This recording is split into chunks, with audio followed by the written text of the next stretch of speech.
branch of an IMF facility, and once again, they are calling for, the same issue that we are facing with VAT then is the same one we are facing now. And at the point, IMF has in fact said that we do not need to be removing taxes on petroleum products. So with an IMF facility already in place, are you then saying you are going to go back to the IMF and renegotiate the terms of that loan that is already in place regarding IMF VAT on fuel products? What's wrong with negotiating with IMF? I think any reasonable government, looking at the situation where we are, looking at the cost of living, and how many Kenyans are every day sinking below the poverty line, I think it takes a courageous government to sit down with our development partners, and they are fairly reasonable people, and have a discussion. And I think they are, if not 8%, we need to renegotiate on some of the items that are outstanding. And apart from looking at that, there are other instruments that we can deploy. For example, we have the fuel subsidy fund. We need to think about how that fund is being used, how we are deploying it. Are we deploying it correctly? Is it giving us value? And what changes can be made? We need an open and frank conversation with our development partners who support us. And to the best of my knowledge, they are not unreasonable. They are reasonable people, and they can entertain a conversation on negotiating some of the terms that have been offered to us. Honorable Ruto, I think that will take us into our second conversation tonight, and that is on the issue of national debt. And I'd like to pick up just where you left off. You say our partners, are open to renegotiation. However, on the matter of renegotiating our debt, Honorable Ruto, you just last week in an interview with the international press said you will not be entertaining discussions around renegotiating our debt. In fact, with respect to your competitor who is not here with us today, when he brought up the issue, you in fact called his statement on that condescending and reckless. Mr. Deputy President, are you tonight changing your position and saying you will renegotiate and seek to restructure our debt? Not at all. I still believe, as I stand here, that it is reckless for anybody to say we cannot pay our debts.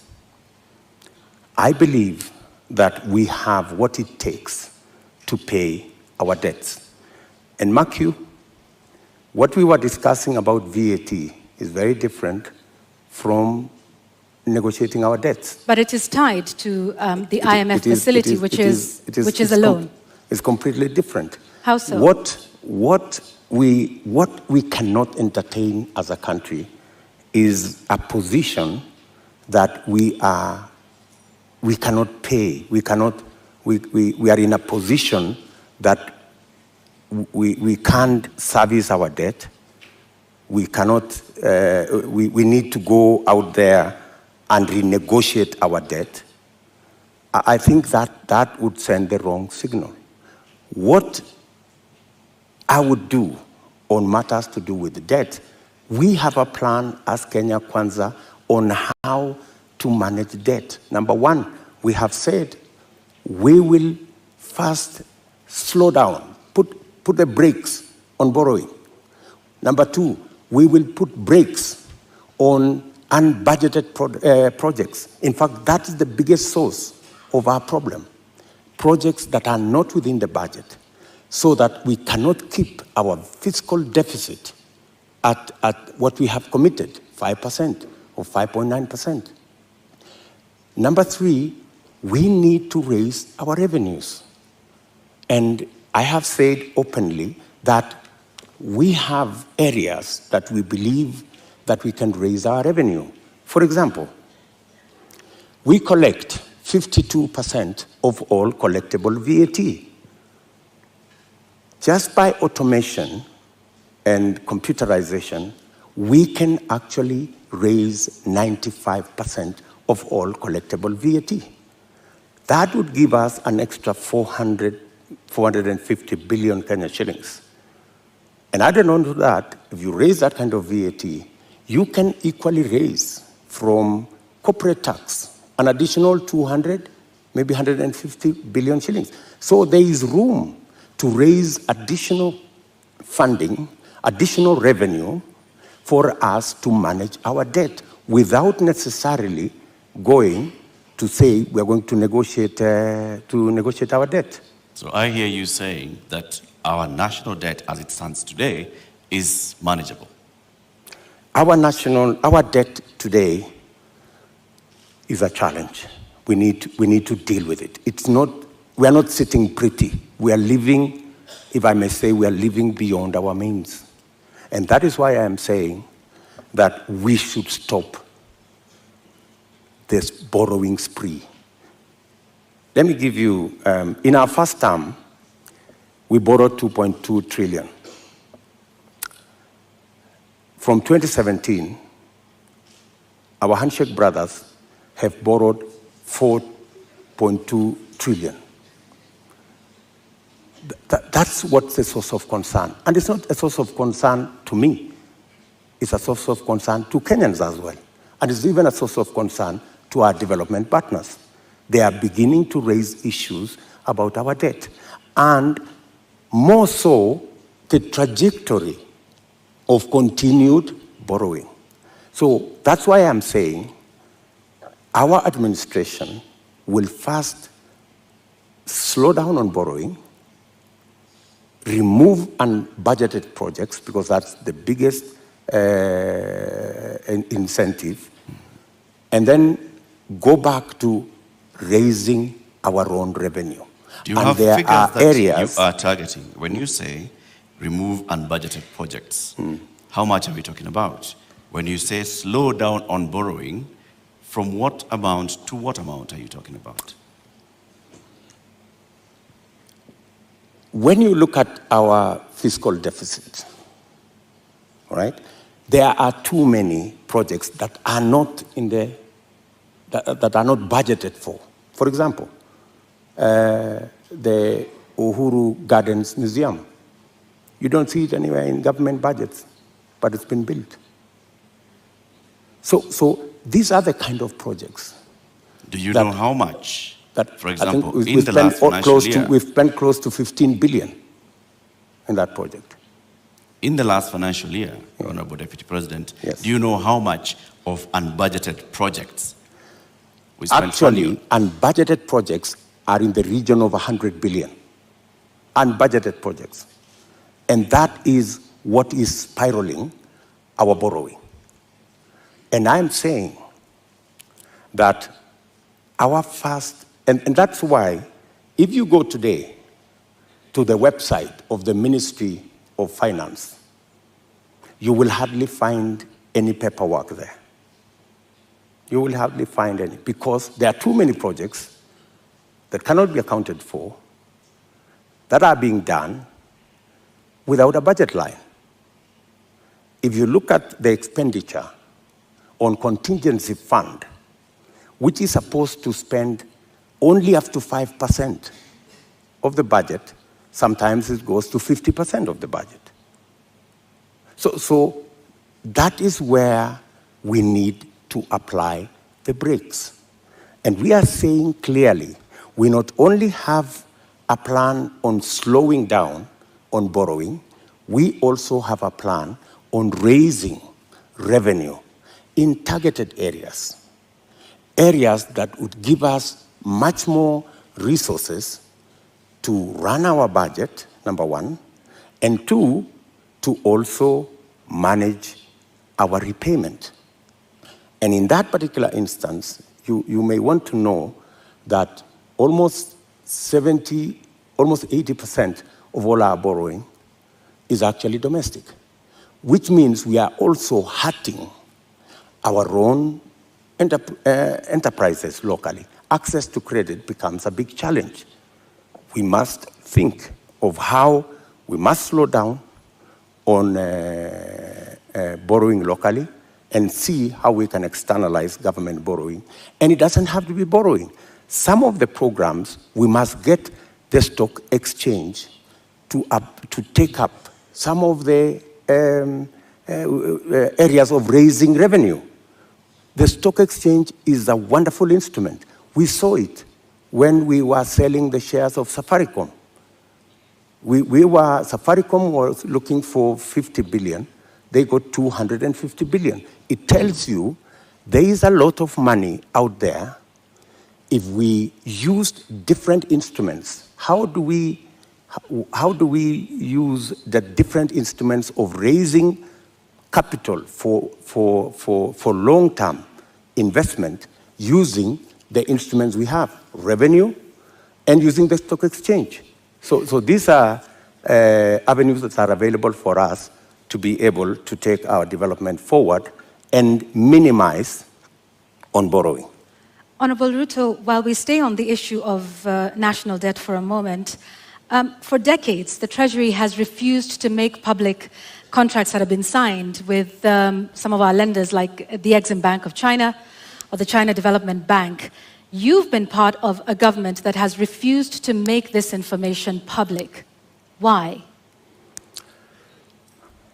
Those contracts and agreements, in accordance with the Constitution, are public documents. And the public have a right to know and to have access to that information. The fact that that information is not being made public is against the Constitution. So, under the Kenya Kwanza administration, you have not. This is something that you could do. You are the Deputy President of this republic. Is this not something you could do or make happen? When you are Deputy President, I'm sorry you've not been one, you would understand to what extent you can do things. And let me give you an example. Many people did not see the mettle of Mwai Kibaki until he was president. When he became president, he made a sterling job of being president. All along, everybody thought he was a lackluster performer. I am undertaking to the people of Kenya that given a chance to be president, things will be different in Kenya. So let me ask this just one more time. You are the sitting deputy president of this. You say this should have happened constitutionally, but it did not. Was this not something that came up in cabinet meetings? That at least we've not seen you protest about this particular matter, because debt transparency and debt, what we owe and who we are paying is something that taxpayers should know. So if you are saying this is something that should have happened but didn't, why would Kenyans believe you when you say that this is something you will do if elected president? Because I have never been president before. This is the first time I'm vying to be president. And this is the first time I will occupy the high office of president. This is when the buck will stop with me. Are you saying, Mr. Deputy President, that in the last 9 years, you have sat in cabinet meetings and expressly said that you'd like the contracts details to be released to the public? I will not tell you whatever discussions took place in cabinet, because we are seeking to understand, Your Excellency, because is what role you played it is not in my making case. Sure that the government that you serve is actually adhering to the Constitution and several court orders. Whenever it was available for me to take a position, I have always taken a position. And I have taken many positions. Sometimes that did not look very popular, if you may. And I have taken very firm positions in cabinet. And I have taken very firm positions in the public. And I think people of Kenya know me not as a coward. They know that I take what I believe in, and I take positions. I am saying here that every contract signed by the government of Kenya is a public document, and it should be available to the public. The question of the SGR contract was raised even in the first term of your administration. It has never been made public. Mr. Deputy President, you don't have any record, any public record of you saying that these contracts should be made public. Why? You see, as Deputy President, there is so much that you can do. In fact, my role,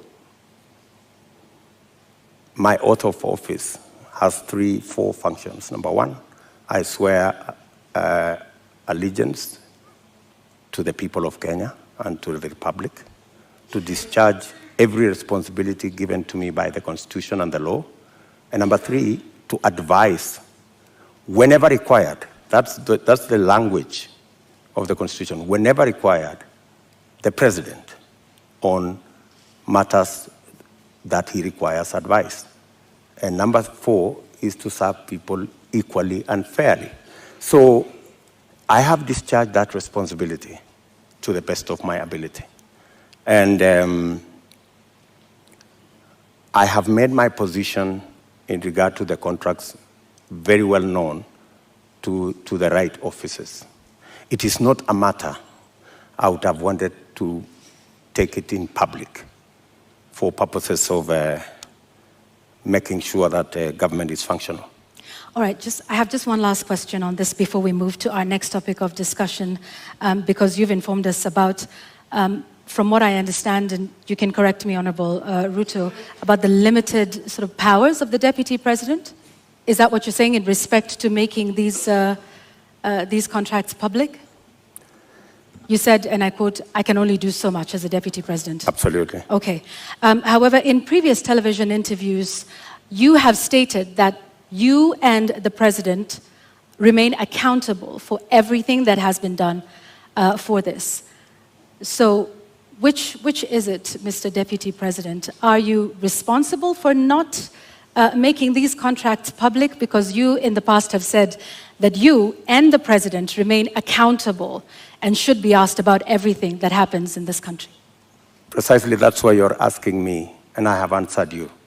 I have said clearly that to the extent that my duty as Deputy President is concerned, I have discharged my responsibility. I have given advice to my boss on many issues, including that particular issue. So I have given him my advice, enumerating very well that it is the constitutional position that every contract is made public. I have given that advice to the President as is required of me. So, but you know the buck stops with the boss. Honorable Deputy President, let's now move to the next topic of our conversation this evening, and this will be on the matter of national security. You were recently in Elgeyo-Marakwet County, where you promised the people of Kerio Valley that you'd do everything in your power to secure them.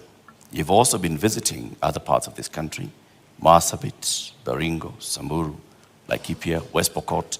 More than 300 people have died in the last 7 months alone in this country, killed by armed bandits.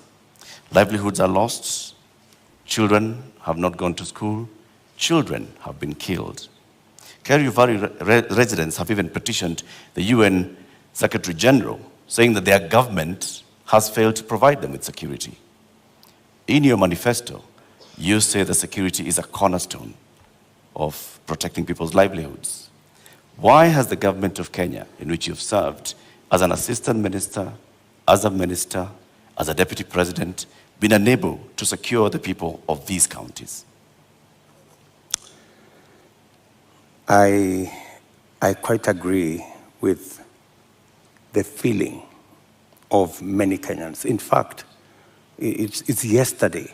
It's not even last week. It's yesterday. I was in Elgeyo Marakwet, and one of the leaders there told us we have buried 114 people in that neighborhood. So it is indeed a live and serious matter. You have seen me in when we came into office in 2016. I called all the leaders from Baringo, Elgeyo Marakwet, Pokot, Samburu, and we had a serious leaders meeting in my office in Karen. And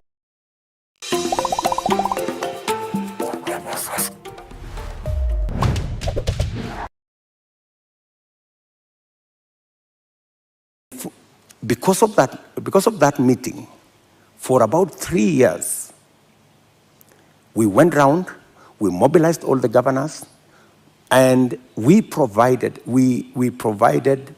National Police Reserve in all those areas. And the situation was under control. But when we came into the handshake arrangement, a false narrative, very unfortunate false narrative, was rolled out that, all these National Police reservists in Elgeyo Marakwet, in Baringo, in West Pokot, were actually a militia that William Ruto would use at some point. And all the National Police Reserve were withdrawn. A very reckless act. And with the withdrawal of the National Police Reserve, the situation went south. And that is why I was saying yesterday in Elgeyo Marakwet that we will do whatever it takes. And today, there is a program to build security outposts. And I'm saying, whatever it takes, even if it means bringing the military and military installations to support the police in some of these areas. In fact, you just reminded me, yesterday I overflew a huge tract of land where 3 years ago I was standing there and it was all maize. Yesterday, they haven't planted there for the last 3 years because of insecurity. So insecurity is not only causing our children not to be in school, it is causing starvation, it is causing death. Yet, people want to treat it casually. But Honorable Let me Deputy tell you, President, let me just allow in me the to- last 3 years, Mr. Deputy President, you have not spoken out about the issue in Kerio Valley. You have not said anything about the killings that have been taking place, like they told you, 150 people buried this year. You spoke about it only yesterday. Where have you been in the last 7 I have months? always been there. In fact, if you go and ask those people in those regions, I have always been present. We have buried many of those people with our own money. We've taken many of those people to hospital with our own money. I have deployed my personal resources to deal with that situation because I know it was a political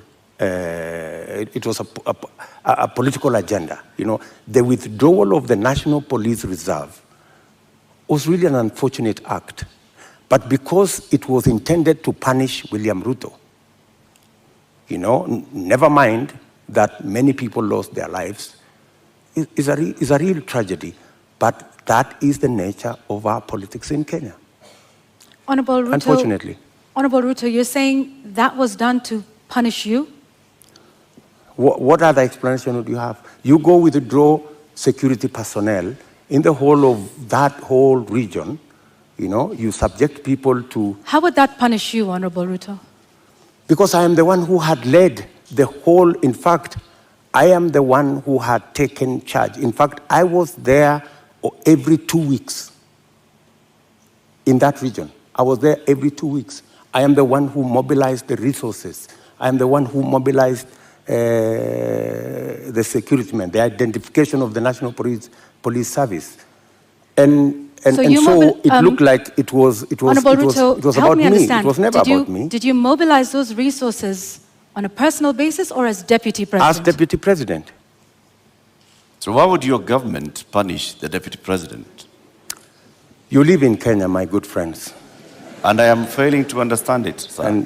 And you know... Are you telling the people of Kerio Valley that 150 of them have been buried this year alone just because a government is punishing the Deputy President? Not just that. The Kimwarer and the Aror dams were cancelled intentionally to punish my supporters. That's it. We will come to that, sir. You, as the Deputy President, consume intelligence reports.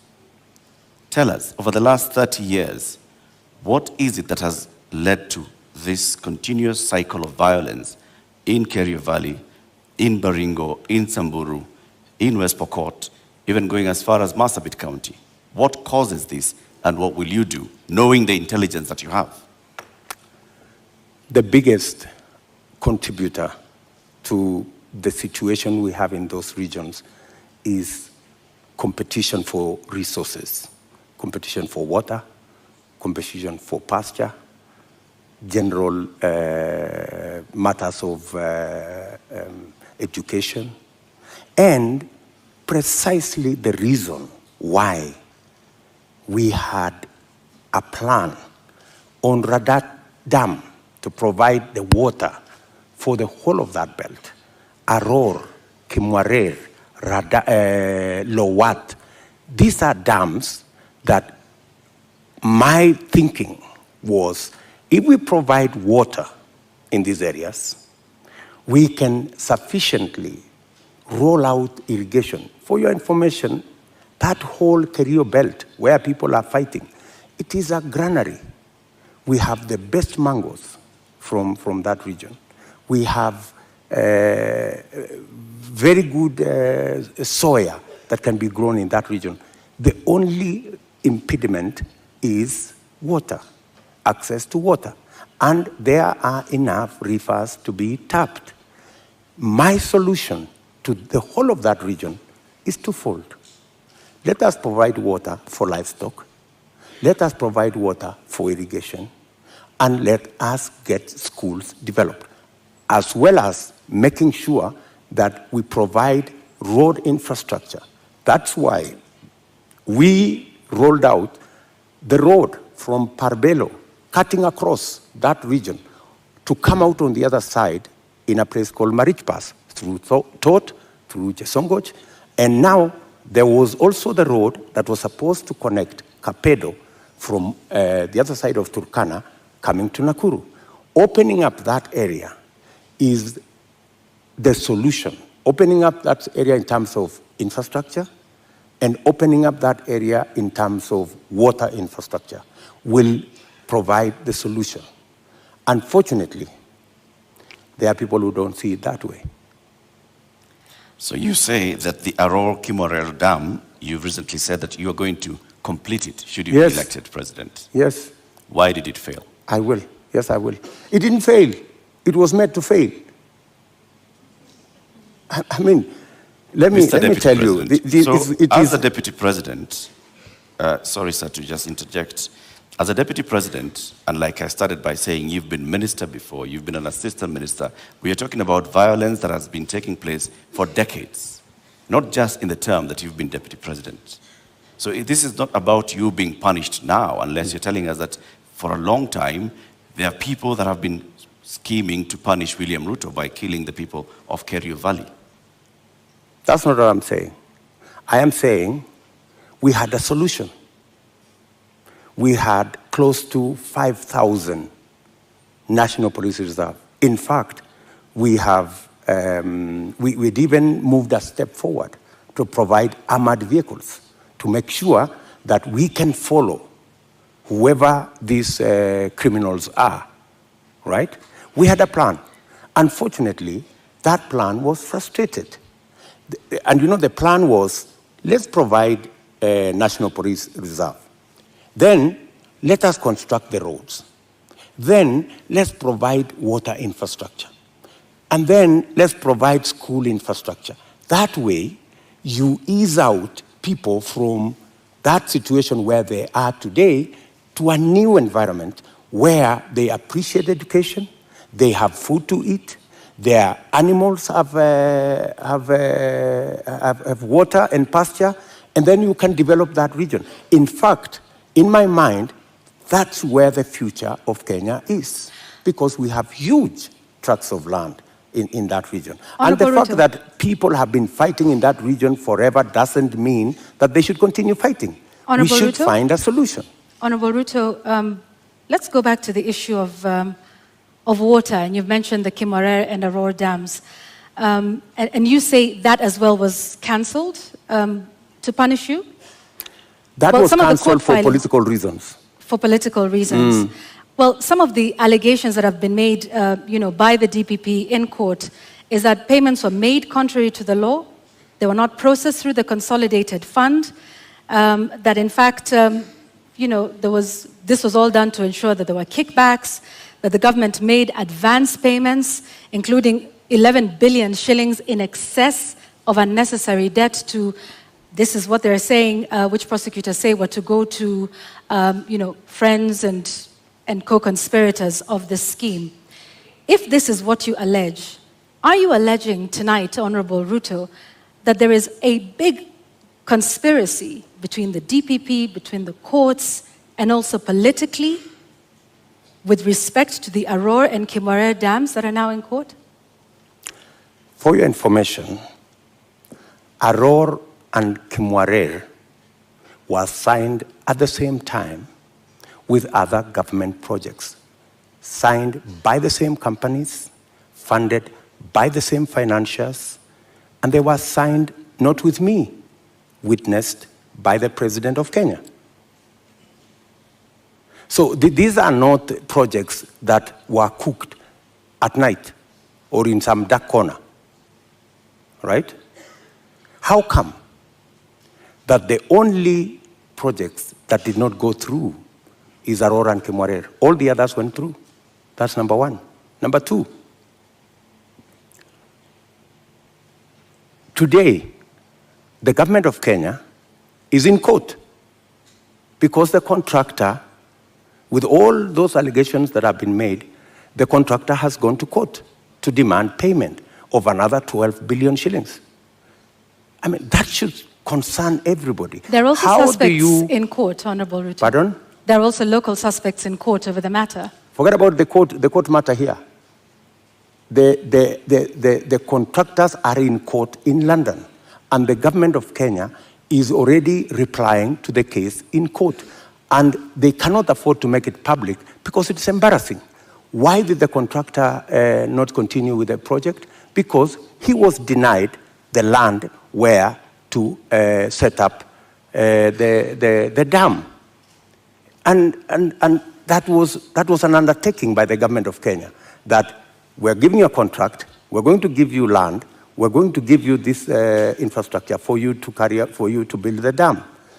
And the reason given then was that, the dam was going to be in a forest. How many dams are in the forest? We have Yamo Dam. We have Yamo Dam in the forest. We have many other dams in the forest. So I think, we have to be honest with ourselves. And that's why I am looking forward to the day somebody will step forward and actually tell the country, how will the government of Kenya lose 20 billion shillings that was supposed to build Aurora and Kimwarer, and yet there is nothing on the ground? What was this? What was this sinister motive? Do you believe money was lost? I don't believe any money was lost. And even if money was lost, people should be taken to court. But you said around 2019 that it was 7 billion shillings that was lost. No, and not I the didn't say that. 21 that was being alleged by the DPP. I didn't say that. Check my statement. I am very clear about what I said. I said 7 billion shillings was paid. Right? That's what I said. And for your information, I said that 7 billion shillings that was paid was actually insured. The reason we should be asking is, why hasn't the person, the company who insured that money, why haven't they been asked to pay? Because the company that insured that 7 billion is a well-connected company. That's why the demand letter has not been put to them. So what you're alleging... And you see, Kenyans will one day really marvel at what really happened in this Kimwarer and Aror Dam. Honorable You will Ruto, be shocked. Tell us what really happened, because what it sounds like is you're alleging the investigating authorities, the DPP, the courts. There are suspects in court at the time, including former Cabinet Secretary Rotich, who I believe was charged afresh a couple of months ago over this issue. If this is all politically instigated, are you then saying that all of these authorities, different arms of government, are conspiring against you, from investigators to the DPP to the courts, to punish you, Honorable Ruto? Let me ask you, that matter has now been in court for 4 years. It has not moved an inch. It's been dancing. You know, this person, today you're being charged, tomorrow, no, remove this person, the next day, remove this person, the next day, change the charges, because somebody is actually waiting for another government to come and carry the shit, unfortunately. And that's what's going to happen. That's why that case has never moved an inch. Mention after mention, after story after story. I mean, surely, how can we lose 7 billion, another 12 billion that is going to be incurred by this government? And it's an act of political convenience. You just said we didn't lose 7 billion shillings. No, I'm just saying eventually we will. I mean, if it is not sorted out. And that's why I'm saying when I come into office, I will make sure that the money is not lost. And I will make sure that the impediment imposed on this project, we will provide the land. The contractor will build the dam, and we will move ahead. To conclude the matter of national security, I think we'll also touch on constitutional implementation here. Over the last 9 years, Deputy President, you have been chairing the Intergovernmental Budget and Economic Council. The Constitution establishes, under Article 204, the Equalization Fund, which was meant to fast-track development in some of these marginalized areas, the ones we've been talking about, and many others, to help them with water, roads, health, education projects. Why has this fund never been operationalized? Two things. My chairmanship of the Intergovernmental Budget and Economic Council extends to a limit. The issue you have raised about equalization fund is actually in the ambit of the summit, which is chaired by somebody else, right? As chairman of the Intergovernmental Economic and Budget Council, in fact, governors listening to me today, they know that we did a perfect job, especially when it came to transfer of functions, a function that was supposed to take 3 years. We made sure that we worked day and night because we wanted to get devolution rooted and moving. We completed that exercise in a record 1 year instead of 3 years. We have since worked with county governments, and many of the governors will tell you that I have provided leadership as chair of the council on every matter, whether it was grants, whether it was matters to do with conditional grants, whether it was making sure that there is a balance between what goes to national government and what goes to county governments. the whole of that trajectory, whether the issues to do with settling matters with the former local government authorities, assets, liabilities, I have been working on that with many governors, and we have made tremendous progress, including the final one that we concluded the other day, where counties now, as entities, can borrow money. As entities, like Kipia County is the first that is going to have the leverage to borrow money. So I have a track record on what I have done. Thank you, Mr. Chairman of IBEC. Now let me ask the question to the Deputy President. Why has the Equalization Fund never been operationalized 12 years after the promulgation of the Constitution? The Equalization Fund, window. As Deputy President I can answer, the Equalization Fund, halfway through, there was a big argument between who will implement this Equalization Fund, because it was under the national government. The counties argued that because there are 14 listed counties to benefit from this fund, why don't we give this money to the counties? Then there was a problem of trying to get the regulations on how this fund would work out. And it dragged on the contestation as to, and some projects were implemented, some water projects were implemented, some road projects were implemented. But the argument continues to be who should. At some point, the law was actually changed to include counties beyond the 14. And that became another big argument. And I accept that we should have done better on the Equalization Fund. And that is why I have made a commitment in our manifesto that that Equalization Fund, whatever the balance of the time that is left, we will make sure that we devolve it to counties. In my belief, the counties are better placed to run that fund than the national government. Thank you, Honorable Ruto. I'd like us to move to the next topic of discussion here tonight, and that is constitution and governance. 13 years since the adoption of the Constitution of Kenya 2010, citizens continue to complain about non-effective implementation and a weak culture of constitutionalism. Honorable Ruto, which part of the Constitution of Kenya do you think has not been implemented with fidelity, and why? I think we should sort out the two-third gender rule. I think we owe it to the people of Kenya, and especially to the women of Kenya, that this part of the Constitution is implemented. I believe that we need to sort out certain matters to do with devolution, like the one I have said, the Equalization Fund. I think it was wrongly put under national government. It should go to the counties. I also believe that there are functions that should not have been made contingent or shared functions between the national government and the county government. Regional authorities, for example. Those are functions that we should either agree to be managed by counties jointly or to be subsumed into county governments.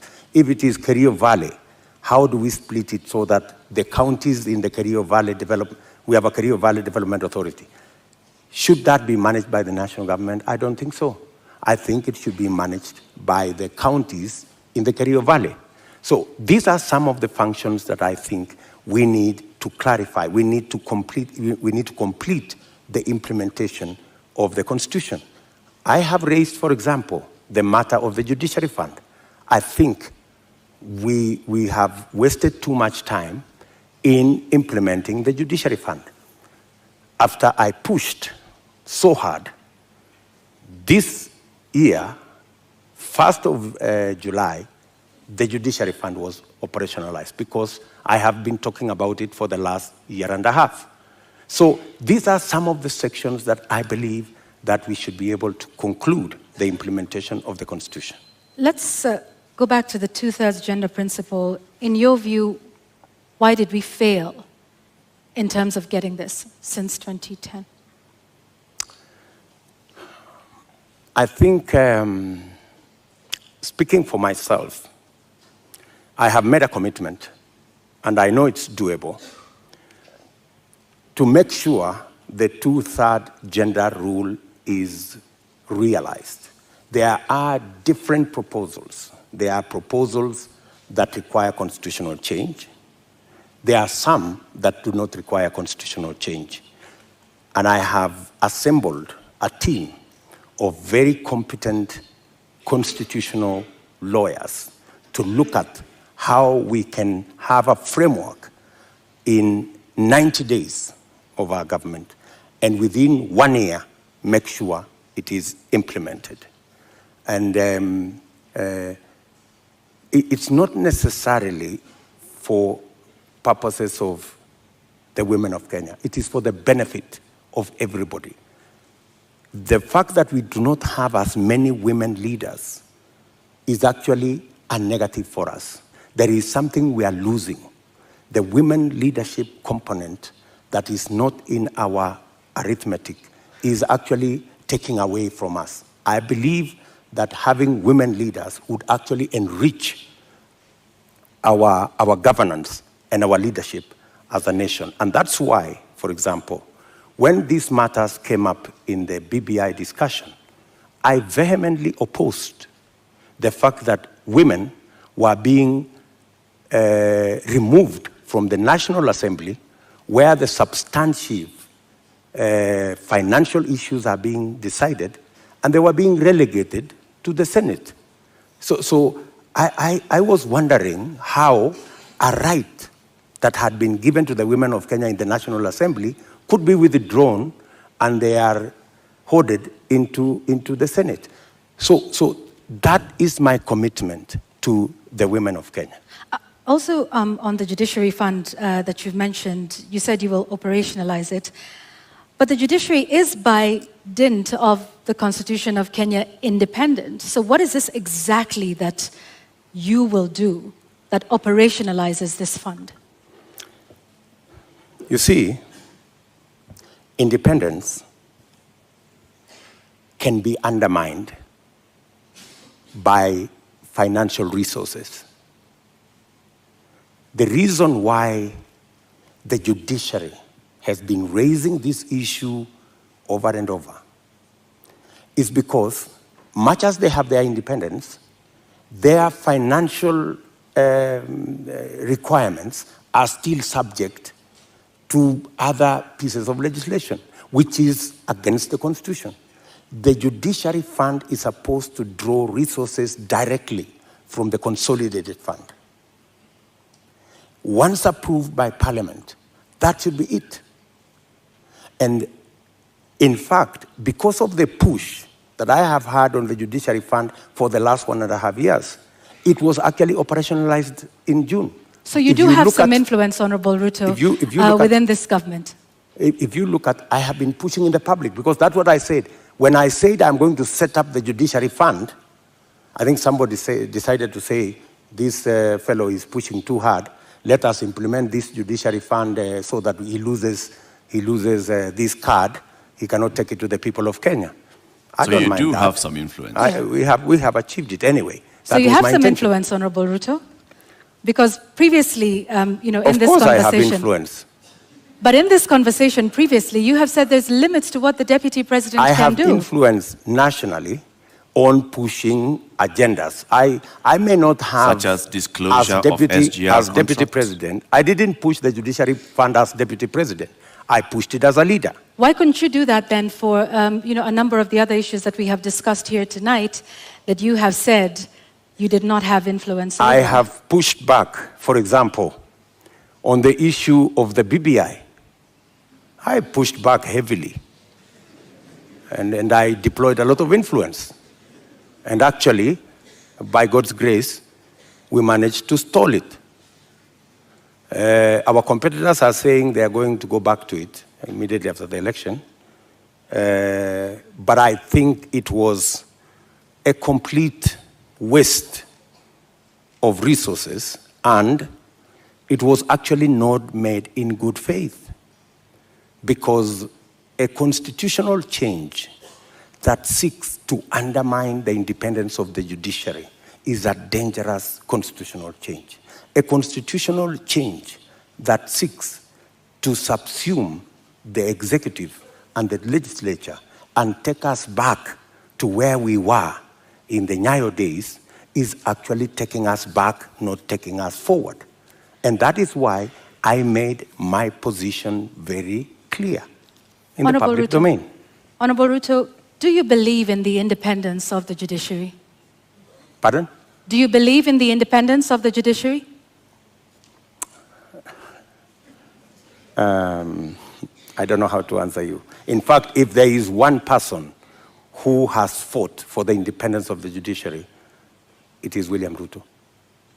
I am the only person with a few of my friends who stood up to the so-called ombudsman that was supposed to be injected into the judiciary, appointed by the executive to supervise the judiciary, something I totally disagree with. You talk about you being the biggest defender. However, the administration which you have served since 2013 has been cited several times for disobeying court orders. Let me give you one example, or a few. Former Air Force commander waiting for 6 years to be restored to his rank and given 71 million shillings compensation. NYS service official injured in the line of duty, yet to receive 3.6 million shillings by the courts. There is a number of those, including the matter involving the swearing in of judges. This is an administration in which you sit. In fact, former Chief Justice David Maraga has often lamented the executive's disregard of court orders. You are the second in command of the executive and of the Republic of Kenya. What are your thoughts then around the independence of the judiciary, and why have there been so many court orders disobeyed under your watch as Deputy President? Two things. I am an ardent believer in the independence of the judiciary. When the judiciary issued a ruling nullifying our election, I went out of my way to persuade my boss for us to go back and do the election again. Because much as we criticized that judgment, because we believed that we had won that election fair and square, but because of our commitment and belief in the judiciary, we still obeyed the dictates of the judiciary. That's one. You have raised incidences where, of course, judgments have been entered against government and they have not been sorted out. And I quite agree. And in fact, that was one area we identified even as we developed our manifesto. If you look at our manifesto, we have squarely identified that as an issue, that we cannot continue this situation where government leads in disobeying orders. Honorable Ruto, yes, that's indeed a good matter for me to interject. Just hang on one second, Honorable Ruto. Yet you have sat in that administration which has defied court orders. We haven't heard you raise issue on that. And in fact, now that you brought up the 2017 Supreme Court petition, you were rather unhappy with the Supreme Court judges. You called them those 6 people. You called them Wakora. Does that demonstrate respect for the judiciary? In fact, I had occasion to have a one-on-one with Maraga. And I told Maraga an incident when I first came into Parliament. I met Paul Muite, a seasoned lawyer and a legislator, and he told me this, which has really stuck in my mind. He told me, young man, when I first became a member of Parliament in 1997, 98 actually. So he told me, when you support a government, it also includes criticizing that government when it goes wrong. So part of supporting a system is pointing out when you think they are not doing the right thing. Criticizing them is one thing, Honorable Ruto, but calling them wakora, which means conmen?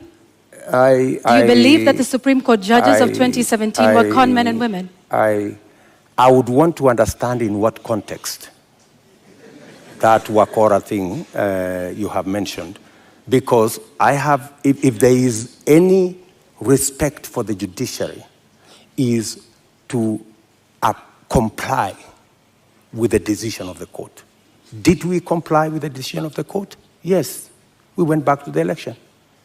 But you haven't in many of the other court orders that we have cited here tonight. We went back to the election. And the admission that the fact that there are so many outstanding issues, and the fact that I have singled them out, and they are part of what I intend to sort out, is actually halfway the solution. I don't think if you look at the manifesto of our competitors, they have recognized that as an issue.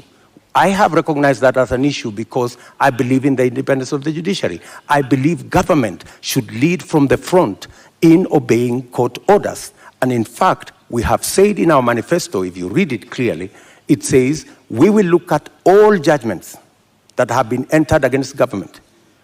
And we will develop a mechanism to make sure that within 1 year, we comply with all judgments entered against government, so that even as we drive the country to obey court orders, we lead as government from the front.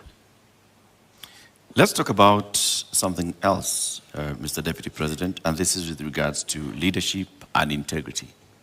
Your opponent, who did not turn up tonight, said he could not come to this debate because he did not want to face a man who has no regard for ethics, public morals, or shame. How do you respond to that? Do you sincerely believe that that is the reason why he's not here? I don't think so. I don't think so. My competitor is not here because he doesn't have a plan. He doesn't have an agenda. He cannot articulate anything to the people of Kenya. That's why he's not here. Secondly, my competitor is not here because he doesn't want to answer difficult questions. You know, he's been part of this administration, the handshake administration, for the last 5 years. KEMSA happened, and many other things happened. In fact, my competitor could not come here because he's not the real candidate. He's a project. At this moment, Honorable Ruto, just one moment.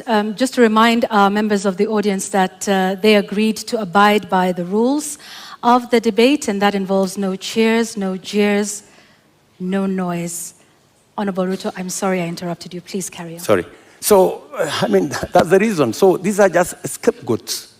You know, he's dodging difficult questions. He doesn't want to answer. His allies, the handshake allies,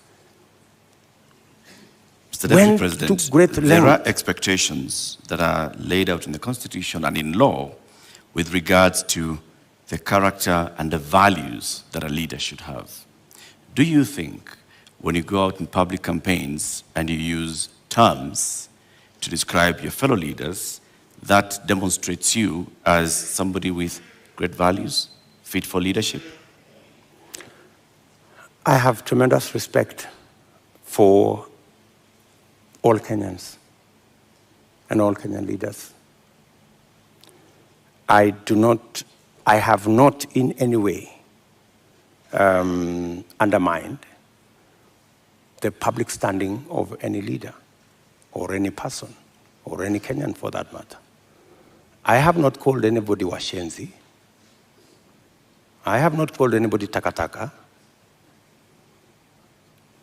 I'm just a... Kitendawili? Huh? Kitendawili? I mean, is kitendawili an insult? Uganga? Huh? I think we have all come to understand what kitendawili means. Mr. Deputy President, there's public perception that associates you with a rather good appetite for acquisition of property, particularly land. And this has been mentioned many times. Questionable acquisition of land, this has been said publicly, Taita Taveta, in Transmara, the former Vice President's house, the late Joseph Murumbi, and others. In fact, there was a conviction in court with regards to 100 acres of land that you were ordered to surrender back to its rightful owner and also pay some reparations. Does this public perception affect you?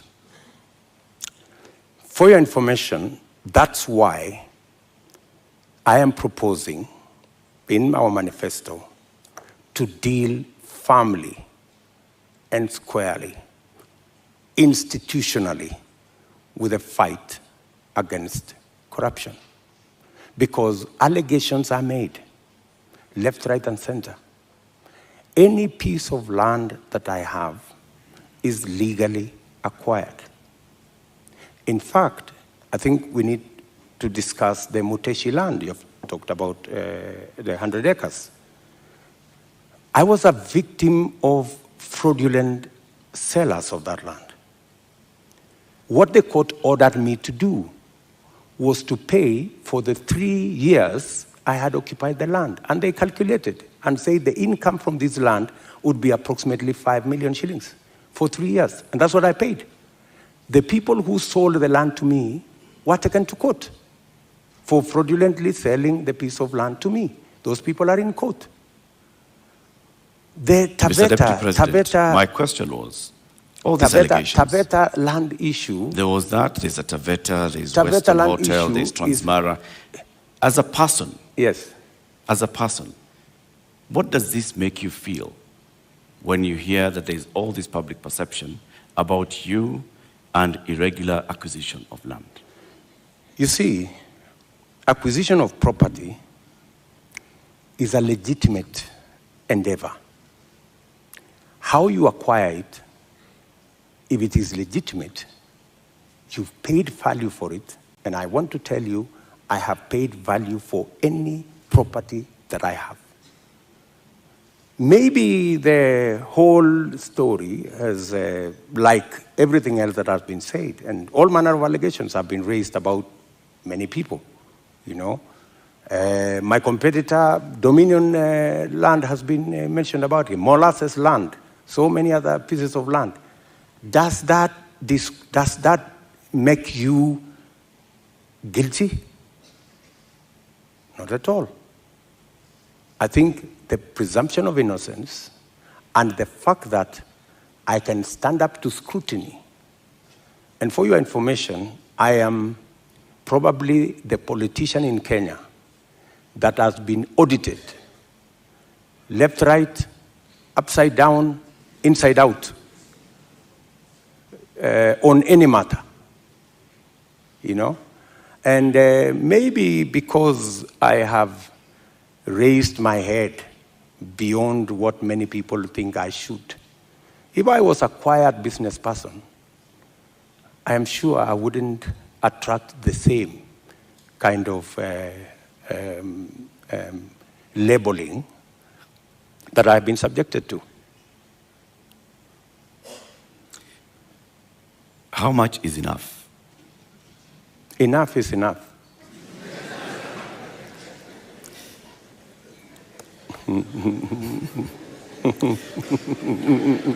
Mr. Deputy President.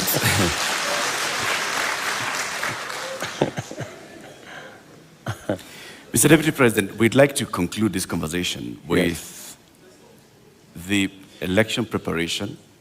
We're just 2 weeks away to the August 9th general election.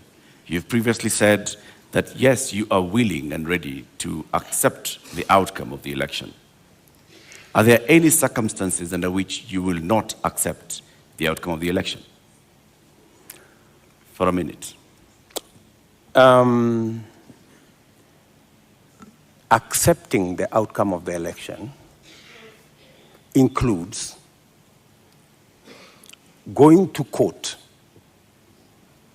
if the results if you have an issue with the results. That's accepting the outcome of the election. Okay, you say my competitor has won. I have a doubt, and I will go to court. Why I made that deliberate statement is because we have had a situation in Kenya where every other election we foment a crisis around refusing to accept the outcome of election. And it has cost us lives, property, and many other things. And I needed to be on record, and which I am, that I will accept the outcome of this election. I know that the people of Kenya will make a choice. If it is me, I will prepare to govern the country on day one. If it is not me, I will accept that my competitor has won. If I have any issue, I will go to court and accept the outcome of the court. Honorable Ruto, we've come to the end of this conversation tonight. We would like to give you 2 minutes to give us your closing statement tonight. I think it is very important for us to look at this election against what is the competition. Our competitors have run away from this debate in total contempt to the people of Kenya, because it's not William Ruto who is going to make this choice. It is the people of Kenya that we are speaking to. They have very little regard for the people of Kenya. They think the deep state is going to make the decision. They think that the system is going to make the decision. I want to tell the people of Kenya tonight that they are the ones who will make the decision on the 9th of August. Their vote is what will make the next government happen. And I want to encourage them to disregard the propaganda, the mobilization of chiefs and all these people and the provincial administration and the whole of this contempt and madharau, and tell them, tarehe 9 mwezi wa 8 wa Kenya, ninyi ndio mtaamua serikali ambayo inakuja. Na mimi nawaambia, serikali ya Kenya Kwanza itapunguza gharama ya maisha. Tutahakikisha kwamba watoto wetu milioni 5 wako na ajira. Tutahakikisha kwamba kila mmoja wetu anaweza kwenda hospitali na kuwe na bima ya afya, na tunaweza pia tutahakikisha kwamba kuna maji na watoto wetu wanasoma. Tuko na mpango. Tarehe 9 mwezi wa 8 waamuke, wapige kura, watengeneze serikali, tuende mbele pamoja. Shukran sana, Mr. Deputy President. Honorable Dr. William Ruto, thank you for making the time for us tonight. Thank you very much. That's right.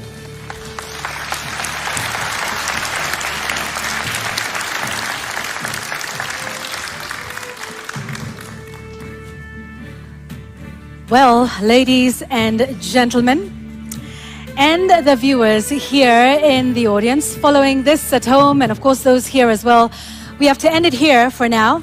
Our appreciation to Dr. William Ruto of the United Democratic Alliance for honoring voters with this duty to a public televised national debate. We thank you again. And indeed, that marks the end of the 2022 Joint Media Presidential Debate Series. The next presidential debate shall come to you without fail, and inshallah, in July 2027, at a date to be announced by the Joint Media Presidential Debate Secretariat. We thank you for watching. My name is Eric Latif of Spice FM and KTN News. And I'm Yvonne Okwara of Citizen Television. Good night.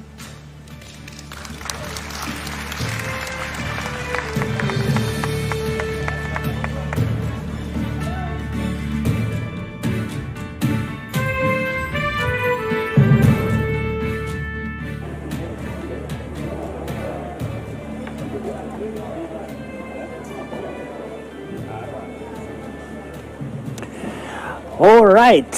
The 90 minutes have gone, and my panel here saying they have flown by because we have seen an engaging session. I mean, it wasn't a debate that we had expected, but no less engaging. How to, very quickly in this post-debate analysis, we don't have that much time, but just some key points that you saw in this debate. How did it go for the Deputy President? Well, I think first of all we have to, thank the Deputy President for coming. I think it was an important national moment. I think I agree with him. The people will decide at the polls, and that is the nature of our democratic process.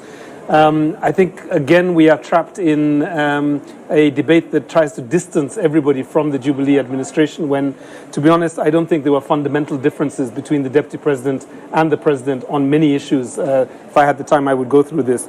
I think the displacement happened with the handshake. And therefore it is much more of a political dynamic rather than a policy dynamic. And lastly, I think... all right, the Irungu syndrome. The Deputy President is coming out, and so we have to... Yes, okay, let's go to Ken Moredi and just see. We didn't quite get to down to the real manifesto issues.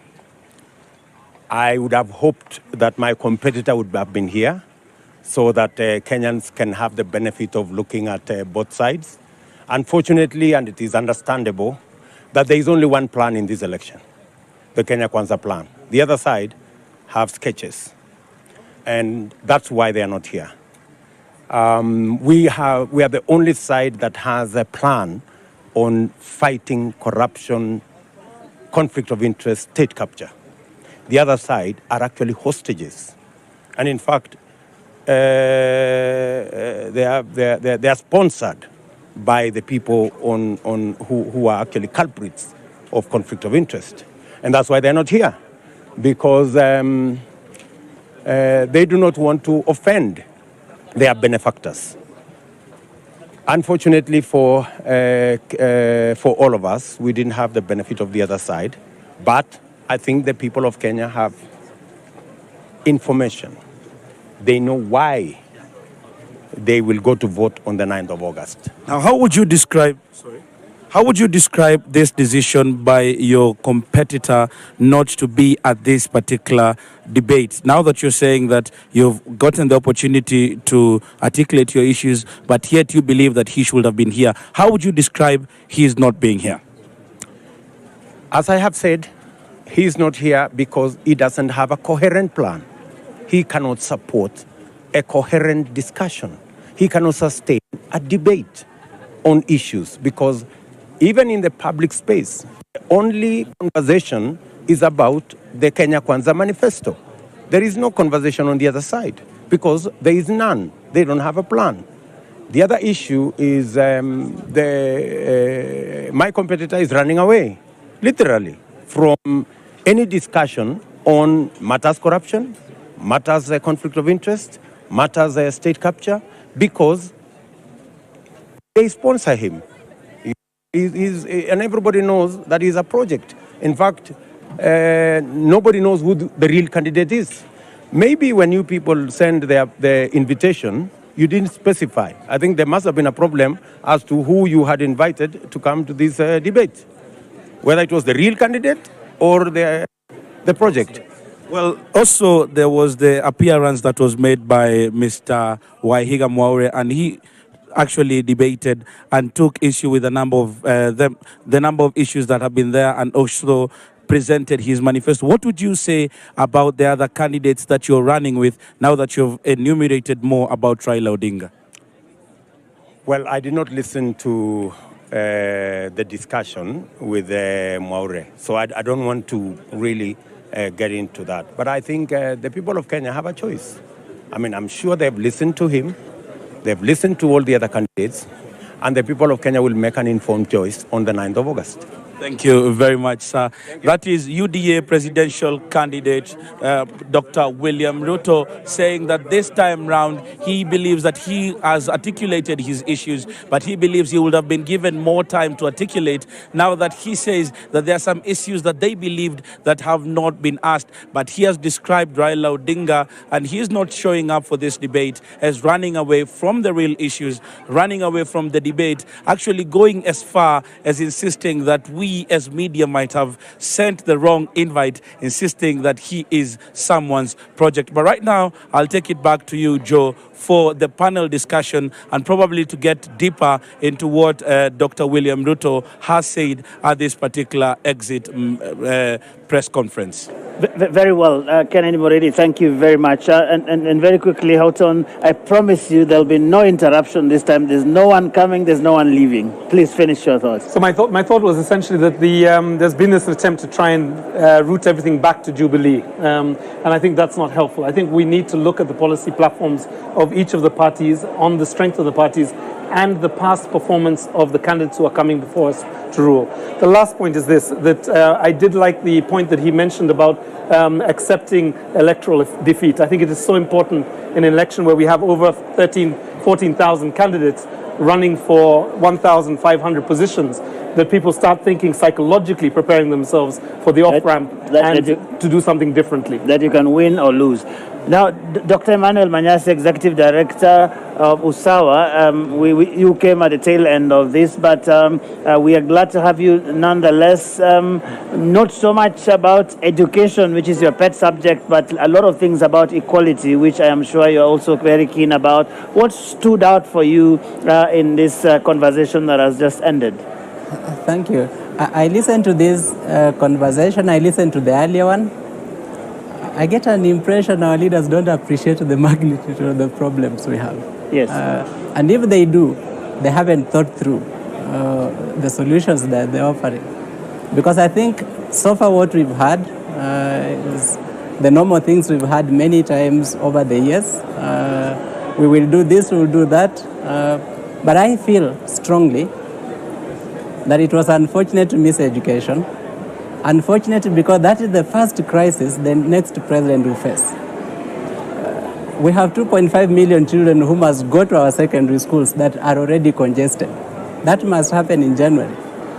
And then we must prepare for another 2.5 or 2.6 in 2024, because we must have 2 double intakes into secondary school to phase out 844. I had wanted to hear that conversation, especially because the candidate who came, there has been attribution to his campaign that they will want to abolish CBC. And so a lot of head teachers, a lot of owners of private schools out there who are being encouraged by the current CS to put up the secondary stream to accommodate CBC are anxious. They don't know whether it is a good investment to make. It would have been important that the candidate responds to that, because I hold the view that the candidates who didn't turn up are actually eventually going to respond to what has been discussed today. Yes. And so any issue that has been tabled today will exhaustively be discussed by even those who didn't show up, because they're going to respond to it. And so it was a big miss for me, but I'm happy that this discussion has begun. I hold the view that it will continue, and I invite Kenyans to engage with this discussion beyond today. All right, Professor, go tonight. So first off, I want to congratulate Deputy President Ruto for showing up. And I want to say to Raila Odinga, shame on you for doing what they did in 2017. When they didn't show up, you're basically paying back with the same coin, but the people you're spiting are the Kenyans who are going to troop to the polling stations to vote for you. So this is a problem. Now, I find this conversation to have been very revealing. We've now seen the many dimensions of Ruto, and I counted 4. Ruto the victim, Ruto the powerless deputy president, Ruto the limited deputy, and then Ruto the person who wields a lot of influence. So I think this duplicity in terms of how Ruto presented himself is problematic. He was very incoherent on fundamental policy questions, especially around agriculture. What is the focus? It seems to me, and it is very disconcerting, that all these candidates think that the solution to solving the productivity problem is to throw fertilizer to the soil. That's not the solution to agriculture in this country. It also marginalizes the fact that a majority of the producers in the space that we have for productive utilization of land actually are pastoralists who are in the very devastated semi-arid and arid lands that are completely underinvested. And Ruto was not very clear on that. On the question of debt, he thinks the solution is to stop borrowing. The solution is to cut spending and right-size government. There's a revenue cliff as well. that he also doesn't talk about. So I think he was very flippant, and it was just really difficult to understand how it is so easy for William Ruto on the campaign trail on a stump speech to be extraordinarily articulate and to be completely rudderless when he's subjected to questions. And I think his lack of mastery or an understanding of the granularity of running government is worrying, given the fact that he has tremendous resources and a team around him that should have prepared him much better for this. So I think this was a bad night for for presidential candidate William Ruto. Sheila, there was some conversation about what you said is your pet subject, the whole question of integrity, leadership, corruption, and all of these things. What did you hear, and did this conversation give you some hope that perhaps it might be dealt with if Dr. William Ruto takes over as president in the next 2 weeks? On leadership and integrity, he talks about in terms of the approach to fighting corruption. He says is to institutionalize the fight against corruption. I think that has already been done, and that's why we still have a problem. We focus so much on legislation, on policy, on building institutions, but we're not looking at the real meat of it, which is ethics and what we're talking about earlier. And both sides, I feel, I've had Azimio speak about this as well. You know, they're very uncomfortable with the issue around leadership with integrity, ethics, morals, because in both camps, they're surrounded by people who have certain questions. And I think that's why, for me, the deputy president didn't articulate himself well on that aspect. But on the questions around his acquisition of property, what I would have wanted to hear from him is a commitment that he will subject himself to a lifestyle audit. I think these are valid questions that people have had in terms of how he has acquired property, and not just for him, but even for any other presidential candidate. We wouldn't expect less also from Raila Odinga, that they should actually promise that they will subject themselves to a lifestyle audit. Uhuru Kenyatta did, remember, in 2018. That never happened, but we need to actually ensure that this is done so that these public positions don't become an opportunity for self-enrichment, because it has, and I would have actually wanted him to even go ahead and promise to table documents in terms of how he has acquired that property, but we need to make that demand for both candidates. One last thing, I think it was important that we backpedaled, to his time in office, even when he says when he was active and when he was not active. I mean, I thought he felt almost as helpless as I am as a Kenyan, but I think that he has to be held to account for his time in office. You can't just take credit for the good things and then try to evade failures of government. All right, 1-0. I think I'll pick up where Sheila has left off, and I agree. Well done to Honorable Ruto for coming today. Well done to the Kenya Kwanza team for having a manifesto that's been built based on public consultation. Ironically, this manifesto does not then go on to enshrine the right to public participation, and we are not sure if we'll continue to see the kind of questions raised by the media presenters to the deputy president being done as a culture, because the culture of answerability is about public leaders being answerable to the public and the public being able to ask difficult questions.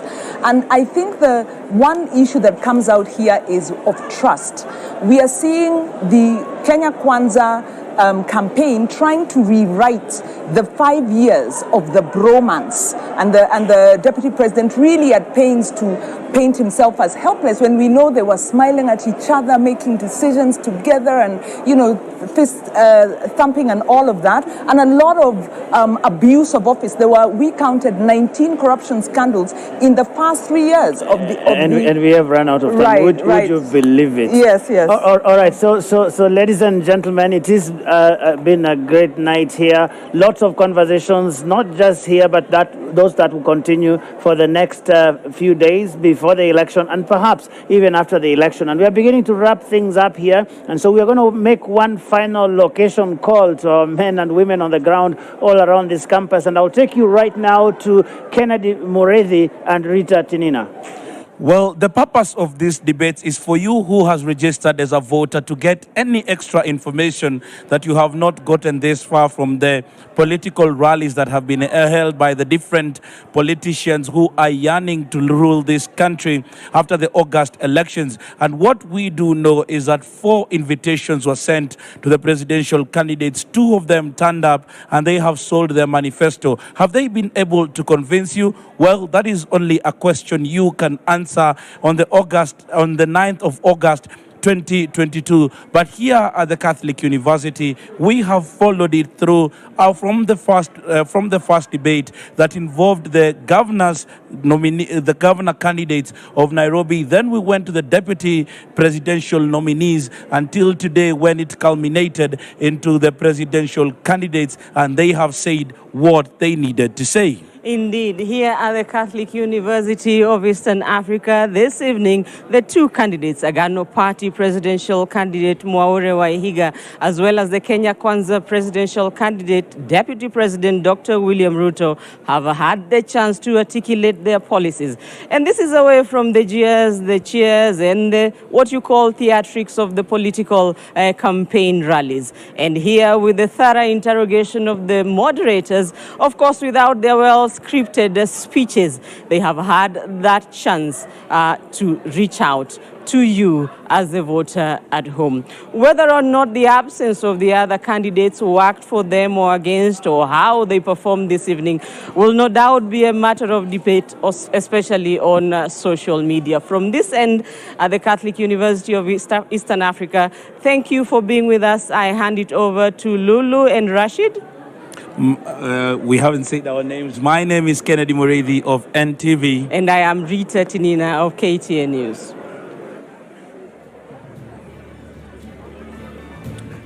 Na mtazamaji, ili kuweza kufanikisha na kuweza kuwajibikia sura ya 12 ya katiba sehemu ya kwanza na sehemu ya pili, ilibidi mwamvuli wa wanahabari wawaalike wote wawaniaji urais hapa nchini Kenya.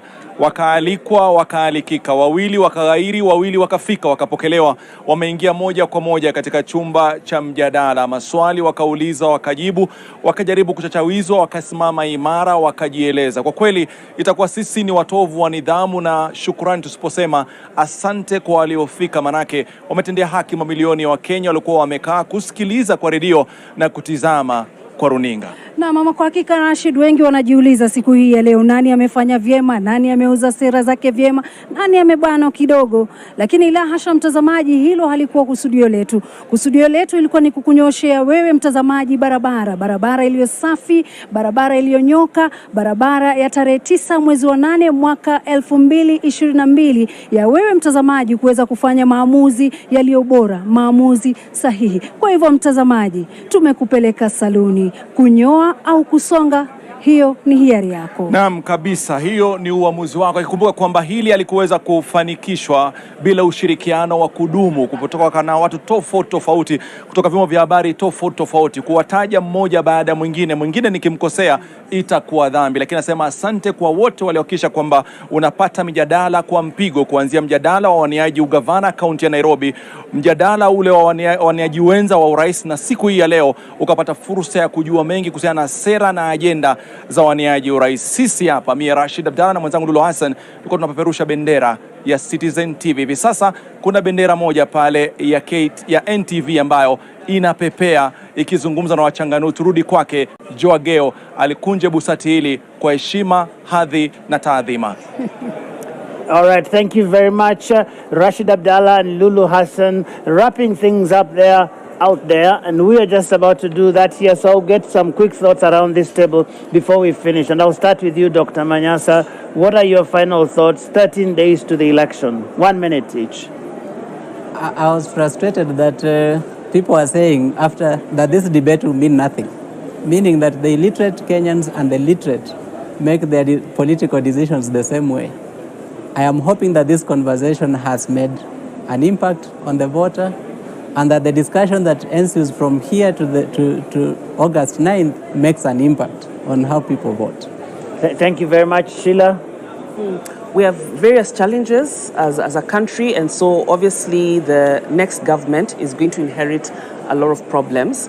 And I would have actually wanted to hear more about what's their plan for their first 100 days in office, just to be sure that have a good transition, looking at all the challenges that we have now. But that aside, I think we have just 2 weeks shy of the election. What I'd urge citizens who are watching is that it all depends on you. All these challenges that we have can only be brought about by solutions, brought about by leaders with integrity. Houghton, your final thoughts? 40 days from now, Kenyans go to the polls. I hope all of you who have registered, you will actually go to the polls and you will choose carefully your leadership, not just at the national level, but at all of the levels, county and constituency as well. I think the other point is that look for candidates that are committed to creating equality under the law, the right to health, the right to education, the right to housing, and freedom from extrajudicial killings, and also freedom from forced evictions. I think that's the future we have to lean into, and that's the future we must vote for on August the 9th. Professor Witi? I think this, like many people have said, is a defining election. In many ways, the country needs transformative solutions. It is very interesting to read the specifications in the manifestos. It is also very enlightening to listen to the politicians and how much of their manifestos they really understand and can articulate. There's a worrying disconnect there, listening to Mwaure and listening to Ruto. And it begs the question, to what extent can we really hold them to the specifications of these manifestos if they don't really understand and internalize and are able to articulate them to a wider public? So let's go out there. There is still time for us to go through those manifestos. I think there will still be political opportunities for Kenyans to engage. But I think we need to be wise to really understand the consequences of our electoral decisions in 2022. All right, Wanjiru, you get to have the last word on this. Right, I think, thanks, Joe, and this is a difficult election, and I am left with questions, and maybe other Kenyans out there as well. And one of the questions for me is, by staying away from this debate, has Raila Odinga been able to distance himself enough from the worst excesses of the Jubilee administration? I'm also asking myself, if we are looking at William Ruto as a candidate, can we trust him with, the instruments of power, given the obvious shift of his positions and, really a lot of prevarication around his role in government? And then the final question is one that he raised, around, can we trust the deep state or the state to deliver a credible, free and fair election for Kenyans? Yeah, so those are the questions. All right, I think that's a good place to end it. So the candidates have been here, all four of them for the presidential candidate, and the rest that have been coming here since we started this series of debates on the 11th of July. They have come, they have spoken, you have listened. We over here in the media, we have discharged our responsibilities. Now the responsibilities turned over to you, the voter, because in the next 13 days, you will have to make that choice either way, both at the national level and at the county level in various positions for which people are contesting. That has been our responsibility, and we now turn it over to you. Thank you very much for being with us throughout this debate, for taking part in all the discussions, for sending us messages, and all the wonderful things that you've done to make this a success. We want to thank everybody who's been involved here, and we just want to say, let's go and have a great election. My name is Joe Agay of NTV. Have a lovely evening, and God bless.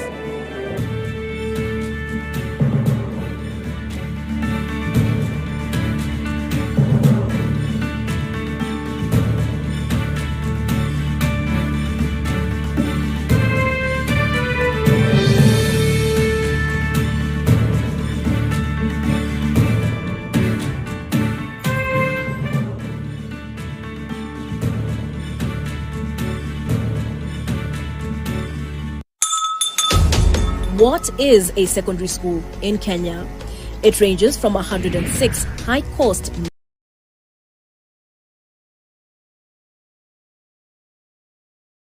I'll stop you there because Professor Wajakoya, there he is arriving, because we hadn't expected him until a few moments ago. And Rashid Abdallah is with them. Rashid, kazi kwako. If we are not for, I'm not attending. Naam, labda kwa dakika moja tu, maana kwa watu wanakusubiri na wale ambao wanafuatilia, labda kwa kufika kwako, matarajio yako na msimamo wa mjadala ni upi? I am not attending unless we are 4. That's why I've come to confirm, because this thing is too far, sorry. Because they never responded to my letter. And if the media wants to corrupt the intelligence of this society, if the media wants to run corruption in this country, if the media itself can do what they have done, to hell with them. Where's Mr. Omari?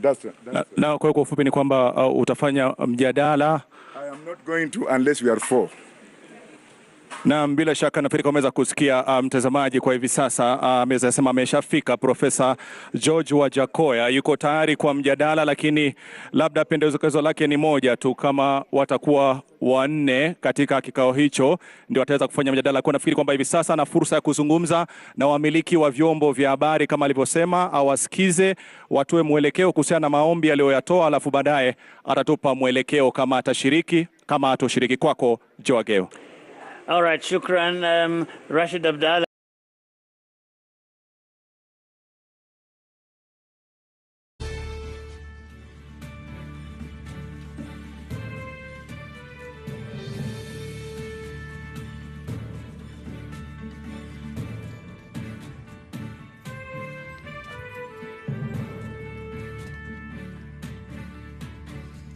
Good evening and welcome to the Pope Paul VI Learning Resource Center at the Catholic University of Eastern Africa. My name is James Smart of NTV. And I am Sophia Wanuna of KTN News. Welcome to the second and last of 2 debates between the running mates of the 4 presidential candidates cleared to run for president in the forthcoming election. This is the 4th of 6 national televised debates organized through a joint media presidential debates initiative, bringing together literally the entire Kenyan media fraternity. The candidates participating in the debate have agreed to the rules and guidelines requiring them to conduct themselves with utmost decorum, address each other with respect, and extend honor to viewers watching this debate live across all Kenya's broadcast media platforms. Indeed, and the candidates in the debate have also agreed to adhere to the allocated time.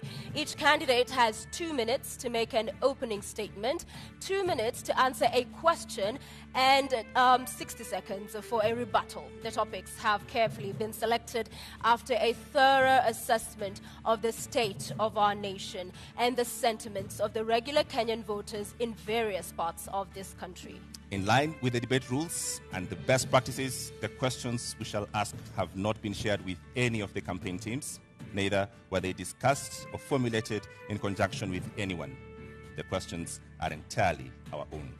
And an invited audience here, seated in the auditorium, has also agreed to the debate rules. They have been fully briefed that cheers, jeers, or any other form of noise is not permitted during the debate. We have to make the exception now as we request the audience to help us warmly welcome Honorable Martha Karua and Honorable Rigathi Gachagua to the stage.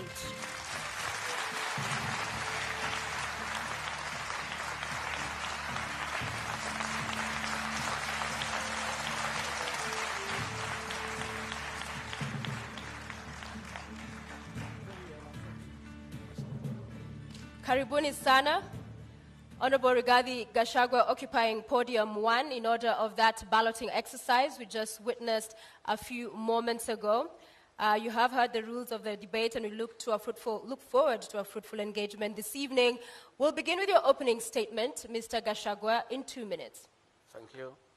My name is Rigathi Gachagua, born and brought up in the slopes of Mount Kenya, Herega village 57 years ago. Family is the basic unit of society and the nation. Strong families make strong nations. I'm the head of a family, and it is my pleasure and privilege to introduce my family tonight, who are here with me. My wife of 35 years, Pastor Dorcas Wanjiku Rigathi, and my firstborn son, Kevin Gachagua, a software engineer, and my secondborn son, Dr. Keith Ikino, a medical doctor who helps me to run family business. Tonight is a defining moment for the people of Kenya. The people of Kenya are in anguish. They are in a state of helplessness. They have no food. They don't know where to get their next meal. They are devastated they need hope. Tonight, I'll present the Kenya Kwanza plan on how we intend to turn around the economy of this country, put people where they belong, restore their dignity, put money in their pocket, and allow them to enjoy their dignity. I look forward to a very objective debate, no trivialities, issues, issues, issues, so that the people of Kenya have an opportunity to interrogate what we plan to do for them. Thank you very much. Thank you, Mr. Gachagua. Madam Martha Karua, karibu, now your 2 minutes for your opening statement. Thank you, Sophia. I was born and brought up in Kirinyaga, and I want to thank my parents, who are still alive, thank God, for instilling the values of honesty, hard work, community, and respect, values that hold good to this day.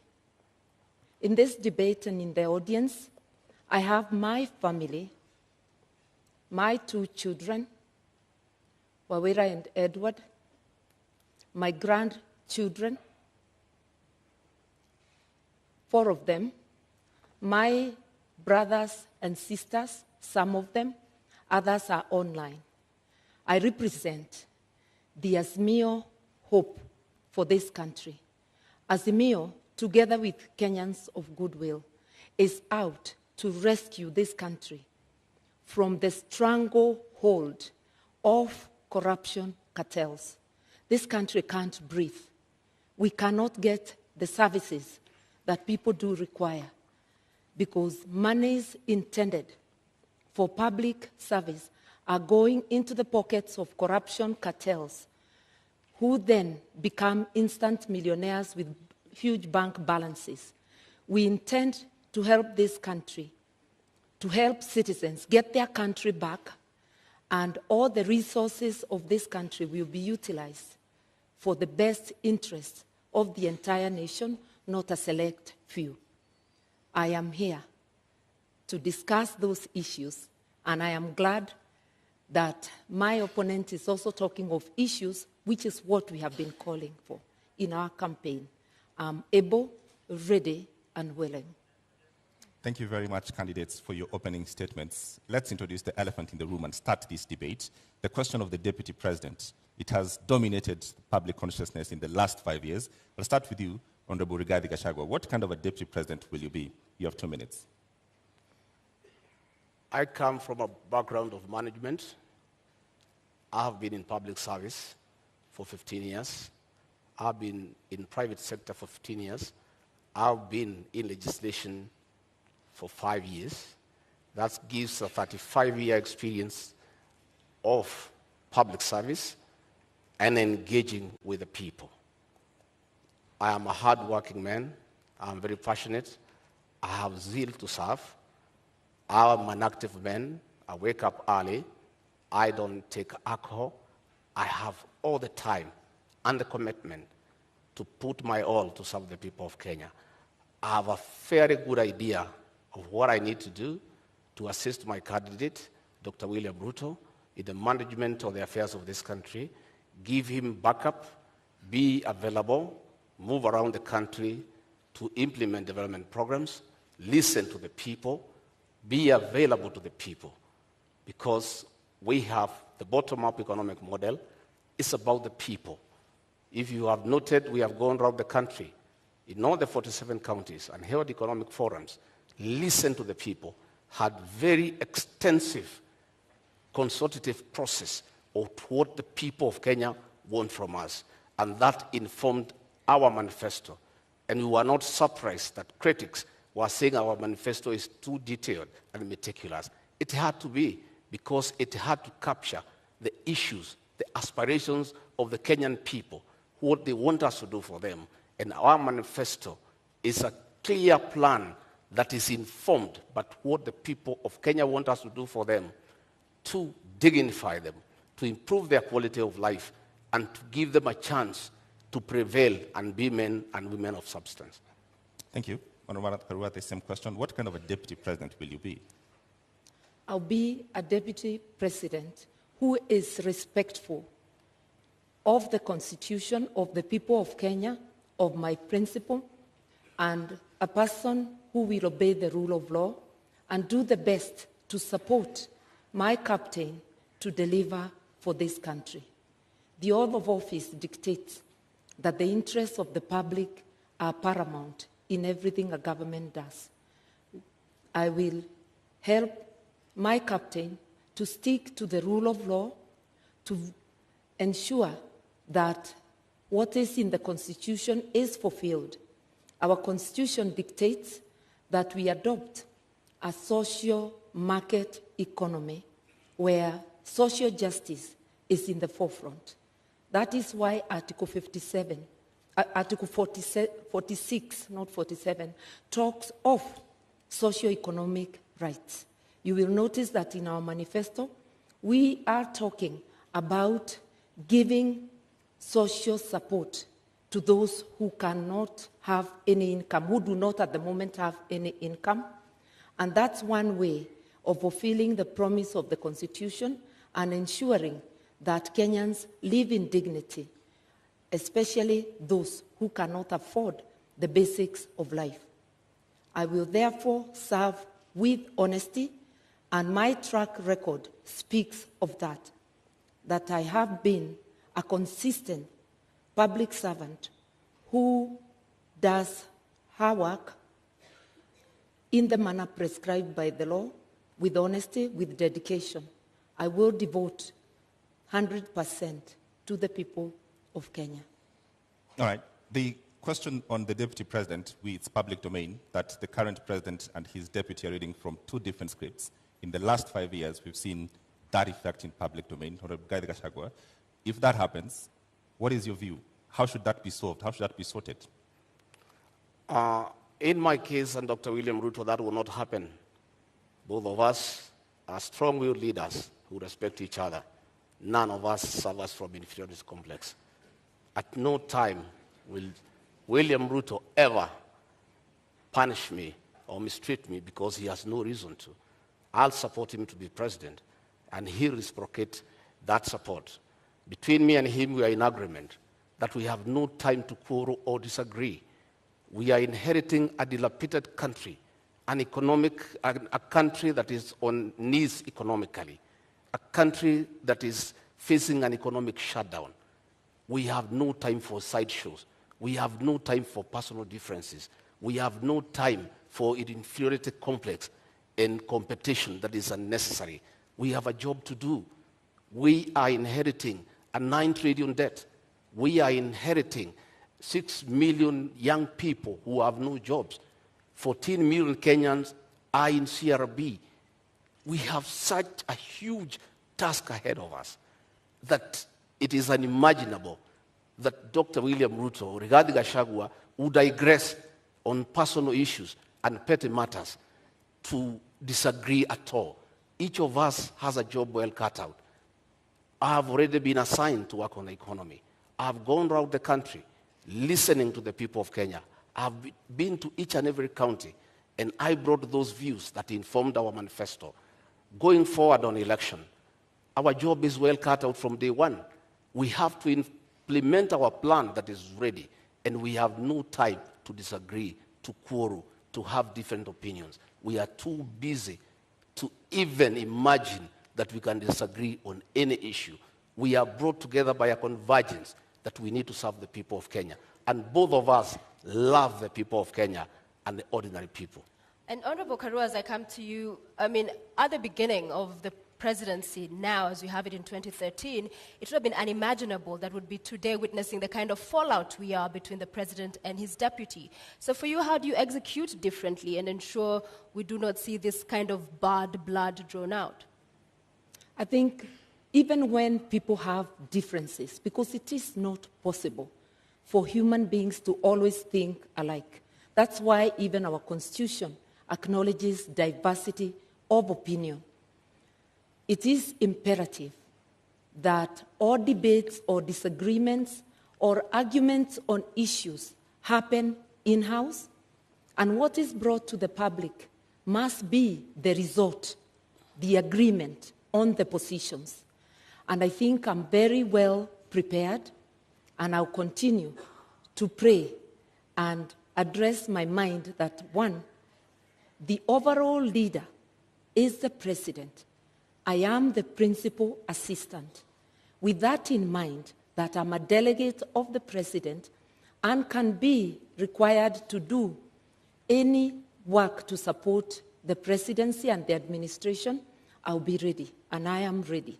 I have served as a cabinet minister for 6.5 years. A cabinet minister is a delegate of the president. A deputy president is a first among equals within cabinet in being a delegate of the president. It's not a different position. We will be able to moderate any differences of opinion on any issues and to focus on serving Kenyans and to be respectful to Kenyans. Arguing in public, calling each other names in public is not only a disgrace, it's also not respecting Kenyans who elected and put us in office. Yeah. So I will be very conscious. And I've been commenting on the current situation, which does not commend itself to anyone. Would you then, perhaps going by the experience this country has gone through, in terms of the architecture of the Constitution, should we have a rethink, perhaps from an elective deputy president to an appointive one, so that if things do not work out for the sake of country, then the president has that latitude? 2 minutes. Nothing wrong with the architecture of the Constitution, something wrong with our behavior. It is not that we need to amend to prescribe the relationship between the president and a deputy president. It is that we need to change our behavior, differ with respect, maintain deference for people who are above us, that even when you differ, the way you address them is in a way that tomorrow you can be able to once again sit and work together. And when it comes to my opponent saying that their manifesto or their plan was discussed by Kenyans, I want to remind Kenyans, Azimio was a product of a robust discussion, way ahead of anything our opponents have done. And my captain went around the country and he got Kenyans to express themselves, and that's how Azimio was born. That's how the agenda, the manifesto, was born. Consultative process as prescribed by the Constitution. We intend to continue with consultations, even in governance, because public participation is deeply embedded in the Constitution, which my principal and I fought so hard to put in place. All right, Honorable Guy, the same question. Supposing this were to happen, we've seen before, and it's been part of our history, people call themselves brothers and friends, and then they have a fallout. Supposing this were to happen, would you think it would be possible and great for us to have the deputy president be an appointive position so that the president has the leeway, essentially, to fire you? That is a hypothesis. I like to look at life from a positive perspective. I always look at a glass as half full, not half empty. I have no doubt in my mind that we are a formidable pair.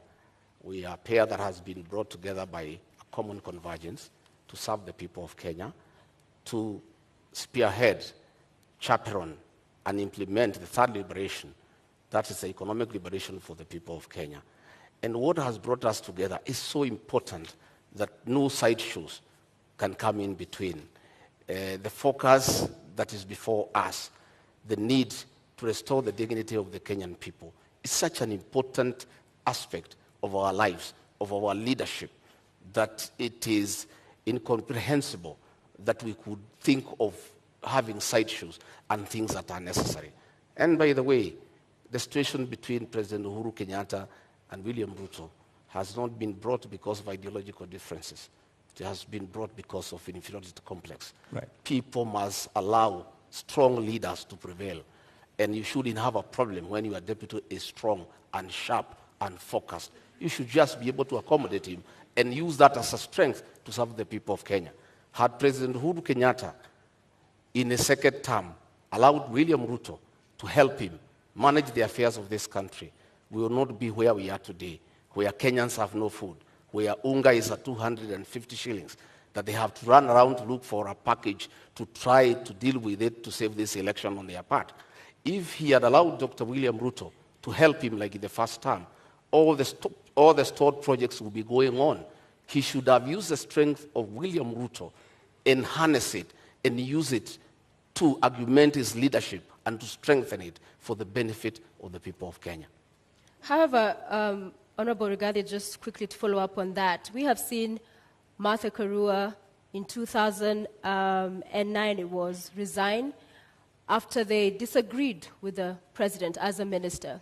You saw the former deputy governor Nairobi, when they could not work with the governor, again, resign. So isn't it on principle that those who push for, if it doesn't work out? I don't think it is honorable to be a quitter. I think you must fight from within and pursue what you intended to do. When the Nairobi deputy governor quit, he left a vacuum in Nairobi, and that allowed President Uhuru Kenyatta to bring the military into the city. You know, because if he was there, the mess in Nairobi will not be. You cannot be a quitter. You must fight on. My sister, Martha Karua, quit President Mwai Kibaki's government when Kibaki needed him, when Kibaki was in trouble, when Raila Odinga was making life impossible for him. Mwai Kibaki needed Martha Karua. And at a time when Martha Karua needed to assist Mwai Kibaki, she quit. Mwai Kibaki is and has been the gentleman of Kenyan politics, an amiable old man, a good man, a respectable man, a man who was listening to everybody.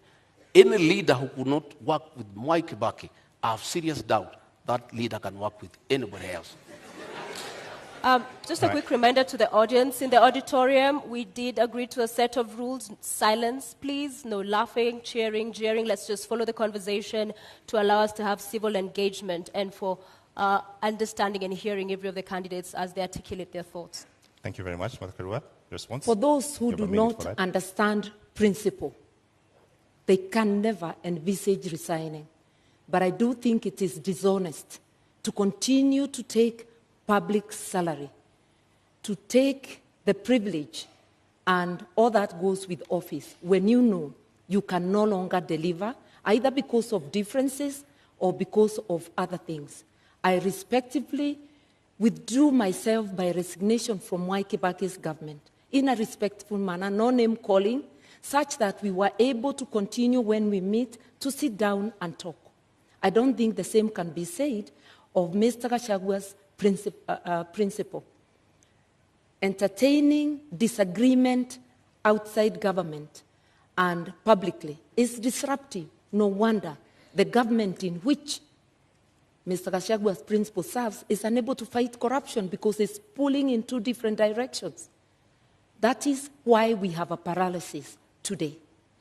Honorable Martha Karua, the question on just what happens if you disagree with your principle and if your principles should have the right to essentially let you go, should we relook at that?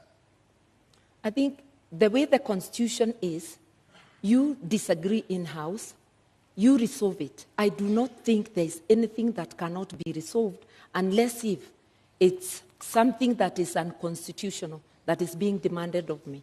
I will remember the oath, my oath under the Constitution, that there are things, if they are outrightly illegal, I certainly cannot be party to. But happily, my principle is a believer in the rule of law and constitutionalism. And he is also a man who views everything through the lens of social justice. That is why we have a dignity package for those who cannot afford meals on their table. That is why we have Babacare to rescue Kenyans from lack. We have Babacare to rescue Kenyans from lack of access to medical services. If you look at our agenda, you will see that this is an agenda that talks of the socio-economic rights of Kenyans, an inclusive agenda that has every Kenyan, whether poor or rich, as demanded by our Constitution. So I cannot stand here and honestly say that we shall have the same position on all things. That never happened, not even in Mwai Kibaki's government. But in 6.5 years which I served, I never publicly berated the government that I served or the president that I served. I just said my hands were tied and I withdrew. My principle differed with Mwai Kibaki, but all he said to the public is that I was not consulted.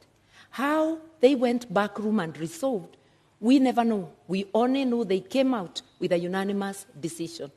That is what people who have respect for the public do. People who have respect for their offices do. But holding an office while not serving is dishonesty. Honorable Gachagua, the same question, I realized you didn't respond the last time. Should this position of Deputy President be an appointive position? No. In fact, the framers of the Constitution were very clear that a Deputy President needed to enjoy mandate directly from the people. Why Azimio cannot push William Ruto to resign is because William Ruto is not an appointee of President Uhuru Kenyatta. He is elected by the people of Kenya. If it was the previous constitution, William Ruto would have been sacked a long time ago and replaced with Gideon Moi. And that was the plan. The plan was to provoke him, intimidate him, humiliate him, persecute him and his friends and his allies so that he could quit government and allow President Uhuru Kenyatta to appoint somebody from a family that they share the same issues and the same values. But because William Ruto was elected, he was able to hold on to his position. And he continued serving the people of Kenya when he was assigned duties by the president. The duty he has been allocated all the time without failure is to welcome the president and the Nyayo National Stadium. And he has done it in style because that is the duty he has been allocated. He has gone ahead to chair IBEC because that one the president cannot deny him. It is there in the PMF Act. There's nothing the president would have done. But the president chose not to allocate him duties.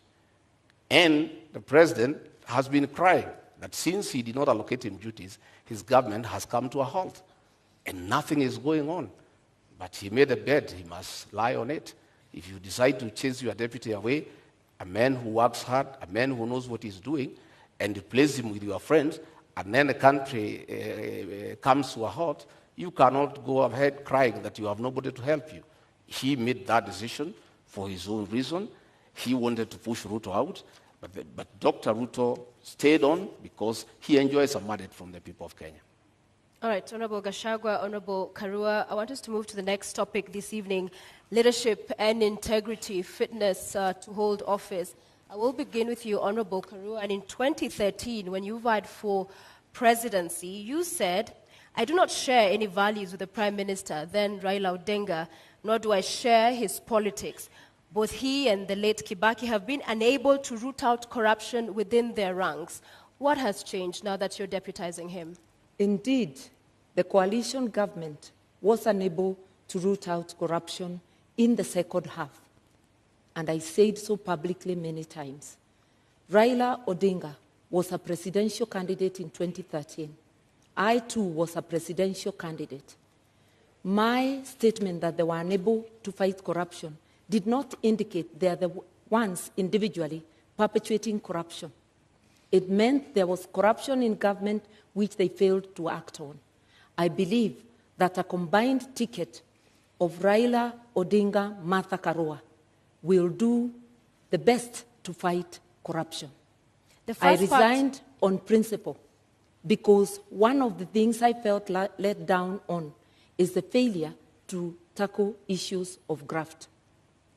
Raila was a prime minister, a co-principal, the late President Kibaki was the first among equals as the president. Whatever dynamics, I do not know of. But it is recalled that shortly after that election, I worked with Raila. Na Kenya and I were friends of NASA, not NASA, of CORD.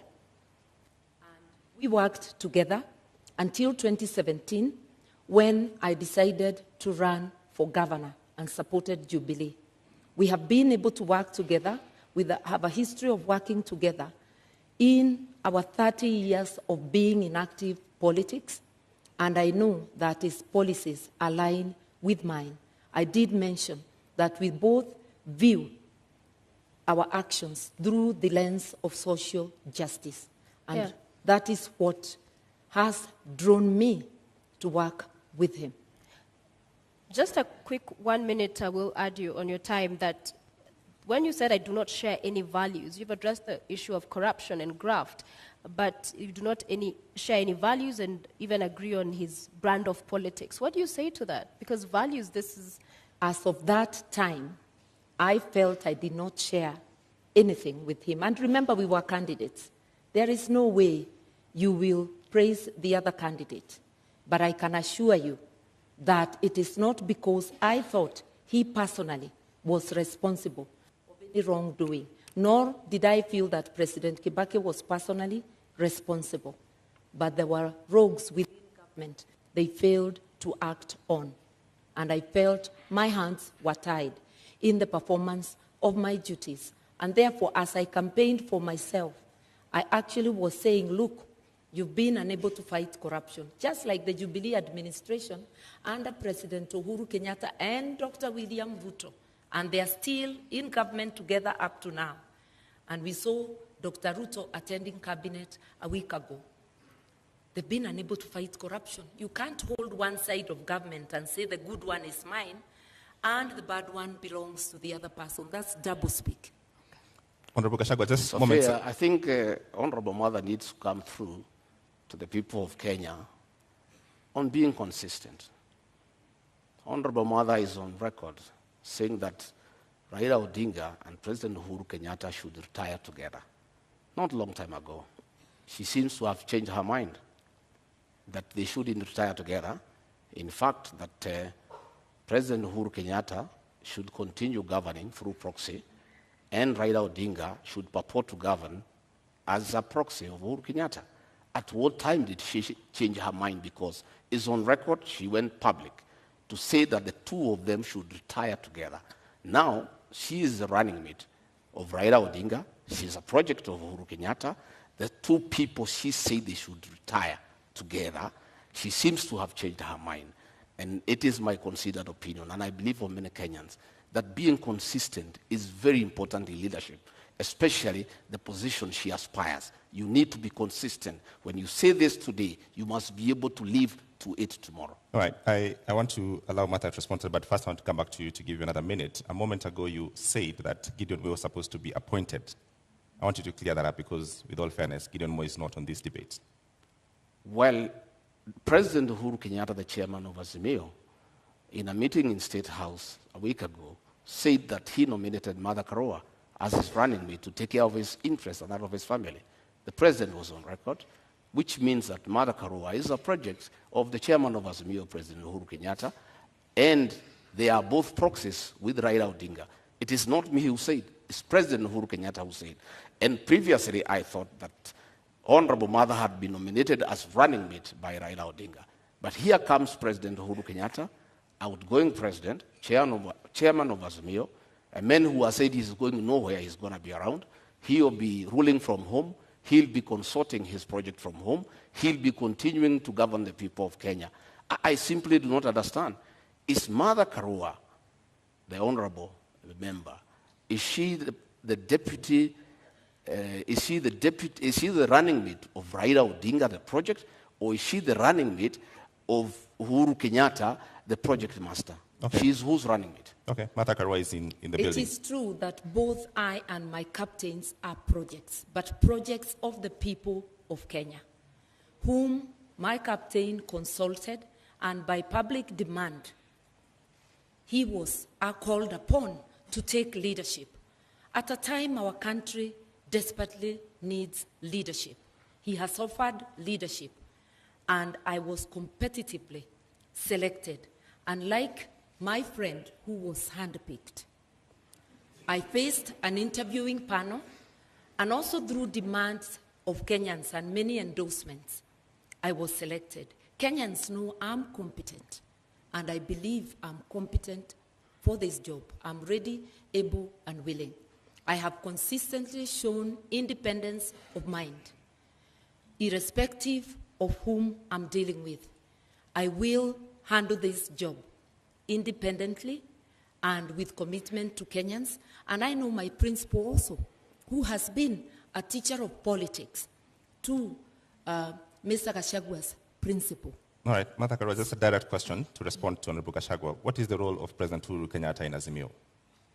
The role of President Kenyatta, he is the chairman of the council, but my captain is the chairman, overall chairman of Azimio.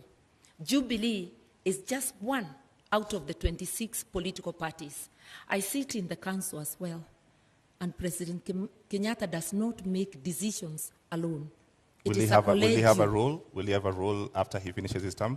Sorry? Will President Kenyatta have a role after he finishes his term? His party will have a role. And if he continues to be, if he doesn't give his position in the council to any other member of his party, it would be a peripheral role as a member of the party.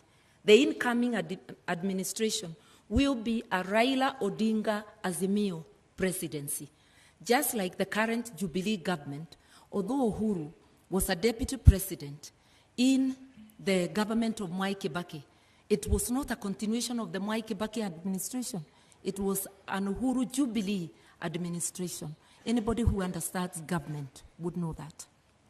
Honorable Gachagua, you have a minute to respond. The truth of the matter is that the role of President Uhuru Kenyatta in Azimio is to craft his own succession, to continue governing Kenya through proxy, through Raila Odinga and Martha Karua. President Uhuru Kenyatta has already started assigning roles to Honorable Martha Karua, which means he is a leader, and in the unfortunate and unlikely event that they are elected to office, President Uhuru Kenyatta will continue governing this country outside his constitutional mandate, because there is a two-term limit that the president should retire. But the president does not intend to retire. You saw how angry he was, saying that people are asking him to go home and asking where he's going. It looks like he doesn't remember that when he sought to be president for 10 years, he knew what 10 years is all about. He cannot complain that people are asking him to go. Nobody is asking him to go. It's the Constitution. But he's trying to circumvent the Constitution to plant a proxy government, to continue governing from outside State House through Raila Odinga and Martha Karua, so that he can continue protecting state capture and conflict of interest. And Martha Karua has already been assigned that role. He was on record that she is the one he has put there deliberately to protect his interests and that of his family. All right, Martha Karua. It is important to be truthful in this debate. President Kenyatta has not publicly or privately assigned me any role. I'm sure he knows that he cannot assign any role to a minister in an administration he does not have. The person who has assigned me a role as deputy and has declared the intention to appoint me as Minister for Justice and Constitutional Affairs, apart from being deputy president, is the Right Honorable Raila Amolo Odinga. My colleagues and his captains' beef with the president should not make them use this forum or use us as candidates to fight the president. We represent the aspirations of Kenyans, and yes, Kenya needs rescue, but rescue from corruption cartels, which my colleague may know more about. On the 6th of June, Honorable Gachagua, during a Meet the People tour in your constituency, that's Madeira constituency, the people you represent there, you said that because you perceive the matter you're currently in court over to be a political witch hunt, if elected, you'd see to it that your accounts are unfrozen, build a mansion, and perhaps go ahead and throw a party in essence. Mr. Gachagua, isn't this tantamount to subversion of the cause of justice, an admission that you made in this sentiment? To start with, I'd like to tell Honorable Mother we are not here to fight President Uhuru Kenyatta. We are holding him to account on his utterances. He has said he's going nowhere. He's on record. That's not fighting him. He has said he assigned Martha Karua the role to jail people. I don't know how she'll do it. She's not a judge. She's not a court of law. That is the work of courts of law, to jail people. It's President Uhuru Kenyatta who has said so. He has said that she has put her there to take care of interest. It's his own record. I don't want to respond to dignify ridiculous accusations by social media. Social media people assigned by the state have been following me wherever I go in the Republic, including my homes, to listen to what I say and twist it. I told the people of Madeira, they asked me a question. Mr. Gachagua, you bought a farm here and you have started building a house. What happened? Now that you are going to be deputy president, are you still going to live here? I told them I stopped building the house because the state froze my accounts to intimidate me and to blackmail me to support the handshake. And that money is frozen. And I cannot use it. That is why the construction of a house stopped in this area. When the due process takes place and the courts will deliver justice to Rigathi Gachagua one day, and my accounts are frozen, I assured the people of that area that I'll come and complete that house and live with them. And I'll take time to allow them to come and visit me. They asked me a secondary question. As deputy president, will you allow us to come and sit with you? I said, yes, I'm a junior elder in this community. I'll have time to sit with my fellow men over food, over a drink, and we share in the African way. I say the women in this area will come and sit with Mama Gachagua and have kesha, because my wife is a pastor and she likes doing kesha. And the women wanted to know, will they be allowed to come to the home of the deputy president to have kesha with Mrs. Gachagua? I confirmed, yes, I'll be deputy president, but I'm still the same old guy who hangs around here. A very generous person who spends all his time with the people. All right, Mr. Gachagua, you have a national audience. What is the source of the money that was frozen? Because that is the context. Pardon? What is the source of this money that was frozen? I have said many times that I'm a victim of blackmail by President Uhuru Kenyatta, whom I served as personal assistant. President Uhuru Kenyatta wanted me to abandon William Ruto and join him in fighting him, and I said no, because he didn't give me a good reason. And he blackmailed me. He sent Nancy Gitawe, his advisor, to threaten me that if I don't abandon William Ruto and join him, I'll face the music from the state. And one problem started after another. They froze my accounts, KRI froze all my companies, then they arrested me on trumped-up charges for 1.5 years, no evidence in court, nothing. I'm a victim of blackmail and persecution by Uhuru Kenyatta using the state criminal justice system to manage politics and deal with those who don't agree with him. Honorable Gachagua, with all due respect, you've not answered my question. What is the source of the money that was... The money that I have is well documented. I am an astute businessman. This is money that I made during the reign of Mwai Kibaki when the economy was thriving. I made over 200 million and invested in an account. And that account has been running for the last 8 years, and nobody has ever asked me a question. In 2013, when I supported Uhuru Kenyatta, I still had the money. In 2017, when I supported him, I still had the money in my personal account. This is money I have accounted for. It's clean money. I am a good businessman. And in the fullness of time, I'll be vindicated. All right, Mata Karua. I was really hoping that my colleague would explain to us how an individual finds 5 billion shillings in their accounts.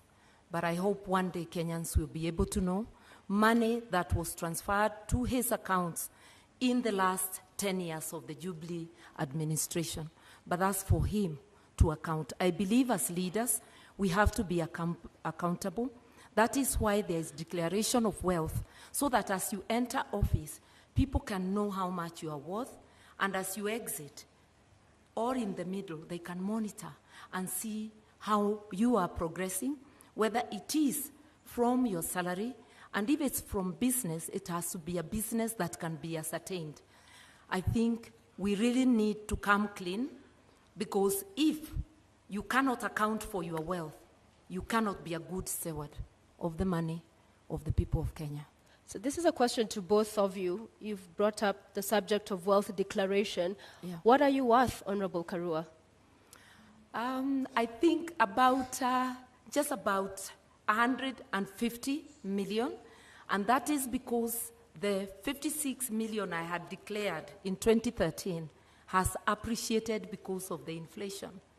I haven't had any new properties, but I'm a person many may not understand. I'm not thirsty for land. I'm not thirsty for worldly goods. I'm happy to have a house I call home. I'm happy to have a house in my father's land. I do not look for property. Not everybody is hungry to amass. I'm hungry to do something to help my country to transform the lives of the people. Right. So if you're looking for Martha Karua to be a billionaire, no, I am not hungry for billions. Honorable Gachagua, My how much account are did you worth? not receive 5 billion. That is propaganda. I have 200 million. That is the money that is held. 200 million, 64 million. I worked in the Ministry of Lands and Settlement. 10 million, I worked in Kenya Power. 33 million, I worked in the Ministry of Livestock. Another 46 million, I worked in another organization called Patek. Up to 200 million, that is all the money. But when you set policemen to investigate, they don't understand accounts. When you save money in a fixed deposit, it leaves your personal account into a suspense account.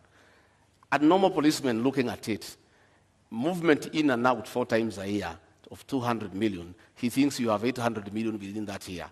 So when he multiplies by 7 years, he says you have 12.4 billion. That is the folly of the kind of investigations we are having in this country. I don't have billions. I have 203 million into that account. And that is part of my wealth. I'm worth 800 million minus the 200 they are holding, another 600. So just a quick follow-up on that, Honorable Rigathi, because the charges you are facing are as a result of trading with county governments. What's your position on public officers doing business with government, whether at the national level or at the county level? By the time I've done all my businesses, I was not a public servant. I was a private individual. I have no conflicts of interest. I was a businessman. I applied for tenders and competed, open tenders and won, and did construction business and did supplies, and nobody is complaining. Today, those charges against me, no evidence in court, nobody is willing to record a statement. Clean business. And I never traded with institutions because I was not part of any government. But this That is when is your business brother... I did in 2011. I did in 2012. You know? When they say that my brother was governor, my brother became governor in 2013. I did business in 2008, in 2009, in 2010, 2011. And that money is there. And it's all documented where it has come from. But nobody is bothered because they just wanted to punish me. But they wanted to blackmail me into supporting the handshake. And I'm a man of principle, and Uhuru Kenyatta knows that. I respect my conscience. I will never be intimidated. And I can tell you, many governors today supporting Azimio is because they were blackmailed like me, and they gave in. Honorable Gachagua, just clarity. In 2009, 2010, there was no county governments. Which government did you do? Sorry? There was no county governments in 2009. I'm saying I made money in 2010, in 2009. There was no county government. I didn't make money with the county government. I never did business with the county government. I said I worked with the Ministry of Lands. I worked with the Ministry of Livestock Development. So you cannot say that there was conflict in Nyeri because I did this business long before county governments came into place. But Honorable Gachagua, the matter in court is about doing business with county governments. I'm saying the matter in court is a matter that is on fabricated charges. And that matter will be coming in the fullness of time. What I'm talking about is the money that is held and where it came from. As to the allegations as a matter before court, there is nothing. It's absolute lies. There is nothing. And in the fullness of time, and that is why, even after sending 200 policemen to arrest me in Nyeri and drag me naked in front of my wife, in front of my workers, drive me to Nairobi, lock me for 4 days, 1.5 years later, not a shred of evidence, nothing. That is why the case has not taken off. They have slated it for September later this year. But still, nothing has been presented to us. Our lawyers have been asking, give us evidence against Rigathi Gachagua. It's not forthcoming. It does not exist. It's a fabrication. It's blackmail.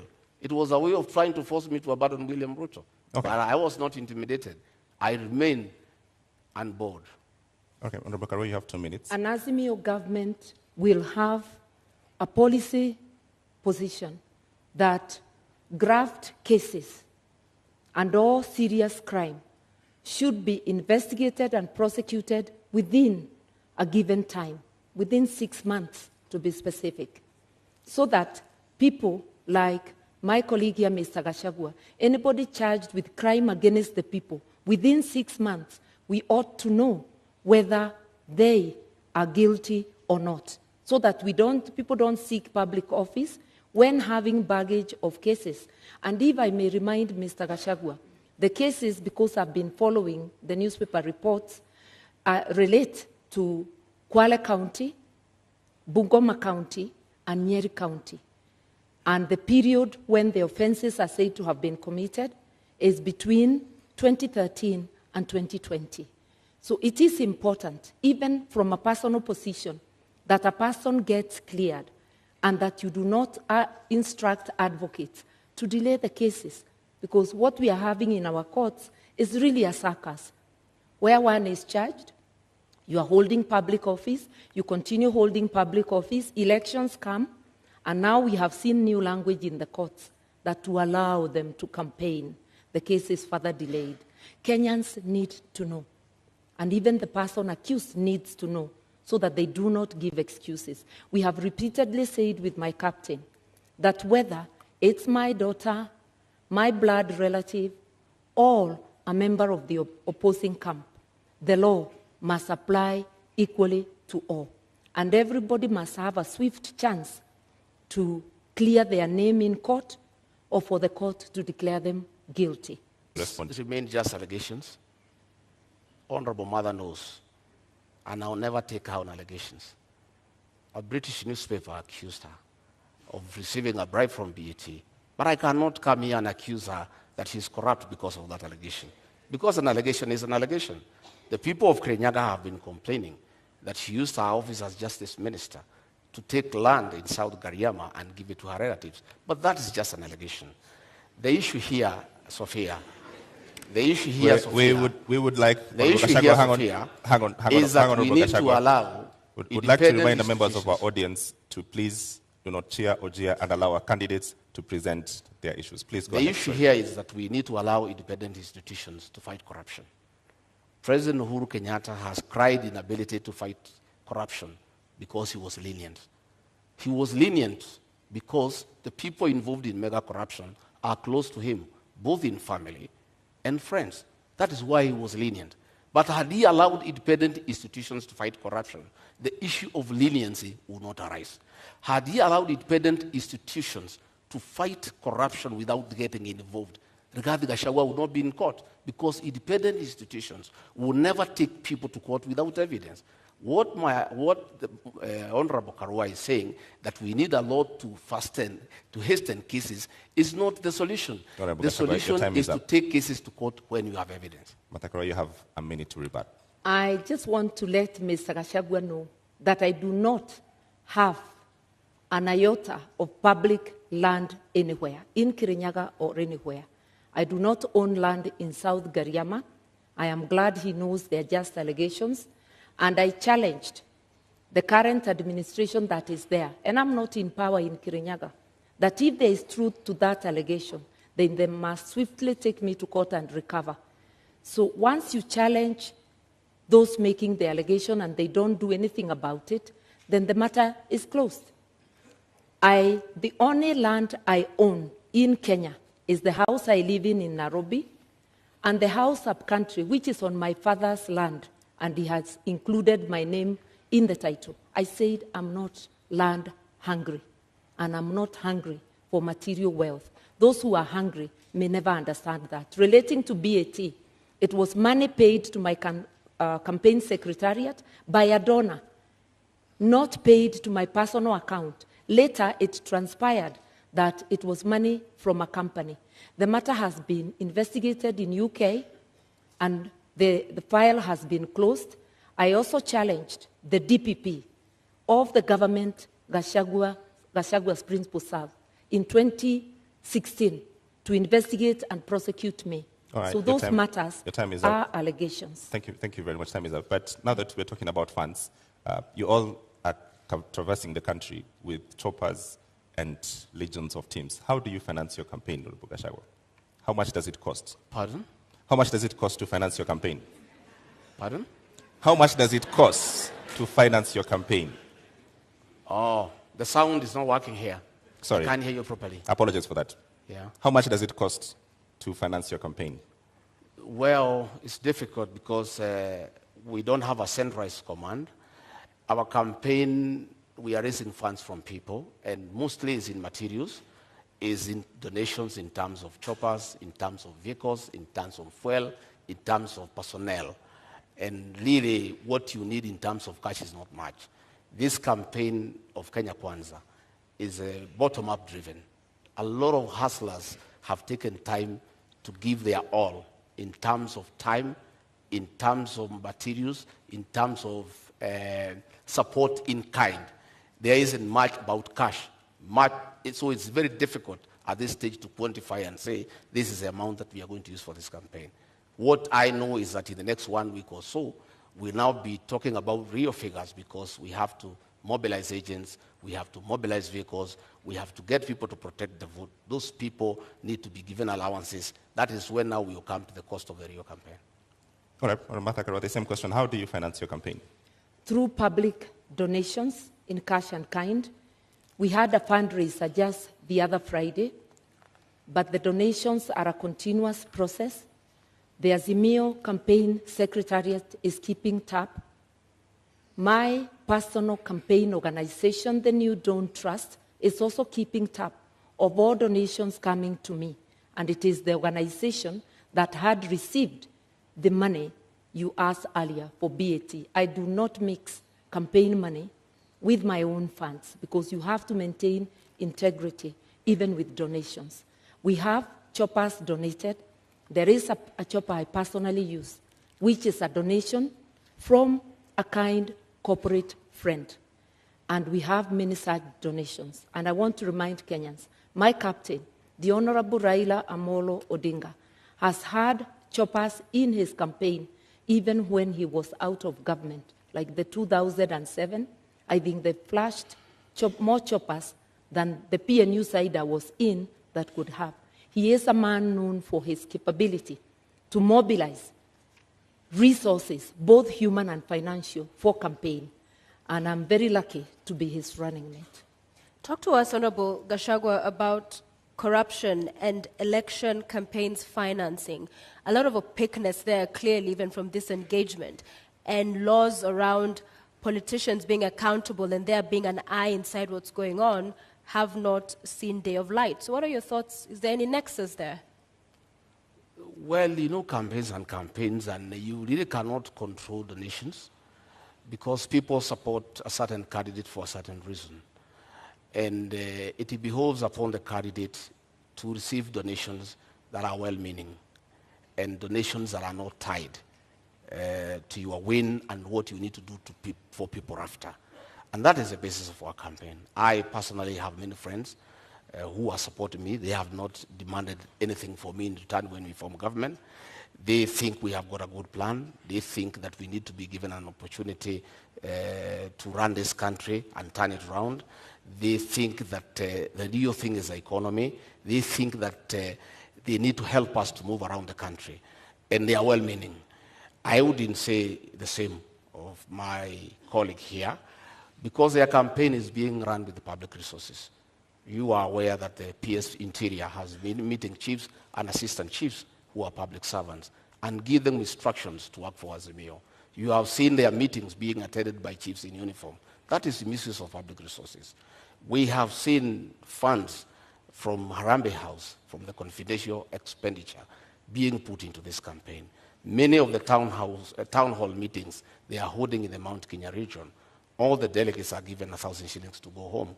And that is money from public coffers. Do you have evidence of this? Oh, yes. We have photographs, we have recordings, we have audios. They are there.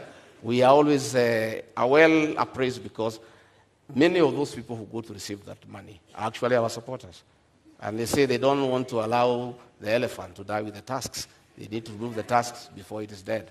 That is what is happening. And public servants, the Cabinet Secretary for Interior, is on record campaigning for Azimio. The Cabinet Secretary for ICT is on record campaigning for Azimio. These are public officials. They are paid with public money, but they are campaigning. That is misuse of public resources. And my colleague here, who says she's a stickler of the rule of law, has not condemned that, because I would want her to condemn that, because she says she's a stickler of the rule of law. And if she finds public resources are being used to propel her to office, she should be bold enough to say that is wrong. She should speak out against the misuse of chiefs and assistant chiefs by the PS Interior to campaign for her and her boss. Okay, Honorable Karua, just to build on that, all corruption scandals, Eurobond, Kimarer, Afia House, Kemsa, do find a dotted line into politics. As you respond to this question, how does Azimio and yourself going to deal with these questions that we have to deal with now? May I begin there by saying that Azimio government is very clear on what it will do. Both my captain and I have repeatedly said there will be no sacred cows. Anybody involved in corruption will face the law, irrespective of who they are. As for campaigning with public resources, that's a fabrication. What I know is that every presidential candidate is entitled to security. So there will be security apparatus, whether it is the Deputy President's campaign or the Right Honorable Raila Amolo Odinga. We mobilize our own meetings, using our candidates, using everybody. Anybody who attends, they attend on their own volition. Yes, there are some cabinet secretaries who have attended our meetings, but they have sometimes attended as a by the way. When they attend deliberately, it's of their own volition, and it's not because we need them to mobilize. Let nobody forget that there is no political operator who can mobilize more than the Right Honorable Raila Amolo Odinga. I also personally do not need help to mobilize. I've been in this game for 30 years. When Mr. Gachagua was still a DO, I was in politics. All right. You have a response to that? 1 minute rebuttal. Well, I have no rejoinder for that. My request is that it's about time we move to the real issues that the people of this country need to know. What is our plan? We have talked many issues, and that is a good thing. But the people of Kenya need to know, what does Rigathi Gachagua and William Ruto have for them? I'm hoping that debate will come around tonight, because it's important. Because many Kenyans are glued to the screens. They are waiting to hear. They want to know about health. They want to know about education. The public service wants to know about their issues. The police service wants to know about their issues. There are many people waiting. And I think, I am guessing, they must be getting information. Honorable Gachagua, we are getting to that. And corruption is a big issue in this country, where public resources... Corruption must be fought. And the real corruption is state capture and conflict of interest. What is state capture? State capture is where the people in power compete with citizens for scarce resources, where the people in power use their position to advantage themselves to get business unfairly, where people in power allocate resources to projects where they have an interest. I have an example. In the year 20, I want to tell you what is state capture and conflict of interest. This is Gazette Notice Legal number 1112, dated 26 June 2019. In exercise of powers conferred by Section 106 of the Stamp Duty Act, the Cabinet Secretary of the National Treasury and Planning, on the recommendation of the Cabinet Secretary for Lands and Physical Planning, directs that the instruments executed in respect of the transactions relating to the merger of NIC, PLC, and Commercial Bank of Africa shall be exempt from the provisions of the Act. By a single signature, these two companies owned by the first family were exempted from paying 350 million. These are rich banks who have made money from domestic borrowing. They have lent money to government. They are in Fuliza. the owners are the richest people in Kenya. They were exempted from paying 350 million, money that can put up 35 level 3 hospitals in Kenya. That is conflict of interest and state capture. That is chronic corruption. It's worse than the corruption associated with public procurement. And that is what we must deal with. Okay. We must deal with state capture. We must deal with conflict of interest. There is a railway line between Nairobi and Nyanyuki that was put up at a cost of 3.8 billion. That railway line serves one company that supplies fuel to Nyanyuki. All right, Honorable Gachagua, thank you very much for this. Unfortunately, I cannot authenticate this document. Important. You asked me what the state capture. I'm giving you time, but I cannot authenticate the document that you just read right now. So I've seen in your manifesto that you would put a commission to investigate these crimes. Would you go after the first family? We will not go after anybody. We'll go after all those who are in state capture and conflict of interest. Who are they? But what are you saying? That will come out in the commission. I'm saying there will be a commission because the real corruption that we need to deal with, not what Honorable Mother is talking about, is state capture and conflict of interest, where the people in power have used their offices to usurp public resources to their advantage and to the disadvantage of the rest of Kenyans.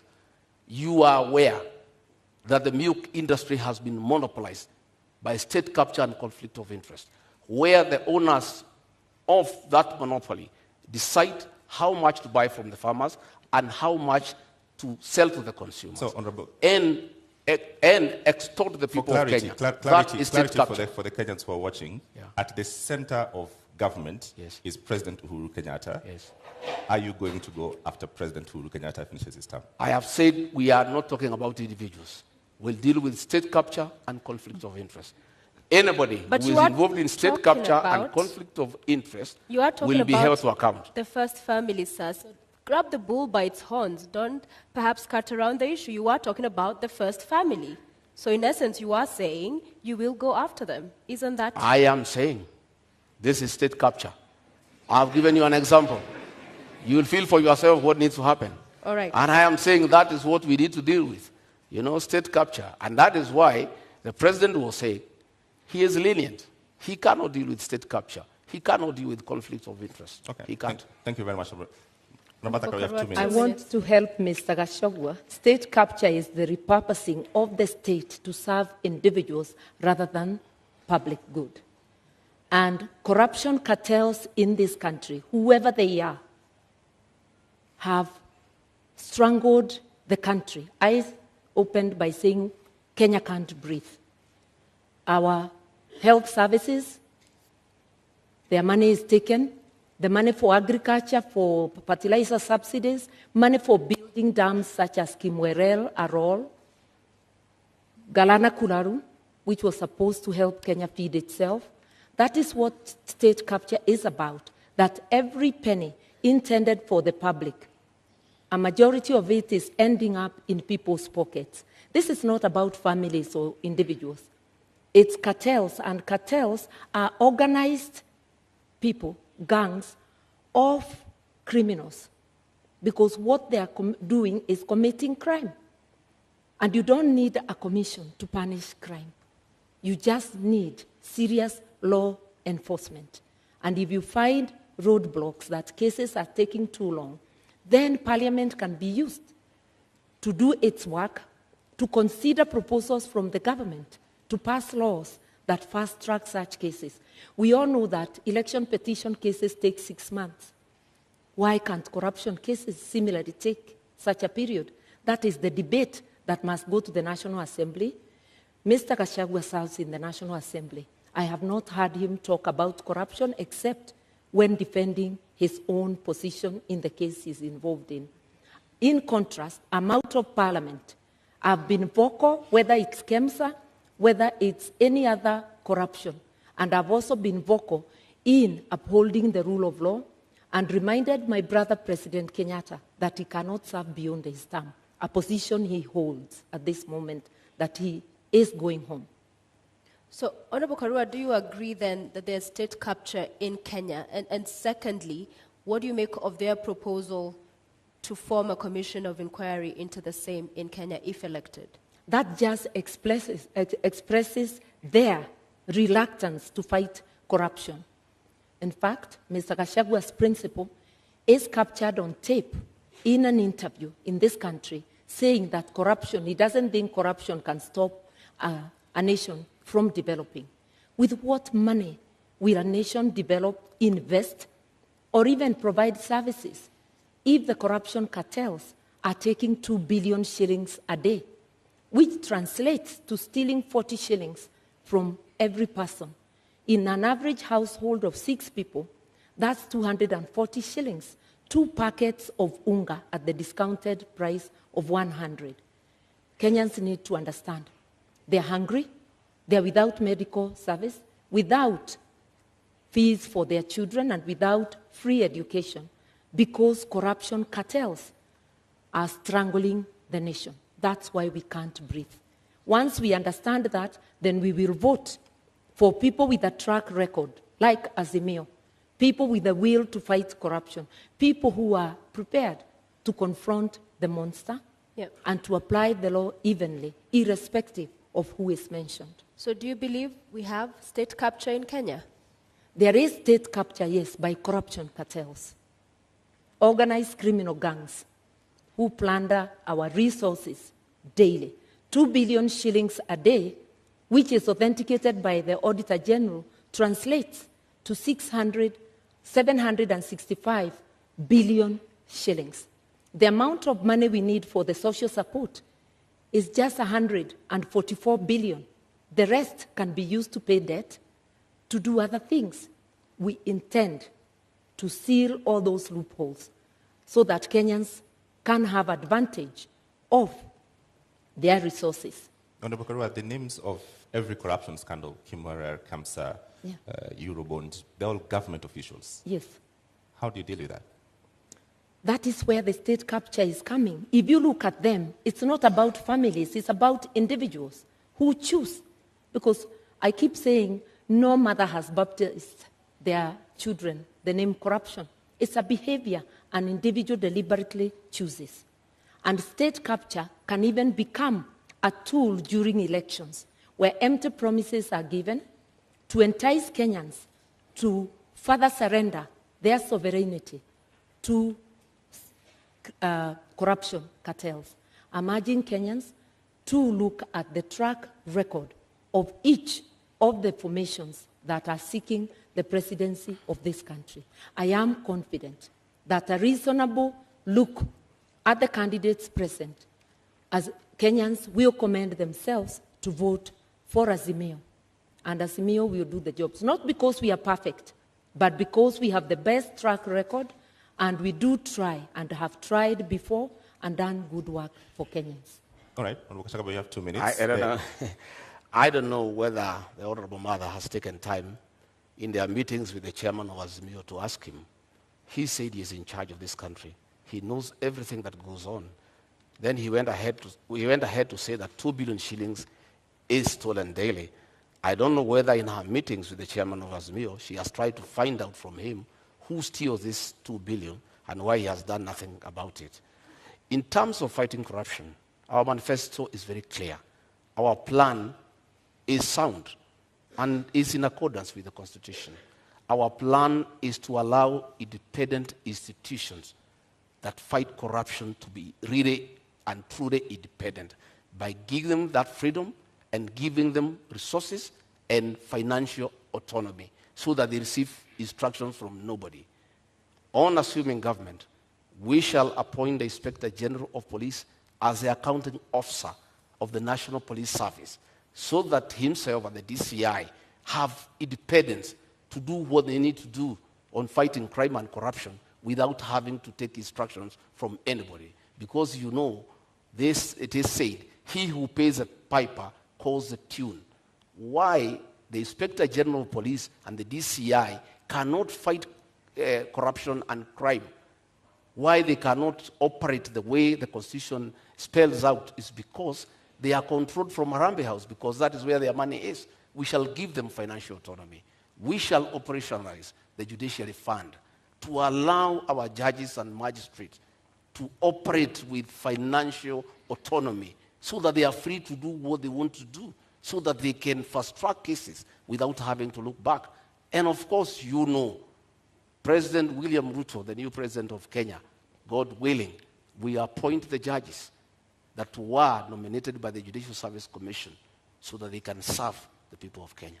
All right, Honorable Karua, do you agree that lack of independence in these institutions is the problem Kenyans are facing in the criminal justice system?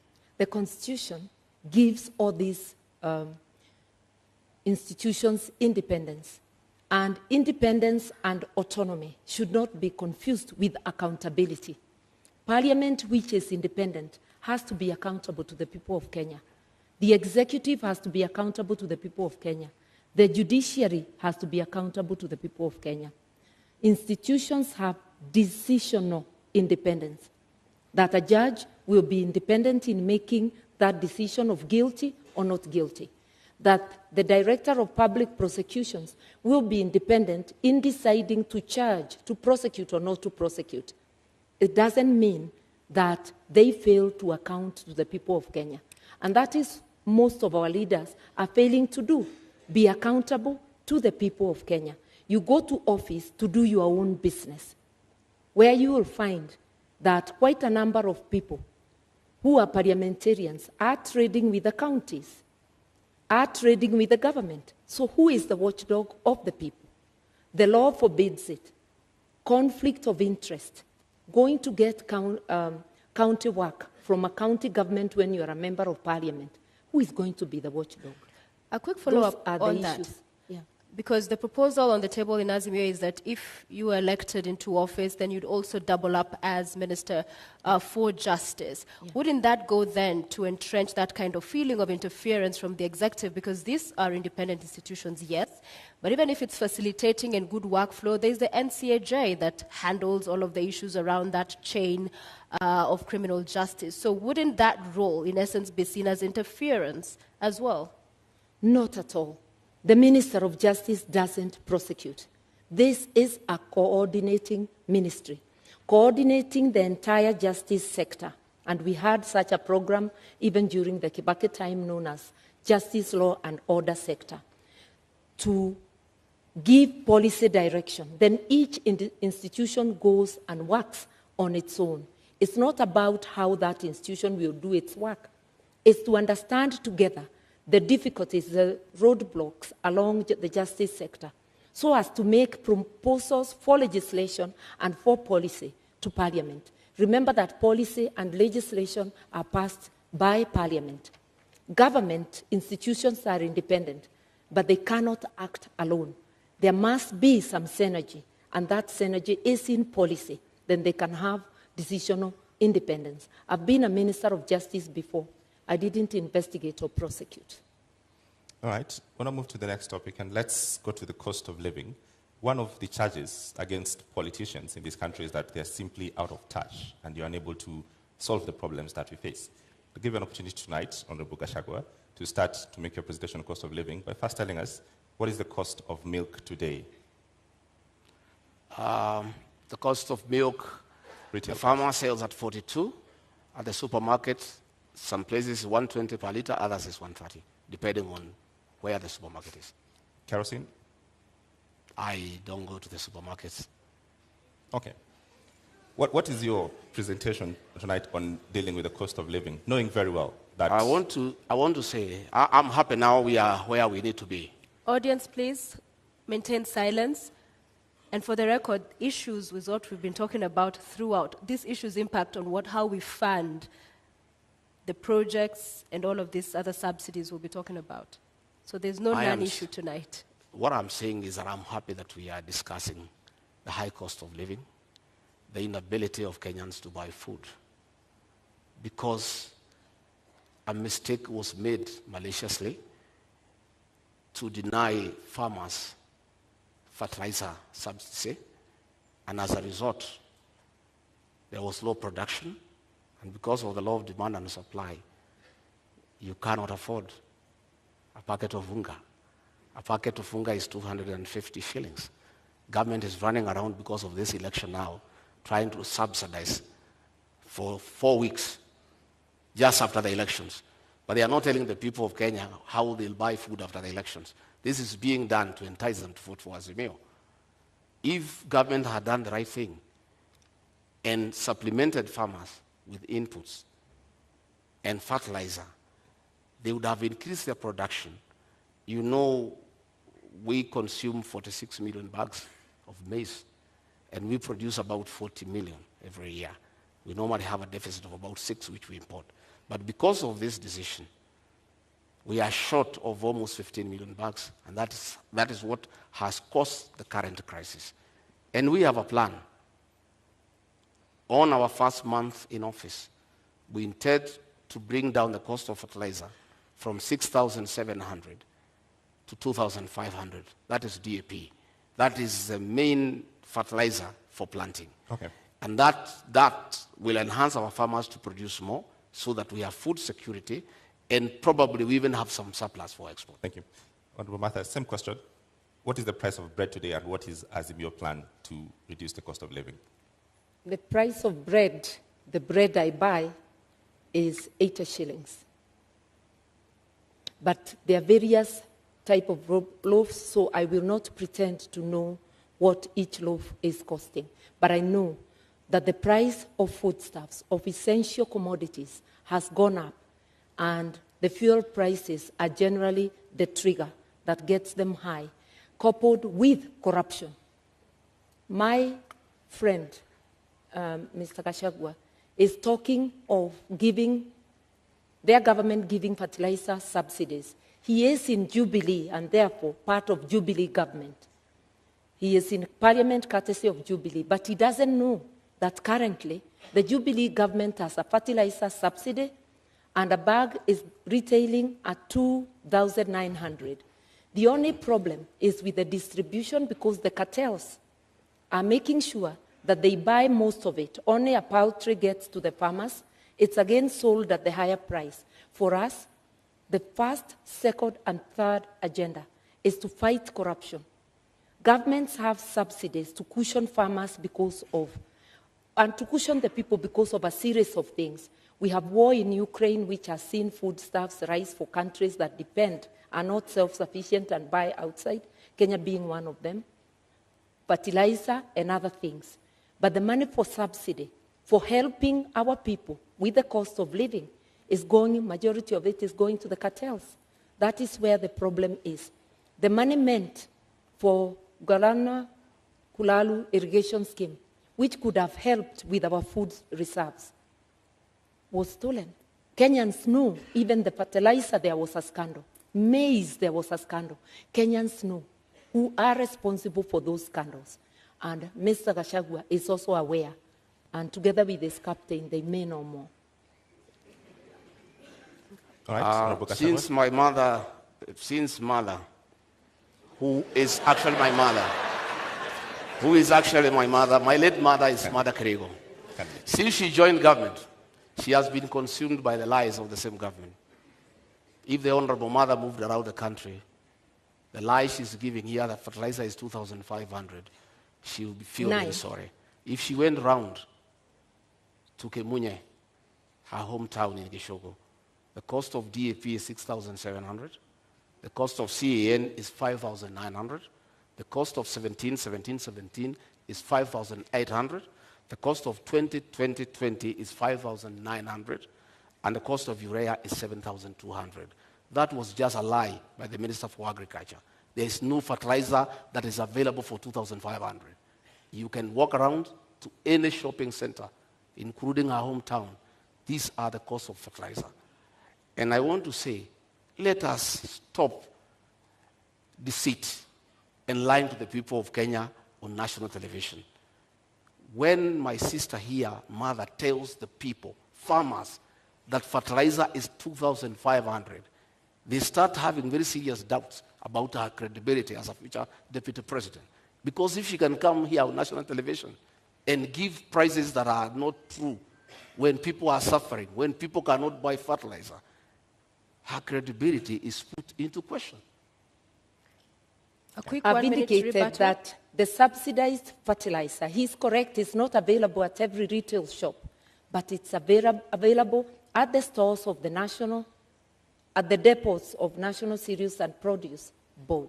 It is a project of the Ministry of Agriculture. I've heard the minister talking about it, and I know of farmers who have accessed it, but I know, and I have stated, it's riddled with corruption, and it's not getting to the people. The honorable thing Mr. Gachagua could do, when you are not aware, you just say you are not aware. You just don't dismiss things as lies when they're happening. The problem with Kenya, money meant to cushion farmers, to cushion consumers, is going to corruption cartels. That is a big problem, and which, as the Mayo government, will rescue Kenyans from. All right, I'm going to give you all 1 minute each to talk to first 100 days on how you'll deal with the cost of living. I'm aware 100% there's no fertilizer anywhere for 2,500. I'm a bottom-up man. I move around this country. It's simply not available. In the first 100 days, we want to do several things. One, bring the cost of food down, bring down the cost of living, bring fertilizer subsidies from 6,700 to 2,500. How will you do that, sir? We'll provide funds for that. These funds that are being proposed now for bringing the packet of unga down for 2 kg is what is supposed to go to fertilizer so that we have a long-term solution. The other one is not sustainable. It's a short-term thing for the elections. We have a plan to focus on primary health care, where community health volunteers are given an allowance to boost their morale and increase their efficiency to deal with preventive medicine as opposed to curative medicine. We have a plan to employ 116,000 teachers within the first 2 years so that we can deal with the shortage of teachers. For that? I will explain to you. I have explained to you that we are stopping wastage in public spending. We have had a lot of projects that are not planned. Okay. We have legacy projects that are of sentimental values to leaders, but have no meaning to the people of Kenya. Thank you, Honorable Gachagua. Yeah. So, your minute. I want to first say that we in Kenya do not have a revenue problem. This year alone, we collected over 2 trillion shillings, the taxman that is.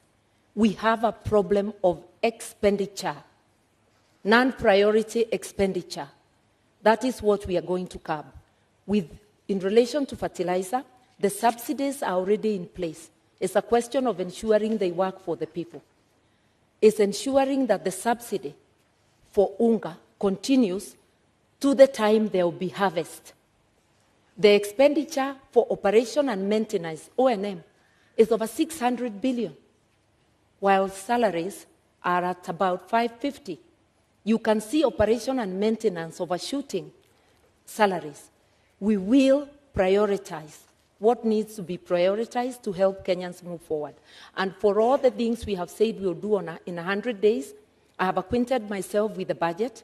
The budget lines are sufficient with optimal use. Mr. Gachagua serves in the parliament that passed the budget. He doesn't seem aware that the money is in the budget, including for Baba Care. All right. As we bring this to a close, fuel. The subsidy there expires next month, the same as the one we've seen on unga. We'll give you a minute each because Kenya Kwanza, you are proposing to set up a legal framework to ring-fence the fuel stabilization fund. IMF, World Bank says stabilization funds are inefficient and regressive. Azimio, on the other hand, you're talking about reviewing the taxes and levies on petroleum products. So different positions here. So 100 days, you come into office and there's all of this mess going on and the cost of living continues to be up. In 1 minute, what is unique about this legal framework that you will do with the stabilization fund that hasn't happened so far? We have money available in the budget. We have money that has been put for projects that are not a priority, and that is the money that you need to inject quickly before you can even look at the legal frameworks on assuming government. And that is possible. Because you look at the Ministry of Agriculture, we have some 50 billion there. That 50 billion will be available to deal with the issues of fertilizer. It will be available to deal with the issue of animal feed that are beyond the reach of many farmers, so that we can have a quick win. Fuel Stabilization Fund, in your manifesto, how will you fund it? The kitty is currently depleted. So you're not coming to find money. How will you fund it? We have said that we are going to expand our tax base. Once we put the Hustlers Fund of 50 billion and we give to the people down there at the down of the pyramid, we enlarge the people who are paying tax and will have more revenue. And this is the money that will be available to the people of Kenya. Number two, we are talking about the issue of domestic borrowing. We are paying 600 million every year as interest from domestic borrowing. Once we stop that domestic borrowing, this money that is going for interest every month will be available for this one. I'm glad he adopts my position that there's money in the budget, but that's as far as we go together. We part on how to do it. We will ensure that there is fiscal discipline so that non-priority spending is dropped and we go to priority spending. And I've given example of operation and maintenance, which is at 600 billion, while salaries are less than that. That is totally unacceptable. We will also fight corruption because money for fuel subsidies, there are a lot of cartels in the energy sector. We understand this. We will target those places and press the areas we need to press to immediately stop the leakage. Within 100 days, we will be able to do this and much more. We have actually been looking on what we need to do on day one, because Kenyans are not going to be patient. They are already suffering. They cannot wait for commissions to be formed. They need actions. All right. Azimio is ready to go. Ladies, gentlemen, our 90 minutes debate is up. It's time for our closing statements. And we begin with you, Honorable Rigathi. You have your 2 minutes starting now. Thank you very much. I want to ask the people of Kenya to give us a chance to sort them out and put money in their pocket. We want to ask the people of Kenya to give us a chance to empower the small business people by giving them affordable credit to be able to expand their businesses. I want to ask all those people with pending bills to know that in the first 90 days, we shall float a bond for 500 billion to pay all the pending bills so that their homes are not auctioned. And by action, that 500 billion, by injecting into the economy, it will spice up the economy. I want to tell the people of Kenya, by giving us a chance, we shall look at the terms of service for the public service and the police who are suffering and who need to work when they are comfortable. I want to tell the people of Kenya to give us a chance to bring reforms to the NHIF program so that every Kenyan has an NHIF card so that when you go to hospital, you are able to be treated and go home free. I want to ask the people to know, the people of Kenya, that William Ruto and I have a plan for them. I want them to give us an opportunity to work around this economy, to spearhead the third liberation, that is to bring economic changes so that we can create wealth. We can make the people of Kenya wealthy. We can give every Kenyan an opportunity to make a living. We can give every Kenyan an opportunity to make and live a good life. We want to ask them that on the 9th of August to come and vote for change, a change to bring about economic development, a change to restore their dignity and to improve their quality of life. Thank you very much and good evening. Thank you. Honorable Karua, your 2 minutes start now. I want to remind Kenyans, this election is about trust. It's about looking to see which of the teams you can trust. We offer our track record because even when you employ a driver, you ask them for the driving license and you want to know about their record in driving. We are asking you to critically examine the teams, and if you do so dispassionately, you will come to a conclusion. I know that Azimio is the team. We will not form commissions to fight corruption. We'll go directly for the jugular of corruption cartels, apply the law across the board, and while we agree that there is need to review salaries in view of the cost of living, it's very easy to promise heaven. Without fighting corruption, without physical discipline, non-priority spending being cut out. That is not possible.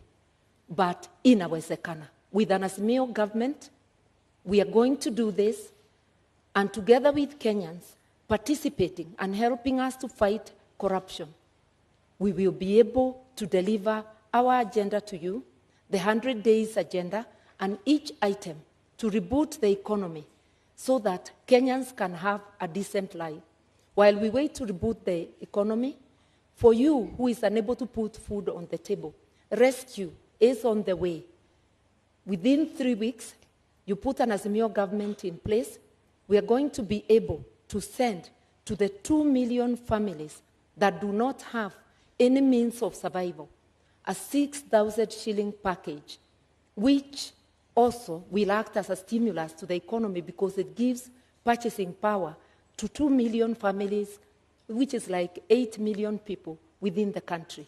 Rescue is on the way. All right. We shall finally have our country back. Vote Azimio.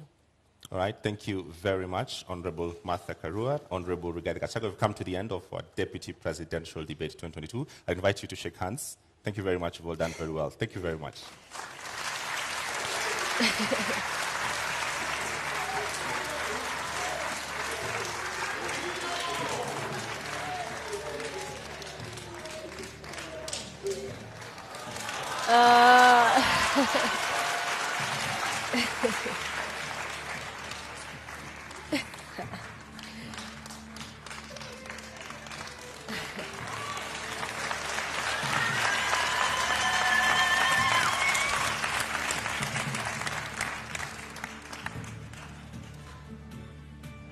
Ladies and gentlemen in the audience and our viewers following this at home, we have come to the end of our debate this evening, and our appreciation to Honorable Martha Karua of the Azimio la Umoja One Kenya Party Coalition, as well as Rigathi Gachagua of the United Democratic Alliance, UDA, for honoring voters with the duty of agreeing to attend this public televised debate. We thank you.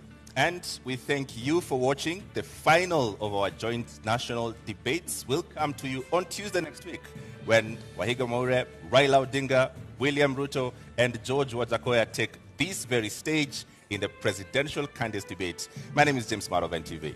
And I'm Sophia Wanuna of KTN News. Good night.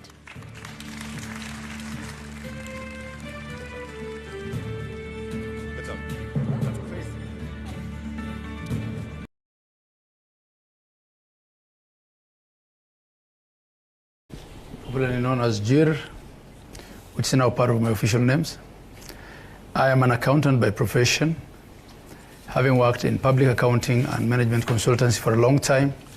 I've also had a stint in industry, and in my last outing, after having served as 5 years of governorship in Wajir, I worked as a senior advisor to the CS for finance at the national level. Why I seek to be governor one more time is because I believe I laid a very firm foundation for devolution in this county. We had a lot going for us, and the subsequent government, in my view, has put Wajir into disrepute, has not served the people of Wajir well. I had unfinished business. I want to get back and finish it. I want to fix the governance of this county. I want to deal with the water, health, livestock, and education issues that we have. I believe I know where to start things because I am the one who set up this county. I know what was going right, and I believe if given a chance, we'll get back to not only where we were, but to greater heights. All right, thank you very much. Honorable Mukhtar, why should they elect you?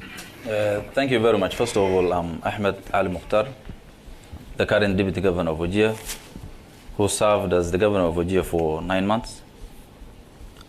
After the impeachment of my boss, I am an ICT engineer by profession. I worked with many international humanitarian organizations, most notably the UN, UNHCR. I worked with ICRC and the MSF. I'm also a former seaweed farmer. I had a farm inside the sea, and I was the first person in Kenya to commercialize seaweed farming. And I believe I have the experience required, having served as the deputy of this, the deputy governor of the county. I have the experience to serve the people of Wajir as their governor. I was at the helm for 9 months, and we had the worst droughts then. We had COVID at its peak, and I believe I managed well, other than also handling the mess that was there in the county then when I was sworn in. So I believe I'm the right person to be elected to be the governor of Wajir, to finish, to correct the mess that is there and to finish the business my brother is saying he left unfinished. So I believe I'm a young, energetic person who can handle this work. All right. Thank you. Thank you very much. Dr. Siat? Assalamu alaikum. I apologize about my voice. I left part of my voice in a place called Quraf Harar. I appreciate the opportunity to be here. I believe I do come from a healthcare management and healthcare policy background. I am a CEO of a company that does Medicaid management and healthcare logistics. That has fairly been successful. That has a little bit over 1,000 employees, and that has a little bit over $20 million in revenue. I've been a diaspora leader for many years. I have been, I look at this almost as a calling, because I want the people of Wajir to have an opportunity for radical change. I believe everyone else who's seeking this great office might make changes from a place of incrementalism, even at best, because I believe there was a design flaw from the beginning, and I believe those compounded problems in the second one. I believe when you look at a problem for far too long, you become part of the problem.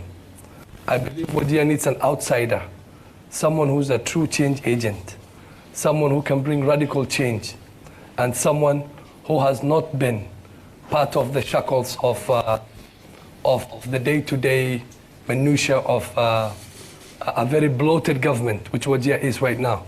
So I'm the change agent. I believe I'll bring a significant private sector experience. I'm a seasoned executive. I've worked as a CEO. I know how to solve problems. And I want to be given an opportunity for someone who both understands the youth and understands the elderly. Someone who's sitting at a cross-section of both communities, who also understands technology and who has worked globally outside the country. Thank you very much. All right, thank you so much. Honorable Elmi? Thank you. I want to serve the people of Wajir. I had left politics actually for 5 years and said I have had enough, but things went terribly bad for our county. My experience is that I started here and I've done a total of 15 years actually working in different capacities in Wajir with the government of Kenya, Ministry of Health, and an NGO called Oxfam. And then I've done the country director, I've done the region, and I was the minister for Northern Kenya. I thought when devolution came, my work was done, particularly working on poverty. Two things have gone terribly wrong. We do not have a professional civil service. We do not actually have a government to speak of. Yes, there was a design flaw at the beginning. So I intend, because I intend to devolve further to the sub-counties and the wards, so that the people of Wajir can be served by the staff that are already employed. We have a very big workforce that are not assigned, they are not remunerated correctly, they are not tooled enough, trained enough to go and do their work, or actually tasked enough. So that's a major one. Therefore, actually, the word government doesn't make sense in Wajir for the people. Governor makes sense for them, and everybody's running after the governor. And therefore, it really doesn't work. It looks like Somalis can't govern themselves. We have a major challenge in this region. We are Muslims. And my second point is corruption is pervasive. It actually kills. I've seen it as I went around. We know, and it's happening now. We have a major drought happening. There is almost minimum response. They, not by only the county, but even appealing to the rest of the country. It's not happening. And therefore, leadership is missing. Okay. Your time is running out. And therefore, to stop the pervasive corruption is my second point. All right. Honorable Abdullahi. Thank you very much. My name is Dr. Abdullahi Ali. I'm a medical doctor by profession. I have worked with the civil service before. I have been the MP of... Kindly use your microphone, the handheld microphone. Sorry. I'll restart that time for you again. Yes. My name is Dr. Abdullahi Ali. I'm a medical doctor by profession. Yeah. I've worked with the government before as a medical officer, and I've also served as MP for Wajir North for 2 terms. I worked later with the Parliamentary Service Commission as a commissioner, and presently I am the senator for Wajir. As the senator for Wajir, I have experienced a lot of things. I've known the amount of money which is brought to Wajir, and I have realized the way it has been misused. From the beginning, things have not been done properly. Unfortunately, the second government, which I was part of, was a total failure. And when I realized this, I felt that I'm the right guy to make sure that these things change. What you require is somebody who's straightforward, somebody who's not a thief, somebody who does not lie to the people of Wajir or the country at large. The problem we have in Kenya is that we encourage corruption, we encourage looting, and we encourage people who literally cheat the public. I am a straight talker, and I like to say what is right and also tell people you are wrong. So my intention and belief is that if I'm given the opportunity to serve for the people of Wajir, things will change. Thank you very much. All right. Thank you very much. Honorable Gas. Thank you very much. My name is Ugas Sheikh Mohammed. I am an ICT technologist by profession. I've worked with corporate top 5 companies in the world for many years. I'm also a humanitarian and a social justice activist. Also a civil rights activist. I've formed the global humanitarian organizations, 2 of them, which are actively working today. I want the people of Wajir to consider me for why I'm running, and I want to serve them because I deeply care about the affairs of this county. For many years, I've cared a lot. I'm a victim of some of the issues that are affecting the people of this county. I'm passionate about some of the things they are suffering about, especially the issues of social justice, the issues of human rights, the issues of civil rights, and I believe I have both the managerial and the administrative expertise to be able to reduce the gap that exists between what it should be and where we are. Unfortunately, evolution has not given the dividend required for the people of Wajir, but definitely there's potential. I believe I have what it takes to help them achieve that. Thank you. Naam, asanteni sana kwa utangulizi huo wa kufana, na sasa iwapo mmejitambulisha kwa wananchi wa Wajir, nitaanza sasa na masuala ambayo tutakuwa tunazungumzia na jinsi ambavyo mtakabiliana na changamoto kadha wa kadha ambazo zinaendelea kukumba kaunti hii ya Wajir. Nikianza na wewe daktari, labda utueleze tu kwa dakika 2 mpango wa serikali yako ya kupambana na janga la ufisadi itakuwa ni upi, ikizingatiwa kwamba maafisa wa usalama na EACC hawako chini ya county?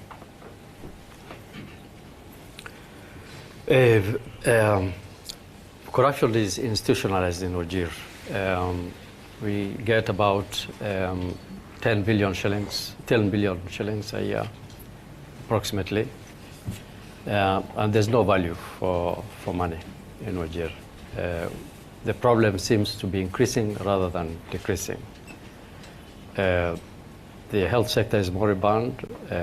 Our first priority actually is water. Second priority is water. Third priority is water. Because water is life, and water is the basis of many of the issues that are based on social development. the last 10 years, we have had very little advance in availing water to our people. In fact, this country was meant to have delivered water to every household 20 years ago. That was the plan in this country. People in this county are dying because of water. In fact, 3 individuals died for lack of water in this drought, this current drought. And this is a direct result of the corruption and mismanagement of Wajir County that is taking place in Wajir County. So how would I address this issue? It's in 2 parts. We need to strengthen the institutions that supervise and control the current government, because the current is in 2 parts, the executive and the People's Parliament. We need to strengthen the People's Parliament to be able to hold the executive to account. That's one. We need also to strengthen the national organs, because it seems now there's a collusion between the national agents to stop corruption and the operatives of the government in Wajir, and nothing seems to be done very much. Let me finish, if you don't mind. So we need to strengthen those, but the government itself starts at the top. So it has to start with the individual at the top. If the individual is corrupt, then the government will be corrupt. So we need to audit the individual. 2, we need to create transparent systems in the government itself. The government need to be ISO certified so that you can talk about the systems, the front door and the back door. Naam, labda tukienda tu kwa mwenzako, manake kwa dakika 2 na labda nitakuongezea 15 kama nilivyomwongezea. Utakabiliana vipi na janga la ufisadi katika kaunti hii iwapo watakupa nafasi wale wananchi ambao unawaomba kura? Right. Corruption, as someone said, is pretty pervasive. It's probably the bane of our society. Corruption was there also before county governments. It's there at national government. The challenge with county governments is that they're institutionally weak. Why? Because they are, in many senses, rudimentary, in the sense that they're just beginning now. Government at national level has been there for 60 years. County just started 10 years ago. I had the first run as governor for 5 years. What that then means is that the tone at the top really matters, because whoever you have as governor will instill a culture and a sense of discipline. In many ways, your county is as good as your governor. And it's so expected to be in these first terms until such a time that counties develop proper institutions. But the same can also be said at national level or even for private companies. You get a company that's running well, you get the right guy at the top, you change and you have the wrong person and the company crumbles. That is something we've also seen in the private sector. Specifically on corruption, if you look at the last report by ESCC before I left office, and this is something that is in public domain, Wajir had no cases of officially reported corruption. A year later, it had one of the highest, if not the highest. So I believe the governor has a lot to do with the discipline. Of course, we have to sensitize our public about corruption as well, because corruption is a two-way, dance in a sense. It takes two to tango, they say. It can't be that government is corrupt and the public is not corrupt. So we have to constantly sensitize our public about not paying bribes for services. But I believe I have what it takes, and I've shown it before, to supervise and review my staff to put the right people in the right place so that there's service delivery and we can then fight corruption, minimize it, if not eradicate it. No, shukran. Mukhtar, at the time when you were the deputy governor, The Auditor General report, and I have it here, shows that 308 million of COVID-19 response funds were brought to your county. More than 167.3 million to date has been unaccounted for. In your opening statement, you said that you dealt with COVID well. And they are saying that all this is based on management at the top. Did you and your governor fail the people of Wajir when it comes to accountability? And how will you deal with it if you're given the mandate as the governor? Thank you for that question. I think I agree with my brother here. What matters mostly is the person at the top. And I'm glad you said when you are the deputy governor. So I had no control whatsoever of what was going on in the county. I was just like the other staff. That is why the person, the governor, matters. I agree. I may not confirm that report, but I'm sure there were cases of corruption in our county, several of them, and that is why my boss was impeached.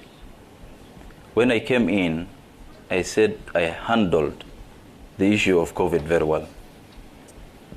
First, we were even getting oxygen from the neighboring county. We installed one of the biggest oxygen plants that you can have in this region, in the referral hospital. So we can even sell to the same county that we were buying from. That is why I was saying I handled cases of COVID very well. Coming back to corruption, I think devolution was to be a blessing. But unfortunately, corruption was devolved as well. And cases were so many. Not one, not two. The reports are out there. I may not agree with my brother here that cases of corruption were not there when he was also the governor. Reported, is it? There were several cases and reports of corruption also during his tenure. I think all religions abhor corruption. We Muslims, our prophets tell us, "Man qashana falaysa minna." He who cheats is not one of us. So mine is just, we go back to the basics. We follow our religion, straightforward. Abdullahi Jir, umetajwa hapo akisema kwamba anakinzana na wewe kwamba wakati wako kulikuwa na visa vya ufisadi katika kaunti hii. And to the best of my memory, not a single person from my administration has had to appear in court over any corruption matter.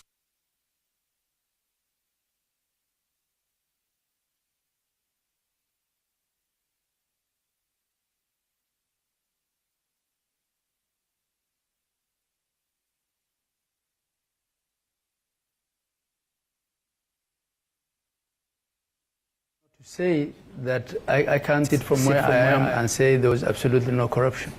There is no governor who can say that. But I instituted structural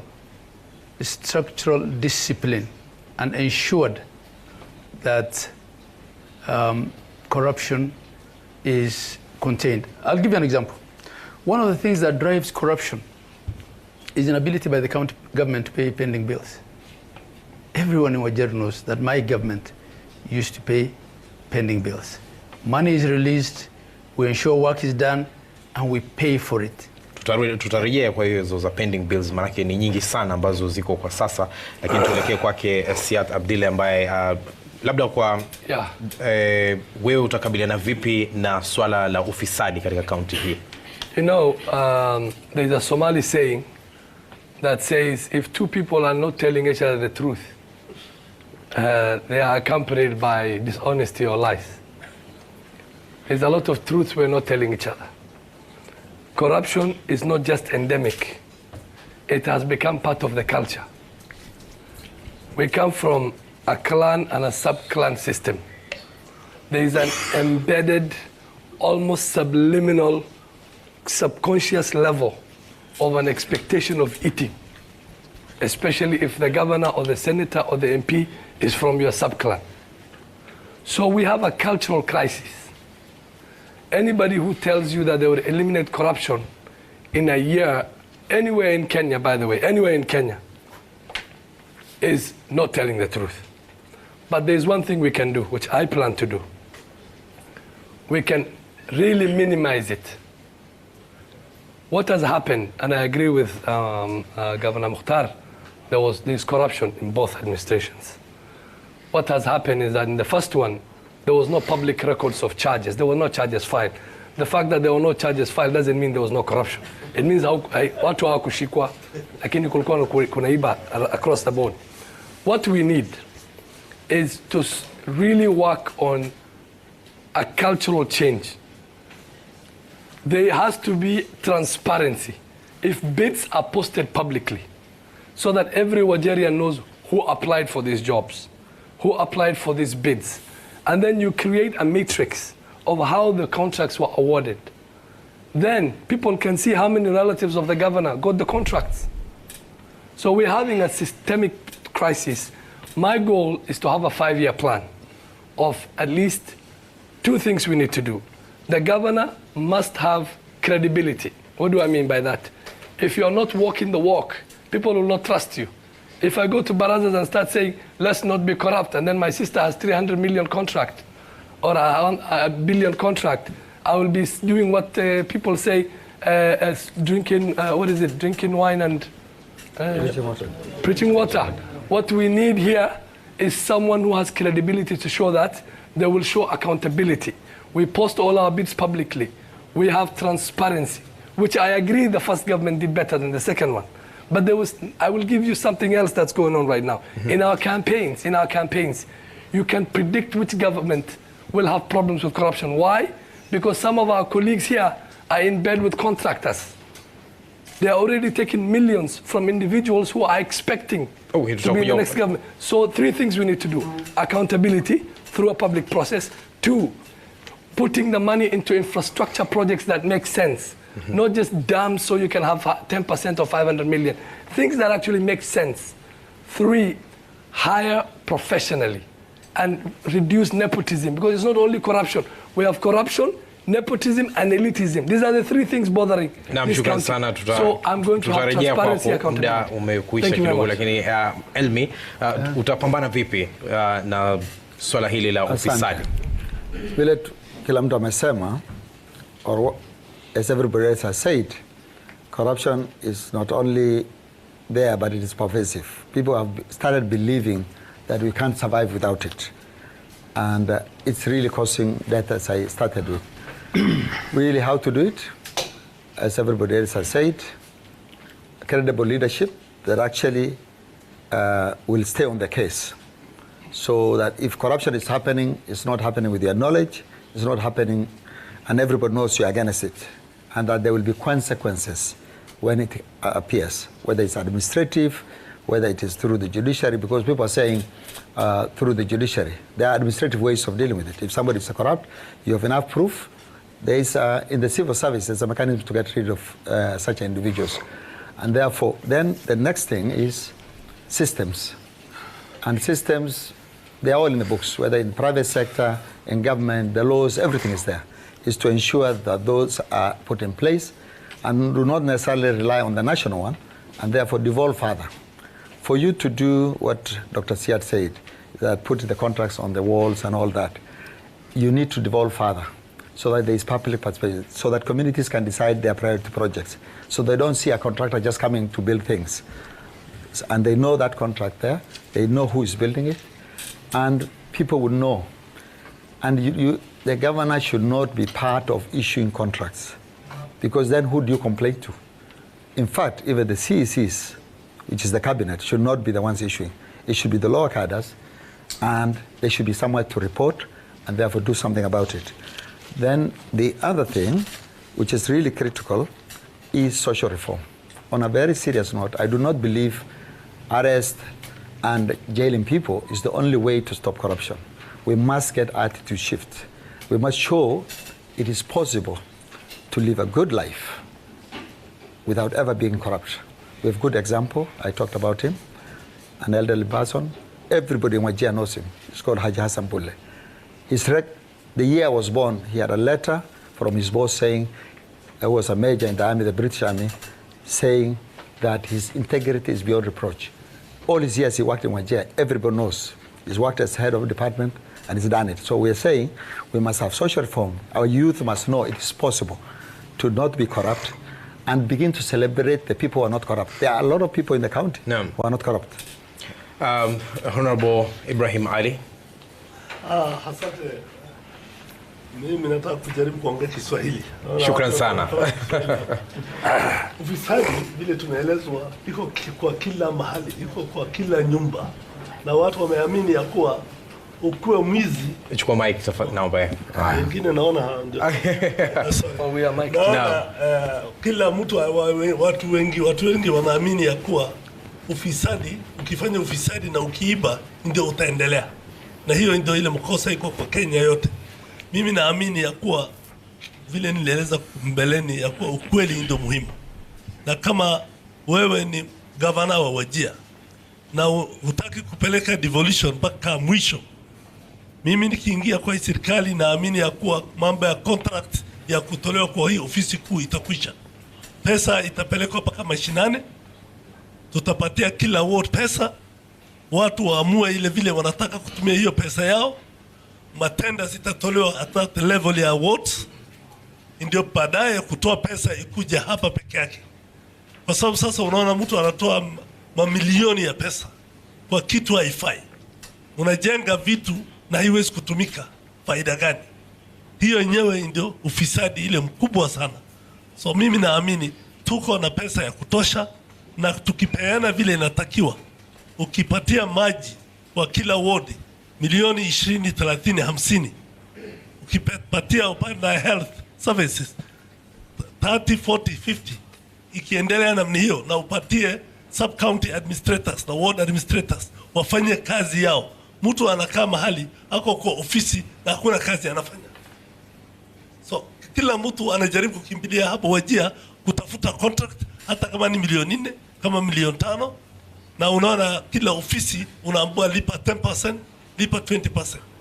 Na hii kitu haikuanza leo, ilikuwa kwa kutoka mwanzo ya county kwanza.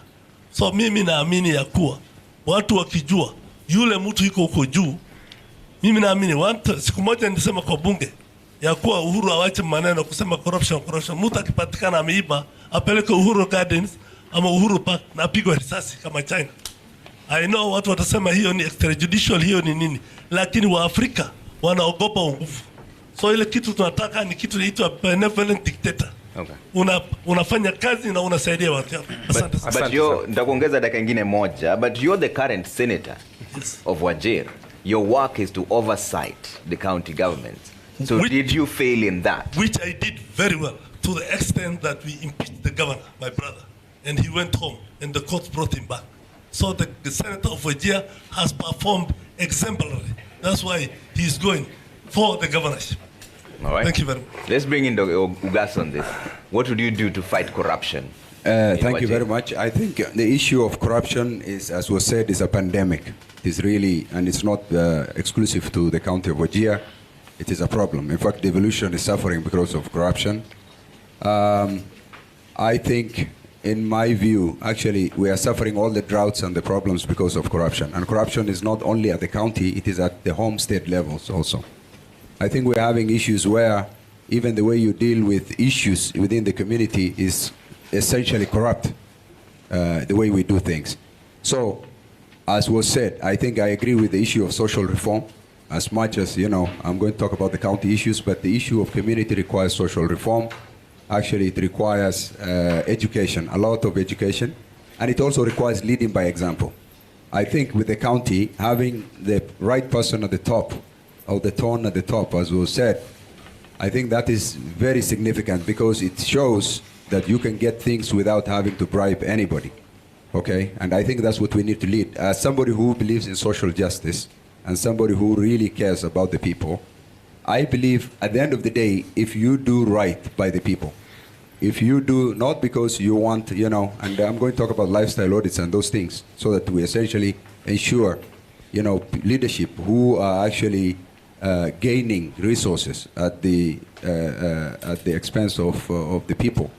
And that's unfortunately what's happening. If you look at leadership today, I always used to say, I look at some of our leadership, the kind of houses they live in, the kind of cars they drive, what they do, all that. And when you look at that, you tell me if the person who is looking at you will not feel there's so much, that can be gained through some extra judicial, or what we call outside of the norm activities, which is essentially corruption, if you ask me. As a governor, my main issue is to lead from the front, to lead from the top, and to crack the whip on my workers, from CECs to CEOs and those ones who are doing these things, to essentially make sure that that does not happen. And then on top of that, I'm ready for a lifestyle audit also. I just want to make sure that governors and others lead by example. If you show that, if there were 3 cycles of governance in this county that showed you live according to what you were before, generally, you lead from the top, I believe that will be an example for the people. And then also the issue of social reform, which is very significant. There's a pervasive corruption in the way we do things across the board, actually. Even the way rapes happen and the way we do maslaha systems, and there's so much to be done. And the issue of religion, as we said, those are very important things, but it requires a lot of work on our part. Naam, shukran sana. Na sasa tutaelekea kwa Abdulghafar Hussein ambaye atakuwa anauliza iwapo kuna mtu yote ana swali, atakuwa anamkonyezea Abdulghafar Hussein, naye atakuwa ni mwenye kumfikishia mikrofoni ili aweze kuuliza swali lake kwa viongozi ambao wako hapa. Kumbuka kwamba ukiwa na swali na linalenga gavana fulani, unaweza kumuuliza yeye mwenyewe, na kama una swali ya kila mtu, basi pia unaweza kuuliza wote. Na asante sana Bugambi. Iwapo una swali, basi utaweza kuinua mkono, alafu kisha tutakupa fursa uweze kuuliza swali. Lakini tunaguzia swala la ufisadi kwa sasa. Naam. Kwa hivyo swali unalouliza iwe ni swali ambalo linahusiana na maswala ya ufisadi. Maswala mengine tutaweza kuingia polepole. Nikianza tu na hapa karibu. Thank you. My question is one directed to Mr. Abdullah and Wer, and the other one directed to all of you. Clearly, the way you seek the seat indicates that you are not willing to fight corruption. Because every day and the other you sit with tribes promising them something. And clearly that indicates there will be something you will be doing to benefit certain people without the will of the entire country. Kwa sababu ukikana kabila fulani ama rai fulani, mnawaida hawa kitu fulani. Besides that, the way mnapenda kubebwa ama kusema this work and the phenomenon. Why work and the phenomenon na kusema tumekubeba na ubeba nyinyi na viti. Nataka kijibisen. Is another issue that also will promote corruption, we know. Tell us now how you will cap corruption, if at all you have taken promises prior you being elected to the seats. That's one for all of you. The other one is Mr. Abdullah. We know, yes, you performed, but remember during your regime, the issue of open government or that civic space for the civil society and the media was totally not existing. Giving you the picture of the media guy who was beaten in the hospital during your tenure is a clear indication that there was no openness and access to information was in question mark. So to get corruption or to state that there's a corruption in a certain institution was totally impossible. So how will you again tell us today you have not done, there's no corruption in your regime time and you'll fight corruption? That's one. Mr. Werer, knowing that the issue of John Kohabis came through your regime, under your governorship, when you have been the governor, and deputy governor, that time John Kohabis, and collecting the public's resources into sacks or gunias. How comes that your conscience gave you to work under that man or that person? Why didn't you resign? Because you came from this soil, you have been born here. What made you to be under somebody who is collecting the funds of the people, be your boss? Besides that, the 9 months you have been in office, remember issue of public being beaten in your office or in your brothers was high. Access to your office was almost impossible by the civil society and the public. Okay. So tell us now how you'll be our servant than being an executive. Thank you very much. Okay. Labda tufanye maswali ya mafupi ndio kila mtu apate kuuliza, manake wako wengi ambao wenye wana maswali. Haya, tupate mama moja. Good evening, ladies and gentlemen. My name is Fatuma Yusuf from the disability community and also from the human rights defenders. My question goes to all the honorable members who are contesting, and I would like to ask two things. One, there's the challenge of disability being devolved, and we as a civil society or a human rights activist, we are fighting, we are trying to mainstream, we are trying to ask mainstreaming on the issue of disability. If you come the governor, God willing, on 9th, what will you bring to the table that the disability clan will have so that they don't pass through other department, or they will not be in favor or say somebody sympathy from the governor that I sympathize with the disability, I want to give this. So what different do you want to do? Two, how do you want to give the civil space to the human rights defenders? Because access to information is almost zero in Wajir County, from the first government to the second government, and more was the second government. Because unfortunately, there was a clear indication. We write to the executive, and we are told even sometimes we are insulted as the human rights activists. Now the question is, how can we get as access to information office, which has been vacant? And in case we remember, you are told that there's an officer who's actually acting, whereby it was a deliberate. And how again do you want to, to remove this thing of kitchen cabinet? Because unfortunately, the entire Wajir is manned by few people who are there for self-interest and want to use the name of the Wajir to kill the progress of Wajir. Thank you. Naam, wacha tuweze kupata kusikia kutoka viongozi wana majibu gani kwa maswali hayo. You will all have a minute each to respond really quickly because there are quite a number of issues, starting with you, Dr. Hassan. Okay, thank you. The issue of making promises to your respective tribes before you're elected. Corruption. I think the most important thing about corruption is there must be the institution, a reform in the institutions. Because even if you are a leader, you'll only be there maximum 2 terms. Even if you are godly and an angel, that doesn't make a lot of difference to the institution itself. So there must be structures that make it difficult for you to carry out corruption. So those must be worked out clearly, whether within the institution itself or the institutions that supervise that institution. That must be very clear. That must be operational and should not depend on the qualities of the leader himself.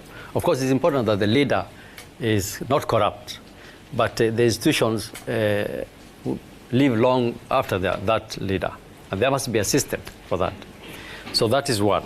Two, I understand what the young man said. I have not given any promises so far, so to speak.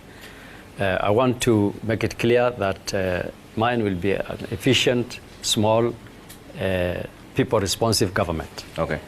Two, about the other issue about access to information, it is part of actually the issues, the pillars of corruption, that there must be a system that allows, and it's actually provided for, that there must be complete access of information to the people. Okay. Kindly be brief and straight to the point. Honorable Abdullahi, have you given any promises to your clansmen, and how are you going to deal with that if you're elected?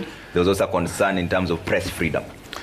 I think what the question was asking is about the modality of our campaigns, and this is not specific to me and my brother Ahmed Mukhtar here. The structure of our society is that there's ethnic blocks, and I say it's akin to onions. There's always another layer, and when people want to vote for you, ask to meet you in that definition, you have to. But I'm not giving any promises. I'm giving promises of doing justice to everyone. And as far as disability is concerned, the good lady served with me when she was an MCA in my term, and there's so much we did for the disabled. We had a disability fund where we used to pay $4,500 per month to the severely disabled. We used to help them participate in sports and all. And if I come in this time round, I will set up an entire department in my social services to deal specifically with disabled matters of disability. Thank you. In terms of press freedom, you still have about another 10 seconds. Press freedom.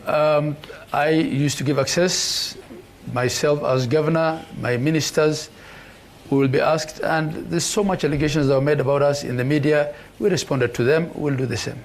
Okay. So there was press freedom, there will be press freedom on my watch. All right, Mukhtar. Thank you very much. I think the questions are several. First, I agree with my brother here. The issue of promising to our voters is not specific to either to the two of us only.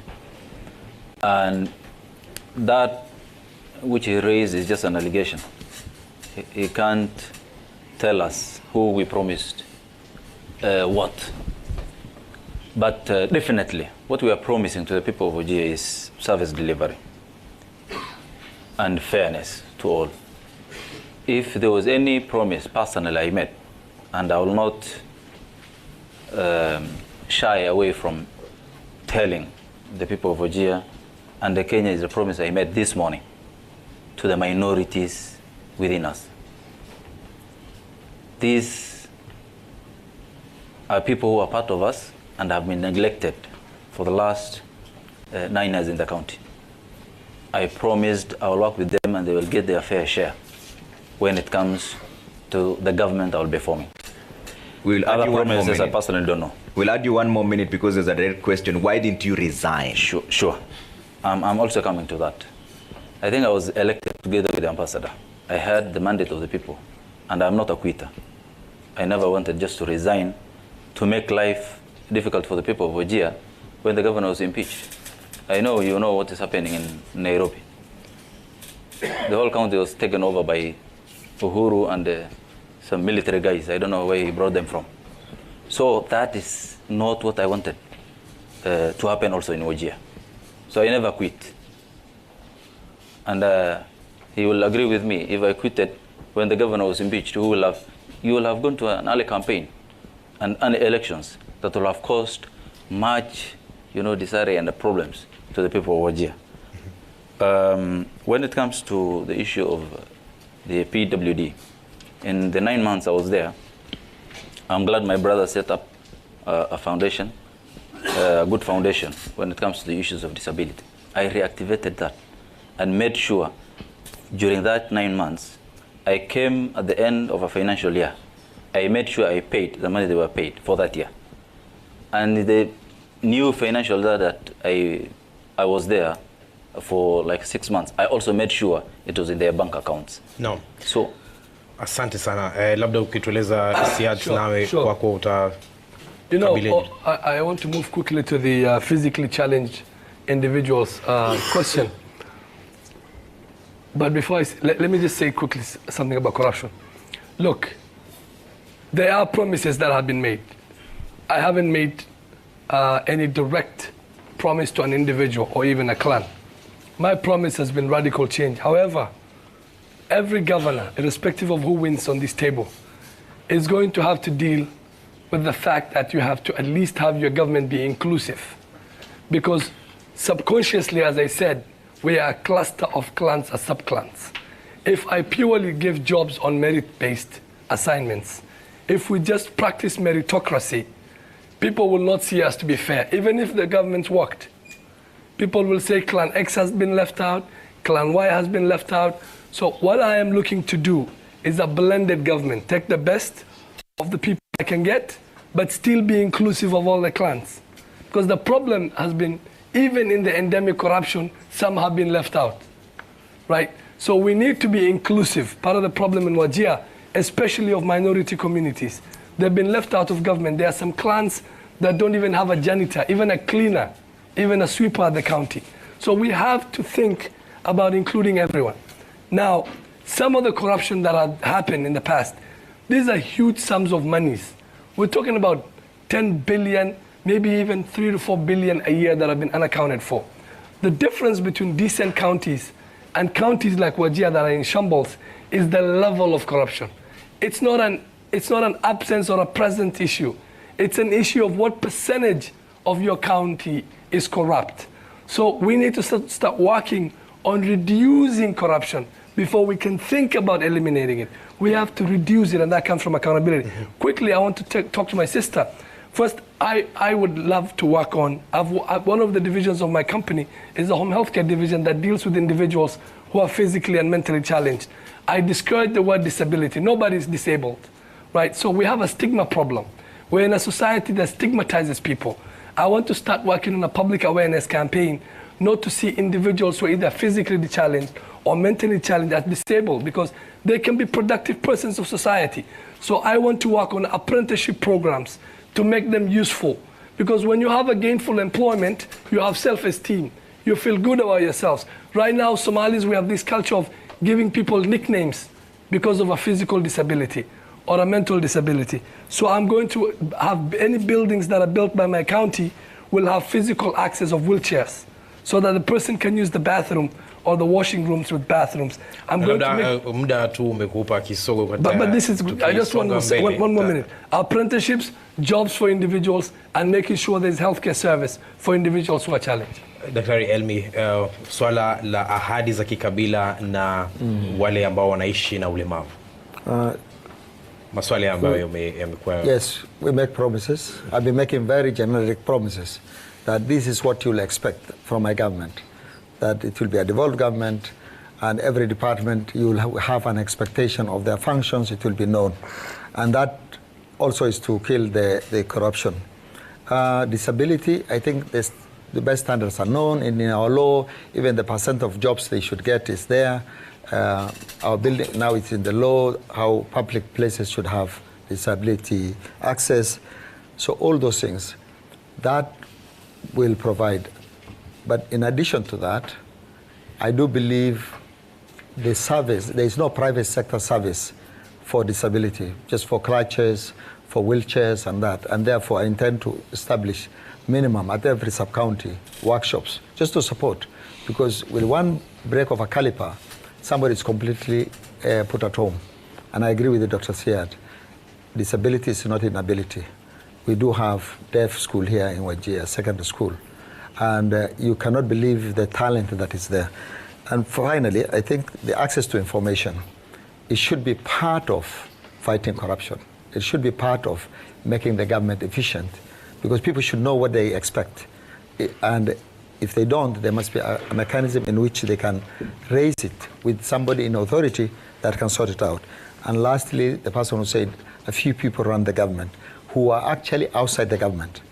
So what I'm promising with the devolved system is that there will be heads of department, as there has been when we had districts.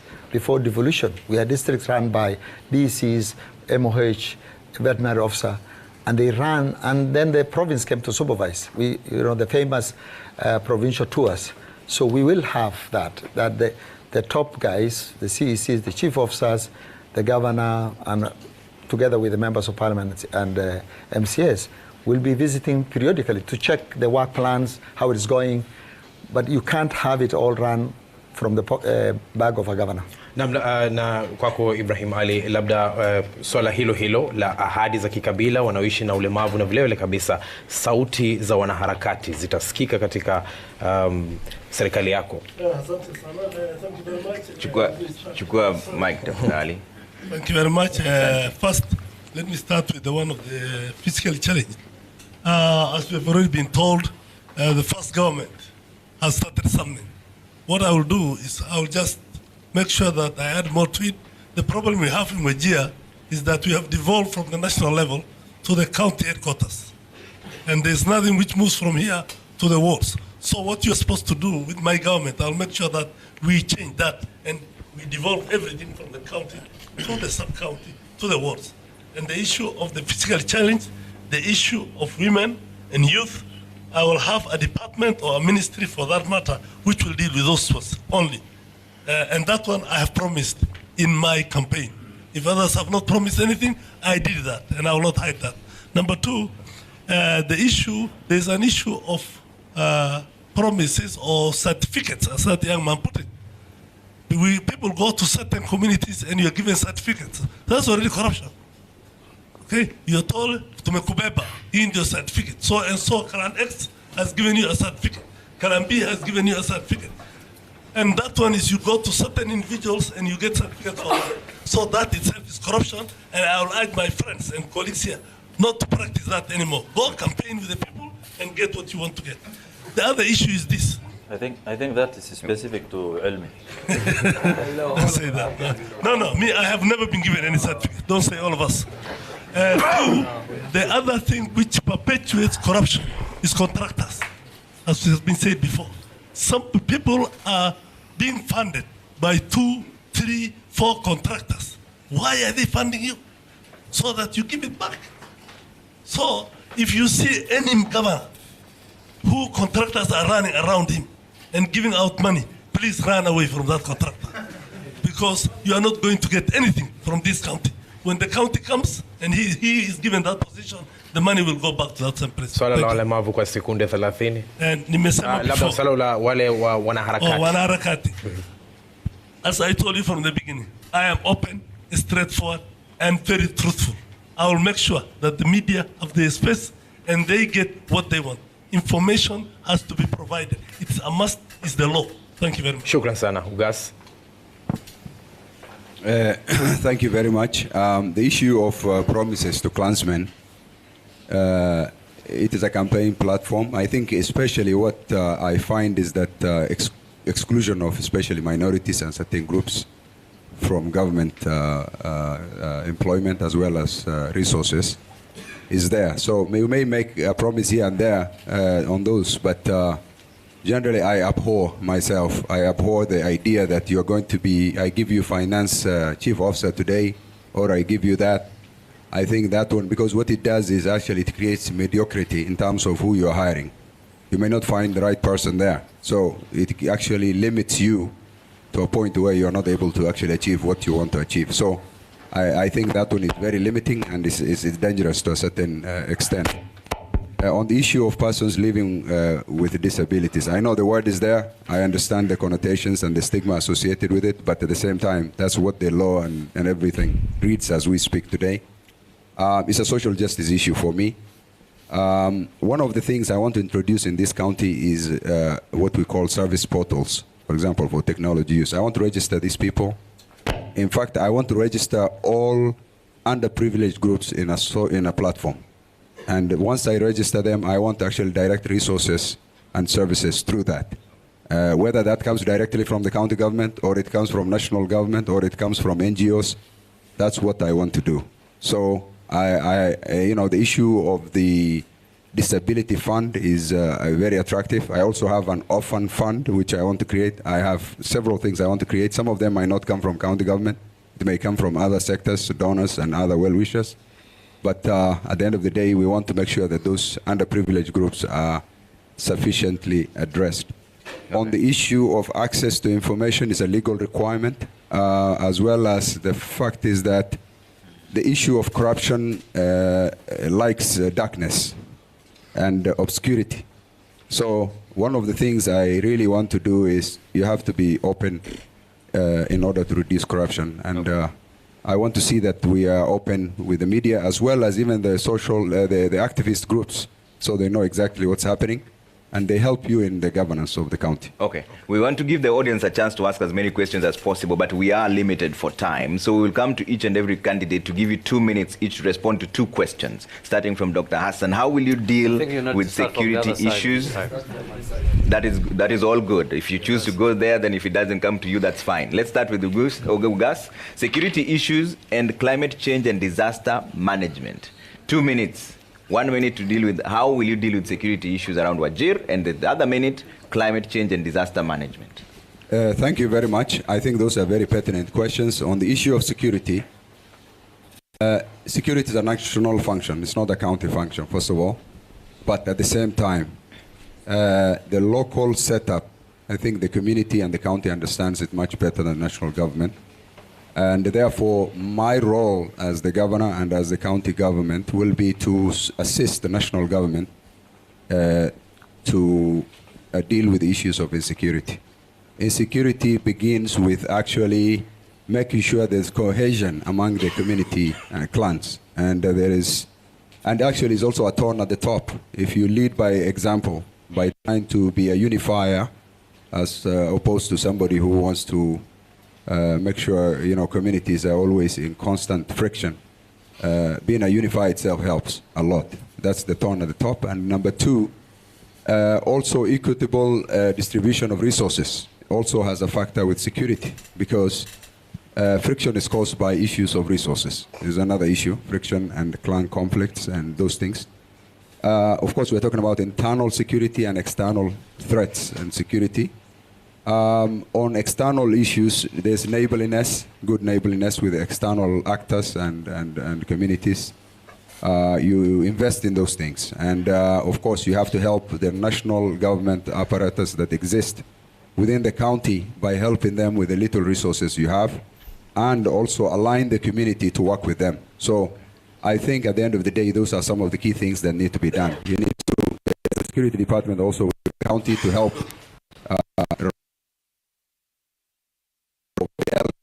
and so that one is also something that needs to be done. The other one, is that the management, especially drought? That's a very, very good question, because I feel that our response to disasters, especially droughts, has been very mediocre. It's been terrible.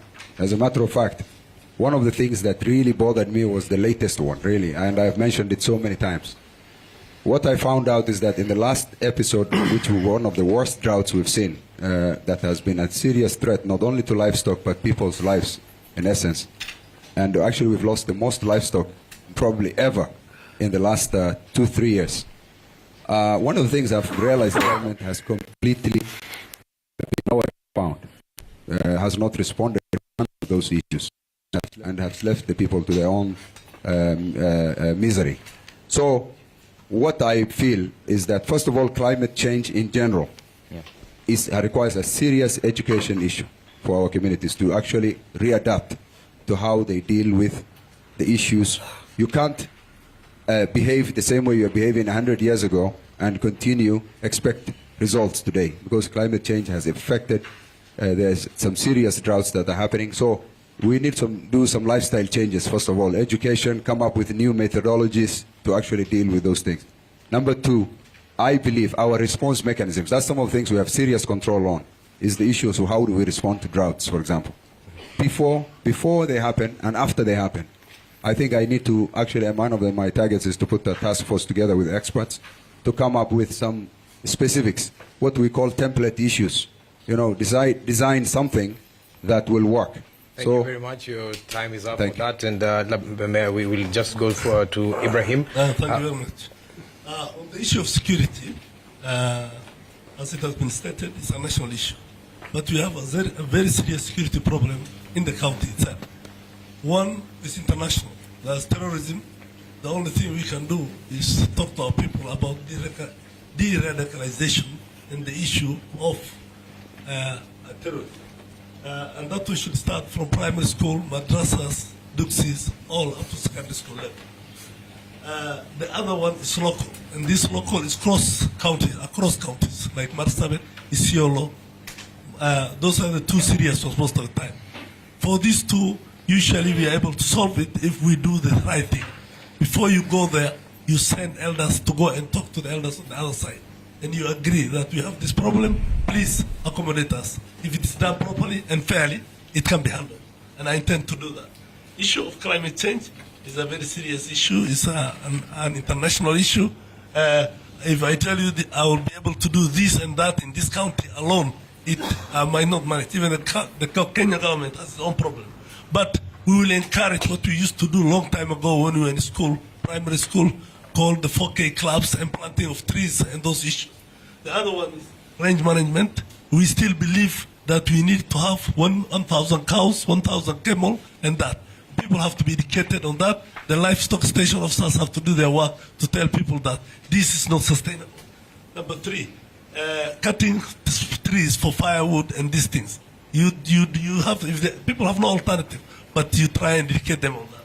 The issue of disaster management and drought, a very serious issue also, a national issue which is a result of climate change. But both national, I'll have to get involved to involve both national and the county. We have some small amount of money here, but it has been misused. money for food. You know, when you get a contractor to get food for the people in the drought, or get hay for the people, and 100, 200 million is given, but nothing comes. Okay. These are issues which needs to be handled, and that's at the individual level. Thank you. Okay, thank you very much, Dr. Elmi. Thank you. I think these three issues, I've been working on them since the early 90s. On the peace, the inter-clan one, we came up with peace committees in early 90s, Al-Fatah, all the people of Wajir know. When I became the country director for Oxfam, we expanded to all the pastoral counties. They've been working very well, working with the national government, and we formed institutions like a National Steering Committee at the Office of the President, and we were working well. Then we got counties, and then things got a bit muddled, and I believe I do have the experience to make sure that the inter-clan conflicts, even with the neighboring counties, can be mitigated by making sure the institution within the county, like the Peace Directorate, actually forestalls. You don't wait until the clans start fighting. On climate change, again, when I was the Minister of Northern Kenya, we instigated in collaboration with AID to come up with climate smart planning. So you plan everything you do with climate change in mind, and therefore you build communities' resilience. Again, very good experience. Now it's been expanded to all the counties in Kenya. The first laws were done in Wajir, Isiolo. We started in Isiolo. Now it's taken over the whole country, and very soon they will be much bigger. But unfortunately, the bigger problem we have is implementation. If I may go quickly to drought management. Yeah. Again, droughts do not have to become emergencies. When I was the Minister for Northern Kenya, and based on my experience since early 90s with the droughts, we came up with ending droughts from becoming emergencies. Mm-hmm. It's listed what needs to be done. The first early warning system was developed in Wajir when I worked with the Ministry of Health and others. And therefore, I do believe from the early warning system, because droughts do not come suddenly. They say droughts and baldness, which I do have, creep on you. And therefore you can see ahead when it's coming, and you can then do the various things.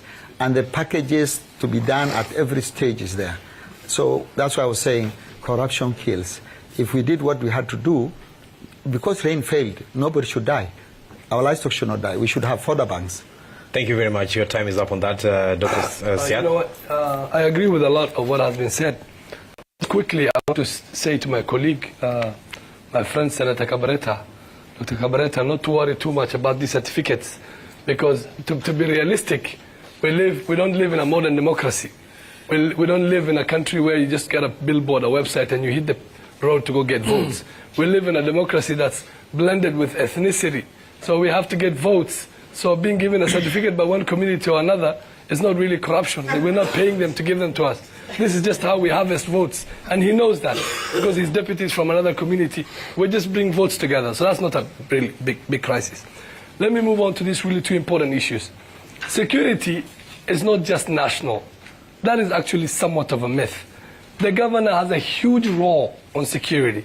He has a county security committee. He can work with a county commissioner. If we get a governor who's very proactive, who's an advocate for the people of Wajir, we can actually stop losing lives. Just 2 months, about less than a month ago, we collected 7 bodies in a place called Gasirov. Every 2 months, before that it was Eldelo, it was Barmil, it was Wajir South. Every few months, we have Wajirians who lose their lives because of across-county movements, either pastoralism. We live in a pastoralist county. The problem here is some of these people have been looking at this problem from the same prism for 30 years. There was no creativity.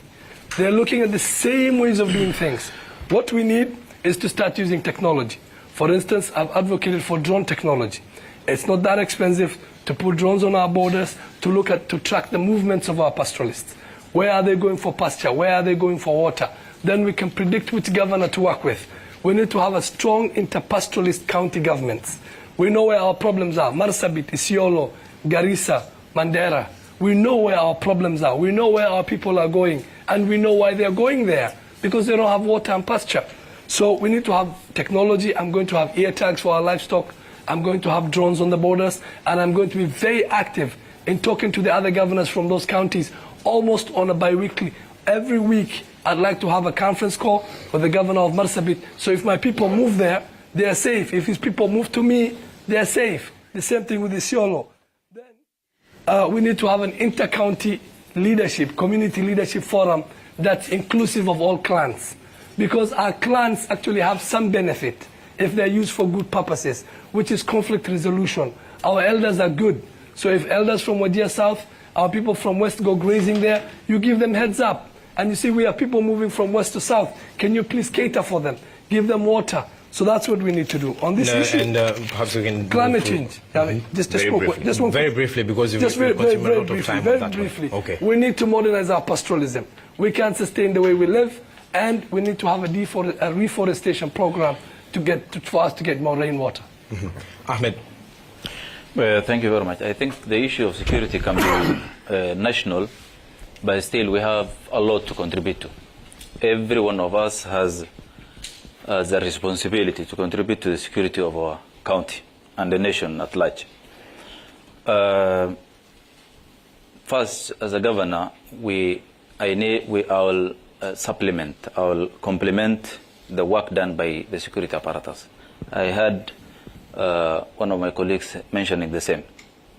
We need to work with the security personnel in the county. The county commissioner, the county security team are there. They have, meetings bi-monthly, I don't know, bi-weekly, whatever the case. We need to attend such meetings to get briefings and see how we can help them. The other one is equitable sharing of the resources of the county.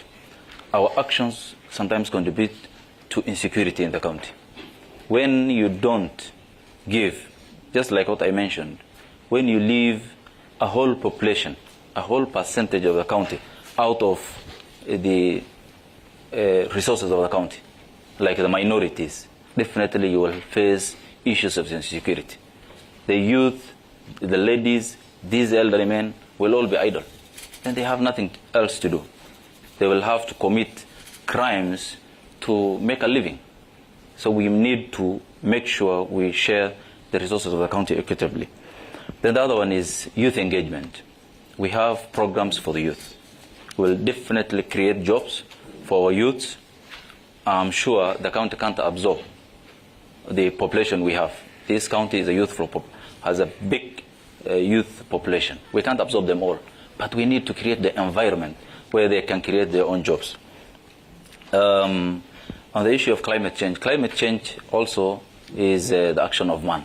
As much as it is said it is unnatural and cyclic that happens naturally, but the actions of man also contribute to climate change. We keep more than we need, mostly the livestock. There is no grazing fields now in our county. Every place has been settled. There are settlements everywhere. We cut trees and we don't replenish. We don't plant trees. So I believe we had a fund that has been inactive before I came. It was started around 2018 with the help of NGOs, partners. The county promised to contribute about 2% of the county money to climate change fund. Okay. That was not happening. Then the partners pulled out. When I came in, I made sure that fund was paid. Actually, in the first 2 months, we need to seek the support of also partners to make sure at least such funds help. Because that money, the 75 million, has been used in all the corners of the county, planting trees and doing things that were contributing to climate change. Okay, thank you very much. Then on the issue of disaster management, we just need to be prepared. What happened a week or so ago was a disaster. If we were prepared, I'm sure much will have been saved. All right, Honorable Mukran, your time is up. Ahmed. Thank you very much. On security, as everyone has said, it's largely a national government function. In the past, we have helped on both types of insecurity. On terror-related matters, we worked very closely with the national government. The national government comes in on the hard aspect of security. And as a county, we have worked very closely with the religious leaders in my first 5 years to sensitize and to do awareness so that our youths are not radicalized. We also used to support our Islamic schools, because I believe part of anti-radicalization includes teaching the kids the right Islam. On clan conflicts, when I inherited, when I took over as governor, I gave that role to the NGO that was already running it, the one that Honorable Elmi talked of, Wajir Peace and Development. The CEO of that NGO is the person we co-opted because of his experience to be our director of peace, and we ran the maslaha and elder system of resolving disputes through the same formula. And on the cross-county one, I believe it was pretty calm during my time. And if I get back to office, I will use FCDC. FCDC was my idea, and Simba Guled will tell you that I'm the one who started it and supported it, left my office for it, gave my furniture and everything. It's a forum for us to work together to solve our common problems. On climate change, the climate fund bill that my brother spoke of was actually passed in 2018. And Wajir County and Makueni were the first ones to pass that law. We will, as a government, should we win, hopefully, support disaster and drought management. On my campaigns, I've been pledging to form a full-fledged ministry to deal with matters, drought management and disaster. One of the things that we want to do is to ensure livestock and an Islamic insurance system called Takaful, and I've been making that pledge to everyone in my campaigns. And as far as other disasters are concerned, such as the fire that we had, this county I left with a fire engine, a pretty strong fire engine that could throw water from 100 meters. We couldn't put out the fire because there's no water in the fire engine. Again, it all boils down to management. Yeah. Thank you very much, Dr. Thank you. I think the issue of, let's talk about local security, is about resource, water and pasture. And that then is as a result of pressure of animals, how much livestock we have. There's no real value in our livestock. The value chain has not been created. So we have a lot of animals, and the people are poor who are driving those animals. They ask for 20,000 to feed to provide water for their animals, and there are thousands of animals with no value, because we have not created a value chain. The slaughterhouse here has been closed for 7 years. There's no value.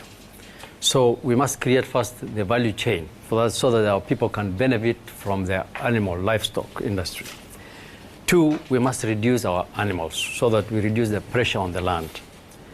3, obviously, honestly, to tell you the truth, you cannot have livestock insurance when you already don't have adequate human insurance. So it is a myth to have animal insurance. The idea is to reduce the animal number, to create value in the animals that we keep, and to conserve the environment. Those 3 things. The other thing that we need to do is think about our land use policies, so that we create an environment where that promotes peace among the communities. And the traditional systems are there, and we must enhance those traditional systems where communities used to resolve their conflicts properly. That's one about. But about the international insecurity, security starts with you. It's not about the national government. It starts with you. We must create the awareness and the systems of reporting about insecurity in our communities, and mobilize our communities to fight that insecurity which comes from outside adequately, and provide the resources to our communities to fight that insecurity. Okay. 3, let me finish kindly, if you don't mind. 3, the most important thing about that international insecurity is about youth empowerment. Because most of our youths are unemployed, uneducated. So the government of Kenya and the local government must think about youth empowerment. Our youth, for example, they're now teachers in our schools. They get grade D. They have no jobs. So where do they go? They can't go and look after animals. They have no resource to provide them livelihood. So where do they go? That question is very important. All right. So we must deal with it. All right, Dr. We have to get to Abdigafar shortly, and we want to respect prayer time also, so we want to end this quite on time. Abdigafar will come to you to ask the audience questions, the questions to be posed, but there's some that have been sent already. Question to Dr. Hassan, coming from a health background and having worked for over 40 years in the public service. In your campaign, you say you are a billionaire. What have you done in the dilapidated health sector in Wajir? Have you ever sponsored a single medical camp in the county? Ali Mukhtar, there's a question here for you. It says, how do you ensure that there is equity as well as equality in the office of the governor of Wajir County? That is a question from Abdi. And to all the governors, someone says some governors' candidates campaign in villages asking voters to vote in large numbers to get political appointments, such as CEC and CEOs. This, I believe, you've already answered, Abdigafar, because we have just about 7 minutes to close this. Naam, asante sana Trevor. Kuna baadhi ya wakazi ambao pia wameweza kuandika maswali zao. Kabla nielekee upande huu, ningependa pia kusoma, na imeandikwa kwa lugha ya Kiingereza, na hii inaelekezwa kwa anayewania kiti cha ugavana Mohamed Ibrahim Elmi. Under the Grand Coalition government, you are the minister who held the docket that was expected to bring relief to the suffering people. Unfortunately, your period was dominated by graft accusation, especially on the matters of hygiene, sanitation, with the sewerage scandal. You also announced your retirement from politics, calling it a poorly paying venture. What is it that you never did when you were in power that you would want to achieve in the next 5 years? Vile pia kuna swali lingine hapa kwa gavana wa kwanza wa kaunti ya Wajir, Bwana Ahmed Abdullahi Jir. You were recently captured on a video promising a local in Bute a contract to compensate for the appreciation cost of a previous project under pending bill. In what capacity did you promise the elder a contract? Are you a procurement staff? Hivyo basi nitaweza kuelekea upande huu mwingine niweze kupata maoni ya wakazi. Naomba ukuje hapa tafadhali. Simama tu hapa tafadhali. Kwa jina naitwa Ibrahim Mohamed. Kwanza nataka niwaeleze kina Hassan Mugambi kitu moja. Hii maneno ya corruption ambayo mnatuletea hii county, ama governor hana capacity ya kushika ile manyana bora kitu. The only option ako nayo ni kuvuta mtu kazi. Hiyo usipotoshe wakati hata Uhuru ameshindwa naye. Kwa swali yangu ni hii. Kati ile governors ambao wako anakaa mbele yetu, yale anamsumbua Wajir county leo ni kitu inaitwa cartels. Nani ako Uhuru katika mkono wa bunge ambao wanasingira resource ya county ambayo inaweza kujukumu peke yake kama governor akichaguliwa? Hiyo ndio imetusumbua sana. Asante sana. Niweze kupata maoni ya mkazi mwingine. Thank you, Abdigafar. My question is on the first question of corruption. I feel the relevant question wasn't asked. All of you are potential governors. You know that the only way to deal with corruption is compliance with the rule of law and transparency and accountability. The institutional frameworks in our law that are meant to fight corruption, which have not been operationalized from day one since the inception of devolution. The County Budget and Economic Forum has never been in existence. Internal audit committees were never operationalized. County monitoring and evaluation committees were never in existence. Therefore, we wonder when you tell us you are going to crack down on corruption and ensure a system that is transparent and accountable, yet some of you were in power and you never operationalized the very systems that were meant to fight corruption. Number two, about peace. How many of you are aware of the existence of a county action plan on countering violent extremism? It is in existence for several years, probably since the assumption of devolution. That Department of Peace, Cohesion and Integration has never worked or implemented the action plan on CVE, basically because there was no resource allocated to it. How serious are you? What commitment are you going to give that you are going to allocate the necessary resources to ensure that the county action plan on countering violent extremism is implemented? Because it requires the resource and commitment, not just mere pledges. Thank you. Naam, asante sana. Labda tu kuja hapa uweze kuuliza swali. Kwa majina naitwa Mohamed Nur, Mheshimiwa Mohamed Nur, nawania kiti ya MCA. wodi ya Malkagufu. Nataka kuuliza kwanza waliokuwa kwa siasa mbeleni, ni nini ambapo hamkufanya mbeleni mnataka kufanya saa hii? Nataka tu muniambie majina matano tu ambapo watoto wa mayatima ambapo mliandika kazi bila kuangalia ukabila. Nataka tu munitajie majina matano. Asante sana. Wacha tuelekee upande ule mwingine wa viongozi tuweze kupata tu majibu kutoka kwao.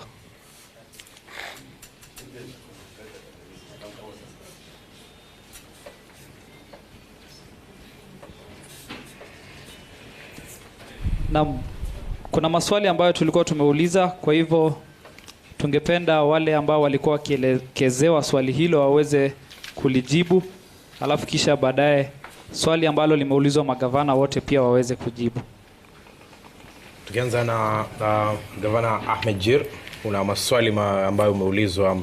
Ukianza na ile ambayo anauliza mwananchi, ni nini ambayo uliifanya ambayo hukufanya unataka kufanya ukirudi? And why I'm seeking office, as I said, is that I had unfinished business. I'll give you a very simple example. In my tenure, we had written a proposal to the World Bank because of the peculiar water problem of the 4-mile radius of this town. We formed a company, Wajir Water and Sewerage Company. Through that company, we were awarded a grant come tide aid credit of $70 million to fix the water and sewer problem of Wajir town. To date, it's not been done. During my time, we won the award. We sent people for training in South Africa, but nothing has moved. This town holds close to 25%, if not more, of the population of the county. We need to salvage it. I believe it's part of what brings me back to get to fix the water problem of Wajir. There's a lot of things, other things that were work in progress. For instance, we had plans, and when the president came here in June 2016, he promised, upgraded rather, the level 5 hospital here to be a level 6, but the county had to do its bit. One of the things we had to do was to have the MTC, which we completed. It's up and running. The rest was to construct all the infrastructure to support a level 5 hospital. It's yet to be done. So when I say I have unfinished business, I know what I'm talking about. I believe, should I come back, I'll do those. As for the question of the contractor, I was just acknowledging that there's time value of money, and someone who had done work to pull water for a certain specific town had not been paid. And the things government can do, they can look at that contract and vary it for him, because in any case, he has been to court, he has been all over the place. He's been waiting for money for 5 years. So what I was promising is that he will be paid, and we'll look at it. Okay. And should we see that there's no value in his money anymore, and there's within the law, we have the right to vary, such contracts. All right. Because he really complained it bitterly, and this is a disabled man whose money has been held by government for 6 years. Okay. Mukhtar, I'll come to you, and we've really run out of time here, but you have a chance to respond to the questions that have been posed. What is it that you want to do that you didn't do back then? And there's also another question here, how do you ensure that there is equity as well as equality in the office of the government? I think I had only 9 months at the helm. I couldn't do much. Honestly, I feel my potential was not realized. And I have the potential to turn around the way things are. So it is not that I want to do things differently. I did not do much. I was there for only 9 months that had its own challenges. I was personally in court, pending bills that I budgeted to pay. I couldn't pay because someone went to court to stop that, the payment. Development money was also taken to court. So what I could do, I did not do. So I believe I have a lot to offer the people of Wajir. And